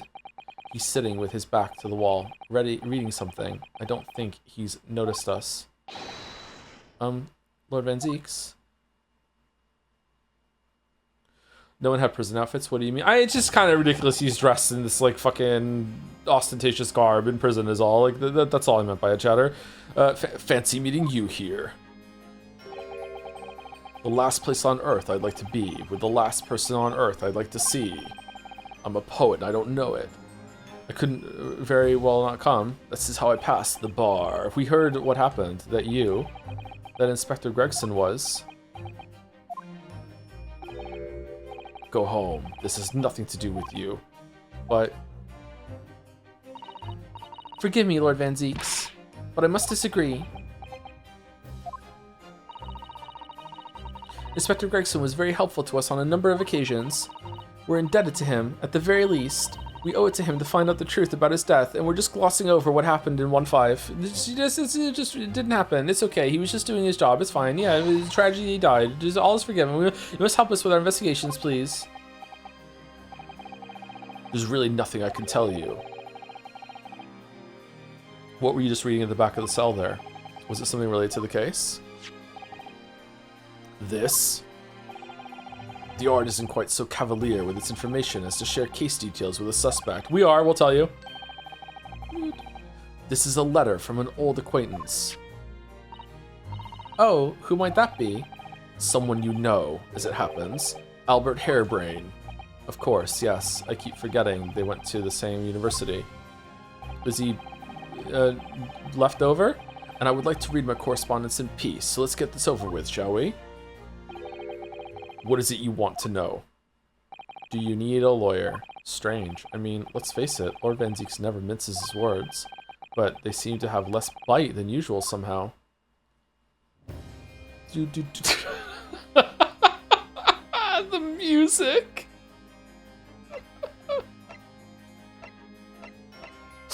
Show Van Zeeks the newspaper from a bit. Which one? Let's show him everything. I'm a lawyer! I think you know what this warned by people in my country. This is by people in my country to show the defense lawyers, don't you? And I think you know that I believed you to be merely playing at lawyercraft, initially. But it would seem your armband may actually imply some dormant talent after all. Lord Van Zeeks, do you mean? Let's hope you wake up soon. Yes, I was clearly daydreaming. I almost thought I got a compliment there. Ooh. It's not for me. Ah, that's not why I was showing you it. I suppose. If it was a black-headed league, you would have no hesitation. None whatsoever. Sadly, my own hair could be no more described as black as it could be red. Okay, I wonder what color chat thinks his hair is. Yellow? Green? Like, what's chat going with? Purple? No, it's like a steely gray. What are you talking about? Purple? What colored league should I join? Should I then join? Our chat's fucking figuring it out. Let's go. People are troubled by the most unexpected problems at times. You know what? I see a bit of purple in this hair. Yeah. Okay, I fold. Yeah. You're right. Yeah. Sorry. What's that? It's just something I was hoping to ask your opinion about, that's all. It's a serious crime for the defense to attempt to extract information from the prosecution by illegal means. Alright, I get the message, but I don't see what's illegal about me asking.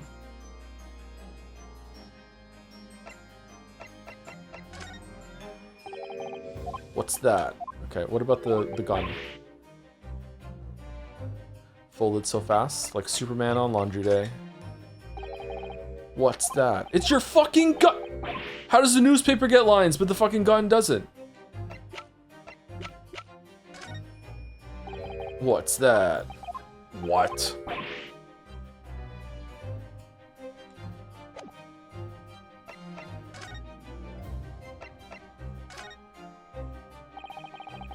Can you at least tell us your side of the story, Lord Van Zeeks? What happened? How much do you already know? We know that the inspector was shot dead in a small rented room on Fresno Street, and that you were found there by police when they arrived on the scene and immediately arrested. We were told that there was nobody else in the room and that some witnesses heard the gunshot. Then you're well informed, and there's really nothing I can add. The truth is, I don't know what happened myself. Huh? But the gunshot, obviously you didn't fire the gun, did you? I'm not in the habit of shooting the people I work alongside. I also heard the noise. However, before I had a chance to investigate, I was apprehended by the arriving officers. Sounds like a setup to me, so he doesn't actually know what happened. If I might ask, what were you doing in that place to begin with? Pawning. Always be pawning. I don't need to answer that. Oh, shut the fuck up Friday? Okay. After all, you're not representing me. He is going to need a lawyer, though. He can represent himself. He's a lawyer. He can just do it himself. Your defense. Who's going to be representing you in court, Lord Van Zeeks?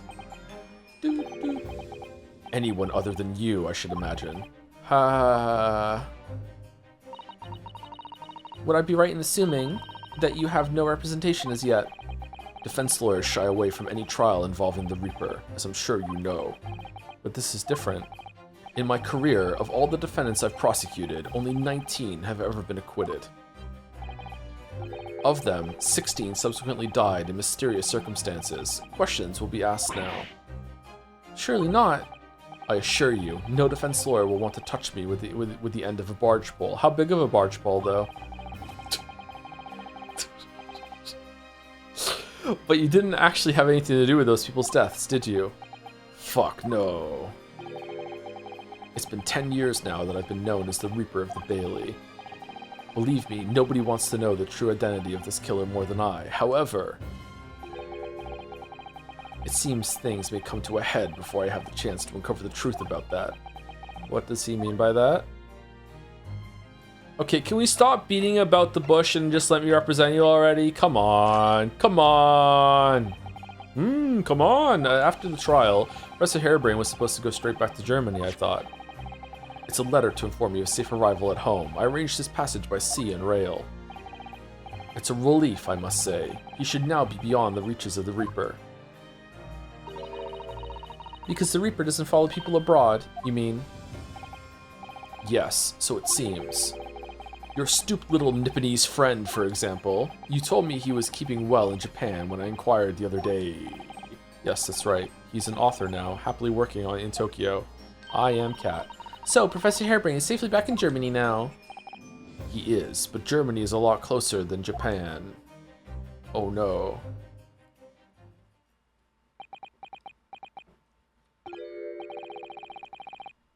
So, it appears our conversation has run dry, like my hallowed chalice. There was a 2-second silence, that's all. Well, in any event, if you'll excuse me now, I wouldn't like to detain you. Bro. I was wondering, Lord Van Zeeks, if you'd like, I'd be happy to advocate for you.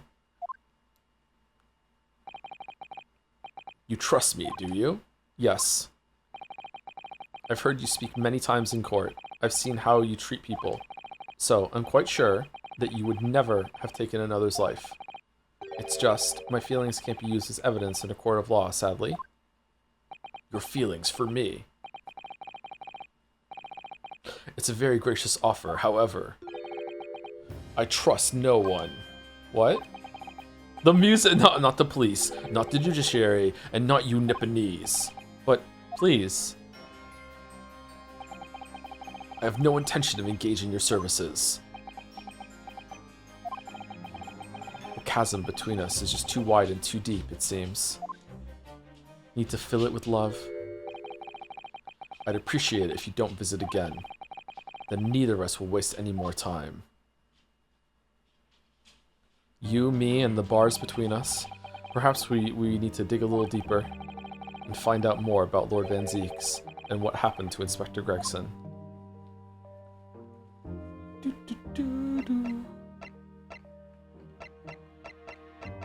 Person who needs a defense lawyer, say what? What? Ah!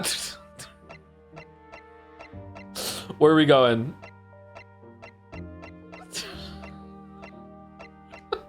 Such a dumb joke.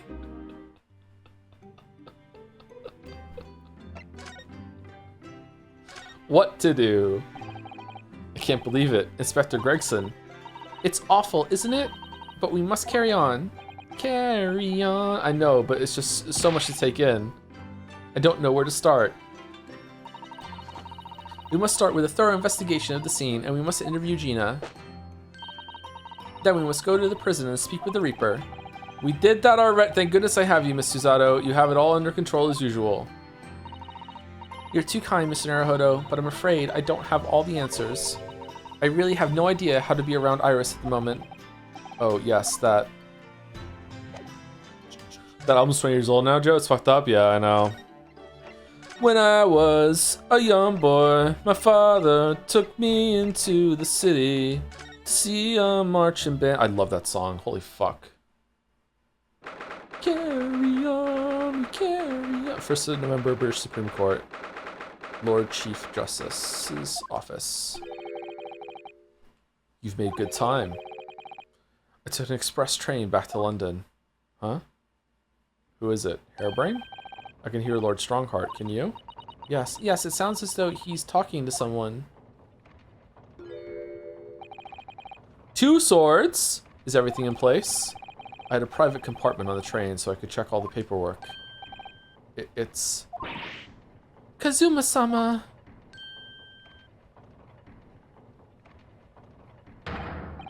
Ah, your time is impeccable. It is? No doubt, you have heard the sickening news about the Reaper's latest devilry. Yes.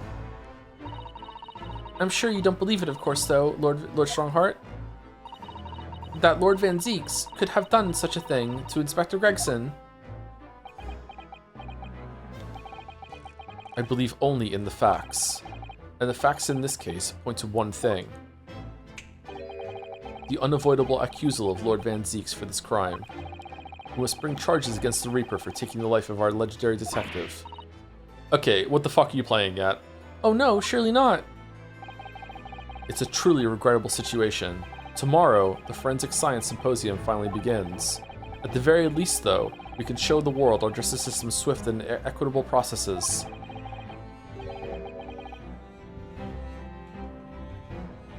Are you trying to, like, save face by showing that, like, look, Scythe did something and someone else did something, and but we still prosecuted them, and like, look, we're unbiased and fair? Or that seems kind of shit, actually. Like, I feel like it looks worse than that to be like, oh, like a couple days after Scythe goes down, your head prosecutor goes down too for killing someone. Like, what the fuck kind of sham legal system are you running here? What's going on? What are you doing, Big Mac? What the fuck? So does that mean that the trial is tomorrow? Yes, precisely. No doubt. In fact, this is a fine opportunity for introductions. Kazuma. Donkey. Ah, but of course, you're already acquainted, aren't you? Mr. Sogihil will be present at tomorrow's proceedings.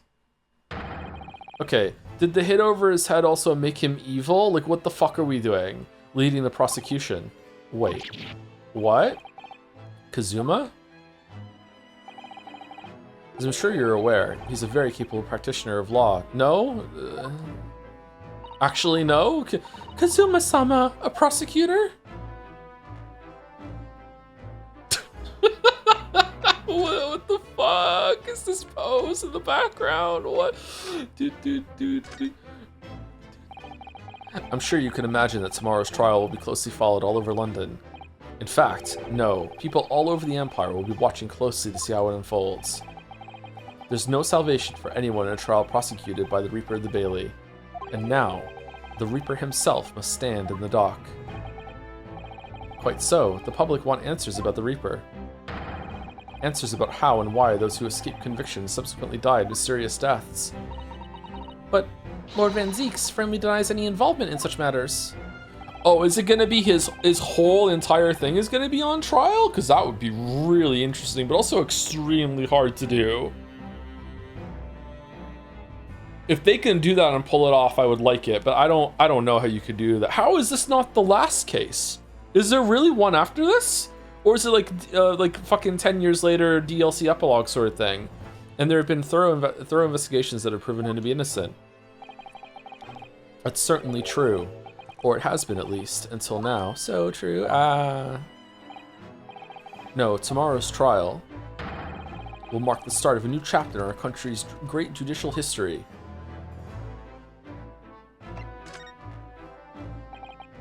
So, Kazuma will be prosecuting tomorrow? That's right. But he's a defense lawyer, Lord Strongheart. Accomplished young law practitioners cannot pick and choose their roles. And imagine what it will mean for the prosecution to know the strategies commonly employed by the defense. A devastating combination, wouldn't you agree? Absolutely. I've no doubt at all that Kazuma will be razor sharp as a prosecutor. I doubt it, but why Kazuma-sama? There are surely many other highly skilled prosecutors in Great Britain. It was a personal request. I asked to be assigned to the trial. You asked for this? But why? It'll all become clear tomorrow. I was his apprentice for fucking 6 months. You have any idea what he put me through? All this Nipponese that and Nipponese this. Like, oh my fucking god, you have no idea. Okay, he's starting to have a couple good points. I don't even give a shit if he killed him. He has to go down for his racism. Fuck it. I'm guessing you intend to stand for the defense, don't you? How long he had me fucking kneel next to that fucking table? Like, although the Reaper appears to be turning down all offers of representation, I'm surprised such a personal request would have been upheld. It seems unprecedented, quite exceptional in fact. Okay, so sorry for criticism. I dislike how the story is handling Kazuma's return at the moment. Maybe they'll justify it. I'm not like throwing in the towel. Right now, I'm not enjoying we were super besties, hide in the fucking closet and come over to the Great Britain with me, tee-hee-hee. And then as soon as he's back, it's like, I understand how he got here even. So like I'm not enjoying this so far, but I'm interested to see where it goes, and if they can justify it, then great. But we'll see. It seems unprecedented, quite exceptional in fact. They should be kissing in a British cafe. They shouldn't be fucking like going out against each other in court for no reason. You are quite right, Miss Mikotoba.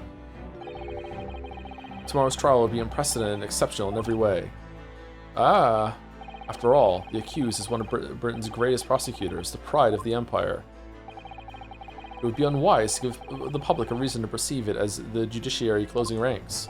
Who's going to be on the jury? So that's why you're happy to let a foreigner handle the prosecution? Ryunosuke, let's see how your skills have been honed. After practicing law in this land for so many months. Yeah, don't we have like the biggest advantage against you, bro? Like, what the fuck have you been doing, Kazuma?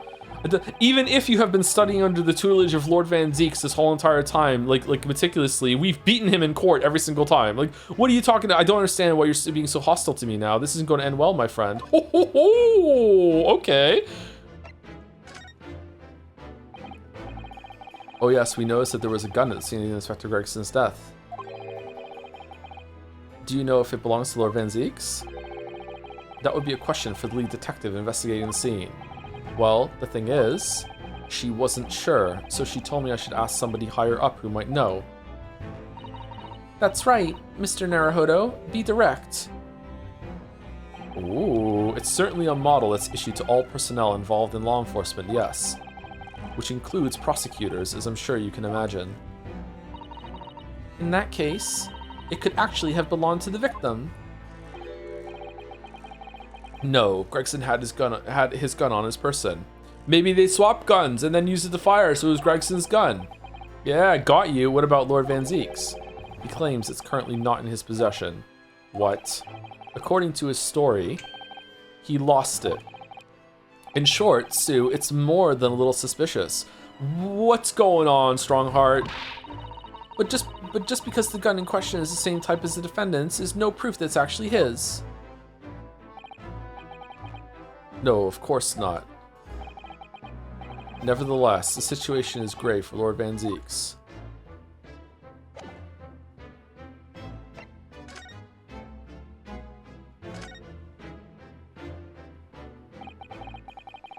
I'm sorry for all the worry I've caused you, but it'll be alright now. Has your memory completely returned? Yes, completely. I remember everything. Including what I was coming here to do. Right. Kazuma-sama! I can't tell you how happy I am to see you alive and well like this.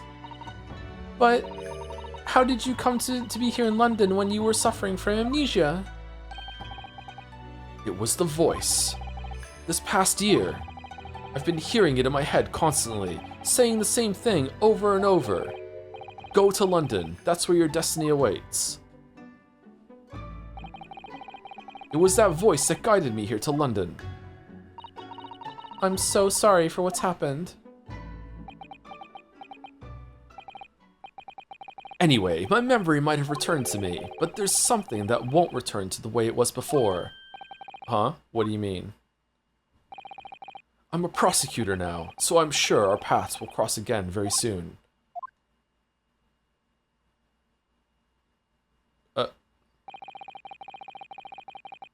That's it? Okay. It doesn't look like we're going to glean much more here. Well, thank you very much, Lord Strongheart. Remember, tomorrow's trial will go down in our Empire's history. There's much you could learn from the public gallery.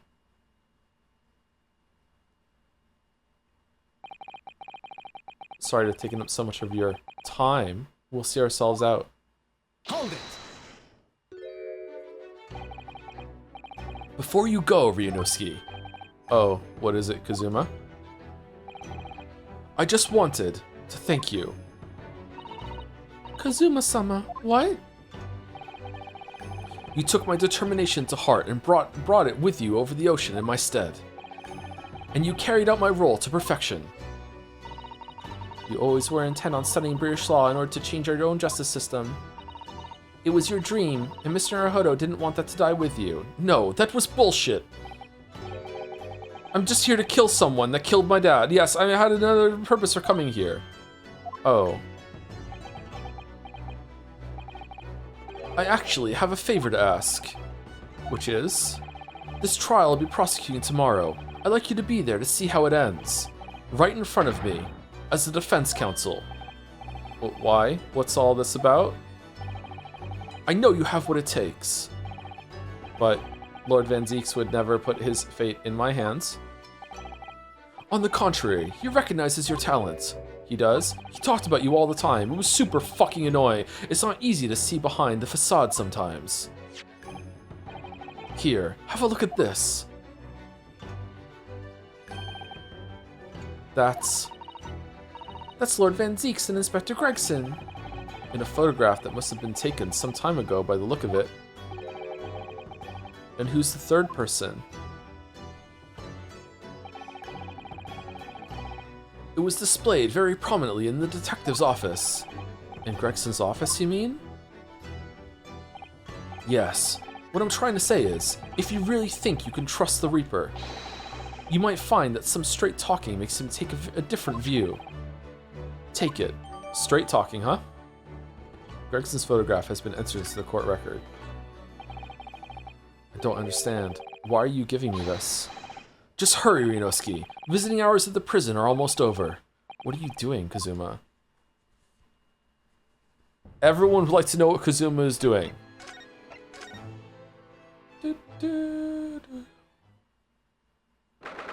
1st November, local prison, cell 1. Why no time? Lord Van Zeeks is still reading that letter. Damn, he's a slow reader. We've been gone quite some time, though. Either he's an incredibly slow reader, or it's an incredibly long letter. I might even be able to read English faster than he can. Half an English degree, by the way. I was intending to ignore you entirely. But I can't turn a deaf ear to such an insulting Nipponese. Oh, sorry, I didn't think you'd hear that. I had the case notes brought to me in secret. I was reading them to pass the time. Yes, we heard that your trial is set for tomorrow. Which is none of your business. So, have you found a lawyer? I am a lawyer. How many times must I reiterate the same thing? This has nothing to do with you. In other words, Sumari, no. We were just talking to Lord Strongheart, and the prosecutor for your trial has been decided. I'd expect nothing less, though I have no idea who it is. It's going to be Kazuma Asogi. What? Asogi? That made the color drain from his face. Ha, that's my line. Ha, well then. The game is afoot. It seems I'm going to have to engage in conversation with you again after all. Do do do do do do do do do do do do Asogi. Do do do do. 10 years ago, my older brother, who was the director of prosecutions at the time, was murdered. And the killer, as you know, was a visiting student from the Far East. Not a single day goes by when I don't curse the name Asogi. Genshin Asogi was Kazuma-sama's father. Okay, I'm starting to think that Strongheart just really doesn't like you, Van Zeeks, and devoted his whole life to just fucking with you endlessly. Like, what the fuck? So what cruel twist of fate is this now, 10 years later? Yeah, I know, what the fuck? The man's son is to crucify me in some kangaroo court! Yes! What do you mean? I don't see any kangaroos anywhere. Hop, up to the stand.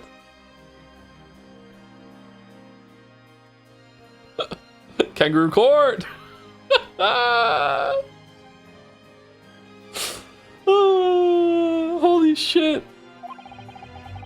I still don't understand why Lord Strongheart apprenticed Kazuma to you. It's what he does. No doubt he knew of the young man's true identity from the outset. Yeah, this is fucked up, man. But what could he have been hoping to achieve? And let's not forget that it was only 8 days ago that Kazuma recovered from his amnesia. Why would Lord Strongheart assign this trial to somebody like that? Asogi. That name is the very epitome of my bane. The bane that is you Nipponese. Right, your hatred of all of us Japanese. The Nipponese bane. I'd only just been appointed as a prosecutor when it happened 10 years ago. My brother Clint, the director of prosecutions, was hunting down a mass murderer. The so-called professor, assigned to the investigation as his partner, was a certain visiting student dispatched from Scotland Yard. And that was Genshin Asogi? Okay, so the professor and the Reaper of the Bailey are one and the same. And they, for whatever reason, maybe they got caught or they went too much with it or it got too public with it, so they had to put the professor down in a way, and then it became the Reaper, and is the Reaper getting too big and they have to do the same thing with the Reaper now? Like, what's going on? Exactly. I developed a deep respect for the man. He seemed noble-minded and chivalrous in the extreme to me. But none of us saw the true nature of the man. Not even him. Oh, so I lost everything when it happened. My esteemed brother, the people I believed in, and any semblance of right prevailing over wrong. Oh, how awful. To avenge my brother, I prosecuted in Asogi's trial. It wouldn't ordinarily have been allowed, but I beleaguered the ascribed prosecutor until he consented. Oh, you did the closed trial. What do you mean by the ascribed prosecutor? The man in charge of the Professor case inquiry. Lord Mail Strongheart. Ah, yeah, okay. Wait, what? Lord Strongheart? He was a highly accomplished prosecutor, but he agreed to relinquish the trial to me and act as my advisor instead. Since that time, he's the one person whom I felt indebted. I'm sure he must have seen your zeal for the case and recognized your potential as a prosecutor. Anyway, time passed, but then earlier this year, who should arrive in London but you? And of all things, as a lawyer. I felt your animosity the first time I ever faced you in the courtroom. Your obvious deep loathing of us Japanese. I kept telling myself it was illogical. But for so many years, that hatred had festered inside me. I could no longer control it. And I can understand why. Now I know the history. But in the same way that I've long felt the Nipponese to be the bane of my life, to Kazuma Sogi, I am the bane of his. The Reaper who sent his father to the gallows. He's looking for revenge, and he intends to take it in court tomorrow.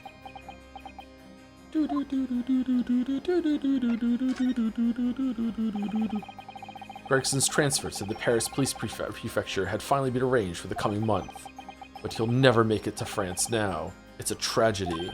I think he got saved. Oh yes, come to think of it, he did mention something about that, didn't he? I wonder, does it happen often, being transferred internationally, I mean? It's the first time I've ever encountered it. Oh, wait, what? Really? The Paris police welcoming an English detective is almost inconceivable. Yeah, that's and vice versa. Yeah. I can't imagine what kind of magic Gregson must have worked to put that arrangement in place. Sounds like that mystery has even the Reaper perplexed. He's not the Reaper. Ryu. I'm afraid to say that we were very ignorant about Inspector Gregson's standing. We hear that he was considered something of a legend at Scotland Yard. He's in the background. He's under the bed eating fish and chips. Again, it was 10 years ago that he first made a name for himself, by uncovering a decisive piece of evidence that exposed the professor's identity. If it wasn't for Gregson's singular approach to the case, the discovery would have never been made. What does Sherlock have to do with this? What sort of approach? After my brother's life was taken, the inspector pushed for a full autopsy. And we all know we can trust those! Oh my, 10 years ago? Why is that so surprising? Autopsy was considered a desecration of the body at the time, and rarely performed. And my brother was of course a noble, that made the idea of it even more unthinkable. But something Gregson had dug up in his investigations made him determined it was necessary. His powerful conviction somehow influenced the House of Lords, and as a result, I could avenge my brother's death. So, you must have had great confidence in the inspector's abilities then. Didn't you trash him in court a couple times? And it's even more inconceivable that you would have taken his life. I don't have confidence in anyone. Oh. And I'm sure Gregson felt the same way. I've no doubt he thought of me only as the ominous Reaper, just like the rest of London.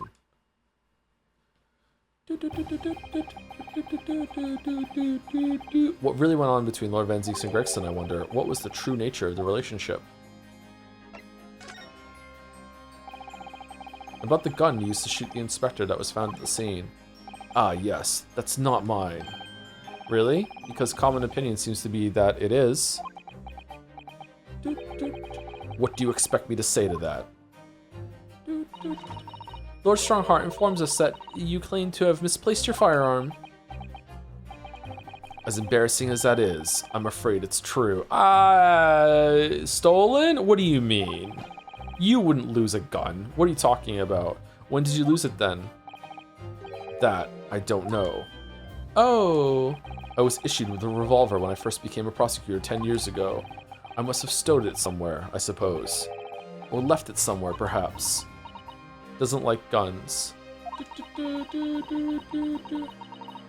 You have something in common with Lord Van Zieks after all, Mr. Naruhodo. A talent for misplacing things. No, this has nothing to do with me. Don't drag me into it. Don't make the mistake of associating me with this Nipponese. Oh dear, the rift is very wide, isn't it? So it's not decisive evidence, clearly. But it doesn't look good. Can you guys just fuck already? That's for sure. Like, come on, seriously. God damn it.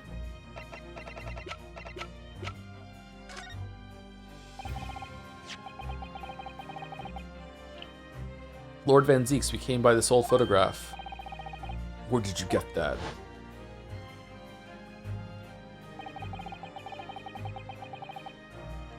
It was taken when I became a qualified prosecutor. It's almost unbelievable. I assumed it was long lost. Is the man on the left there? Yes, that's my brother, Clint. Details of Gregson's photograph have been updated in the court record. An old photograph print displayed rather prominently in Inspector Gregson's office. The person on the left is Lord Clint Van Zeeks. It had to be really. Yeah. Okay, they look very alike. Apparently, this picture was prominently displayed in Gregson's office. He had a deep respect for you, you know. Were you aware of that? Respect? That's nonsense. No, we've heard someone attest to it very clearly. Inspector Gino Lestrade, no less. I like how we're still talking to each other as lawyers. Everything has to be established with, no, we have a witness to attest that Gregson did respect you, actually. Oh, I see. Like, we're not in court. What the fuck are you doing? Fucking rat judge in the corner going, yes, let us stand. Order, order. Well, maybe once, yes. There was a time things were like that. We were brothers in arms, jovially discussing the future of justice and other such lofty subject matter. That was a nice glimpse of the past. I thank you. I feel as though I got a nice glimpse of the past then too.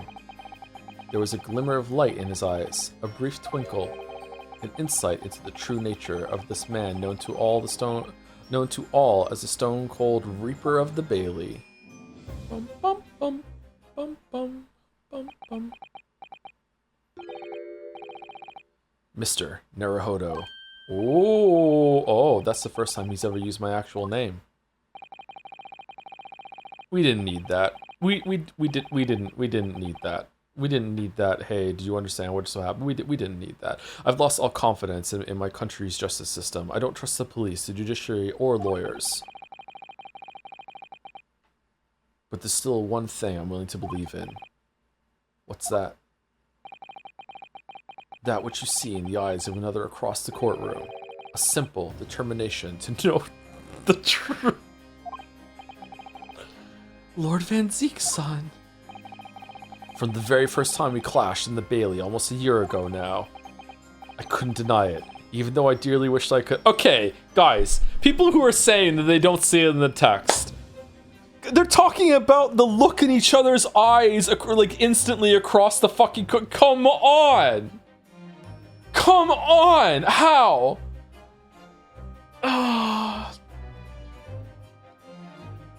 Great friends, great friends. I couldn't deny it, even though I dearly wished I could. Here is a lonesome Nipponese who has absolute integrity as a lawyer. There are only two other men I've known with that same look in their eyes. Not two other people, two other men. My brother Clint and Genshin Asogi. The man he idolizes and the man who betrayed his trust in the most hideous way. When you showed me that photograph just now, it reminded me. You mean this photograph? Back then, I was able to laugh. I was free of the shackles and mistrust that plague me now. The last scene that Van sees in this game, he'll be laughing. I look to the future with hope. Since then, I've protected myself against betrayal by refusing to trust anyone, not even myself. But at times, the mire into which I've sunk makes it almost impossible to breathe. God, he's so tragic and tortured. Oh my god, I'm so sorry. So, Mr. Naruhodo, I want to believe in that look in your eyes. I need to believe in it. In tomorrow's trial, will you advocate for me? Of course I will. It would be an honor. Say I do instead. I'm so pleased, Mr. Naruhodo.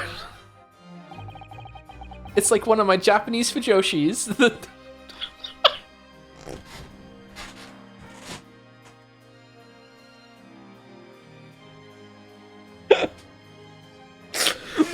Then my life is in your hands.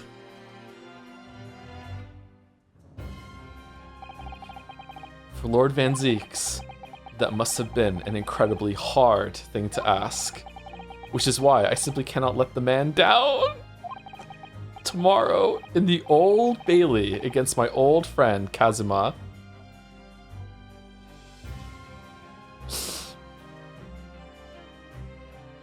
To be continued. Do do do do do do do do do do do do do do do. Do do do do do do do. God damn! What a cliffhanger ending. That's not gonna be continued until Tuesday. Fucking hell! What the shit? Okay, maybe we should go on Monday. I don't know. If we're going on Monday, I have to decide now. But like tomorrow, we're not doing more of this. Sorry. I don't want to like without warning be like, hey, we're gonna go Saturday on this as well. But maybe we could do Monday to get it done next week. I don't know. I'm a little leery. I've been streaming a lot, and I would like 2 days off in a row. Like I don't know, but like I also wanna continue, and see where it goes. Tuesday is a pretty big gap between this. It's like 3 days, right? So I don't know. I'll update the title at some point on the weekend if we're gonna stream on Monday. If I don't update it by Tuesday, then by Sunday, then it's a no go. I'm not streaming on Sunday. Tomorrow I don't know what we're doing. Maybe Slay the Spire or checking out some one-off game or something like that. And then we'll be going into Road to Empress 2 with Walrus tomorrow. I don't know what we're gonna do tomorrow. It could be Kingdom of Deliverance 2. It's still installed. We could continue Henry tomorrow maybe. Can't really remember where we were in that game, but you know. Opinion on 2-4 so far? Very very main plot heavy. I'm surprised. I thought this was gonna be like after 2-3 was really plot heavy. I thought 2-4 would be like a bottle case where it's like maybe a couple of tidbits like dripped out, but it was going to be like a self-contained story. But instead it's right into more main story. So unless episode 5 is like, you know, 10 years later and it's a separate story they added like they did in the last case in Ace Attorney, the trilogy, I don't really know where this is going, because this seems like it's involving like all of the big ones. So I don't know. Maybe it's a two-parter case. Maybe something's going to happen at the end of this trial and it's going to be a mistrial. And then in episode 5, it's going to be like a continuation or something like that. I don't know. Maybe something really big is going to happen here. Yeah. So I'm interested to see where it goes. Yeah. Thank you, Rhyme Scheme, for the 50 months. Another month of me putting my foot in my mouth. Thank you very much, Rhyme Scheme. Is it stream? Yeah, stream is Endry. I think Mouse is live. Okay, I'll be back tomorrow with something, and then Road to Empress 2, and then Sunday I'm off, and then Monday we might be back for Ace Attorney week for the rest of the week next week, and then after that it might take some time. It depends on how things go with moving. I still haven't found a place, so I don't think I'm moving at the first of the month. So I think we're gonna continue. Still don't have a lease. Fucking hell, man. And that's that. This is a fun stream. I'll see you tomorrow if it's if you're gonna be around for Saturday stream. If not, have a good weekend, and I'll see you on Monday or Tuesday for more Great Ace Attorney. Whew! Oh, it's hot. Holy shit. Alright, pushing right through. See you later, chat. Thanks for watching.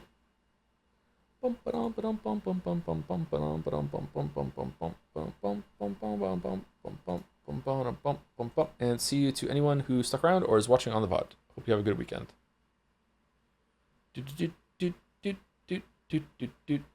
Do.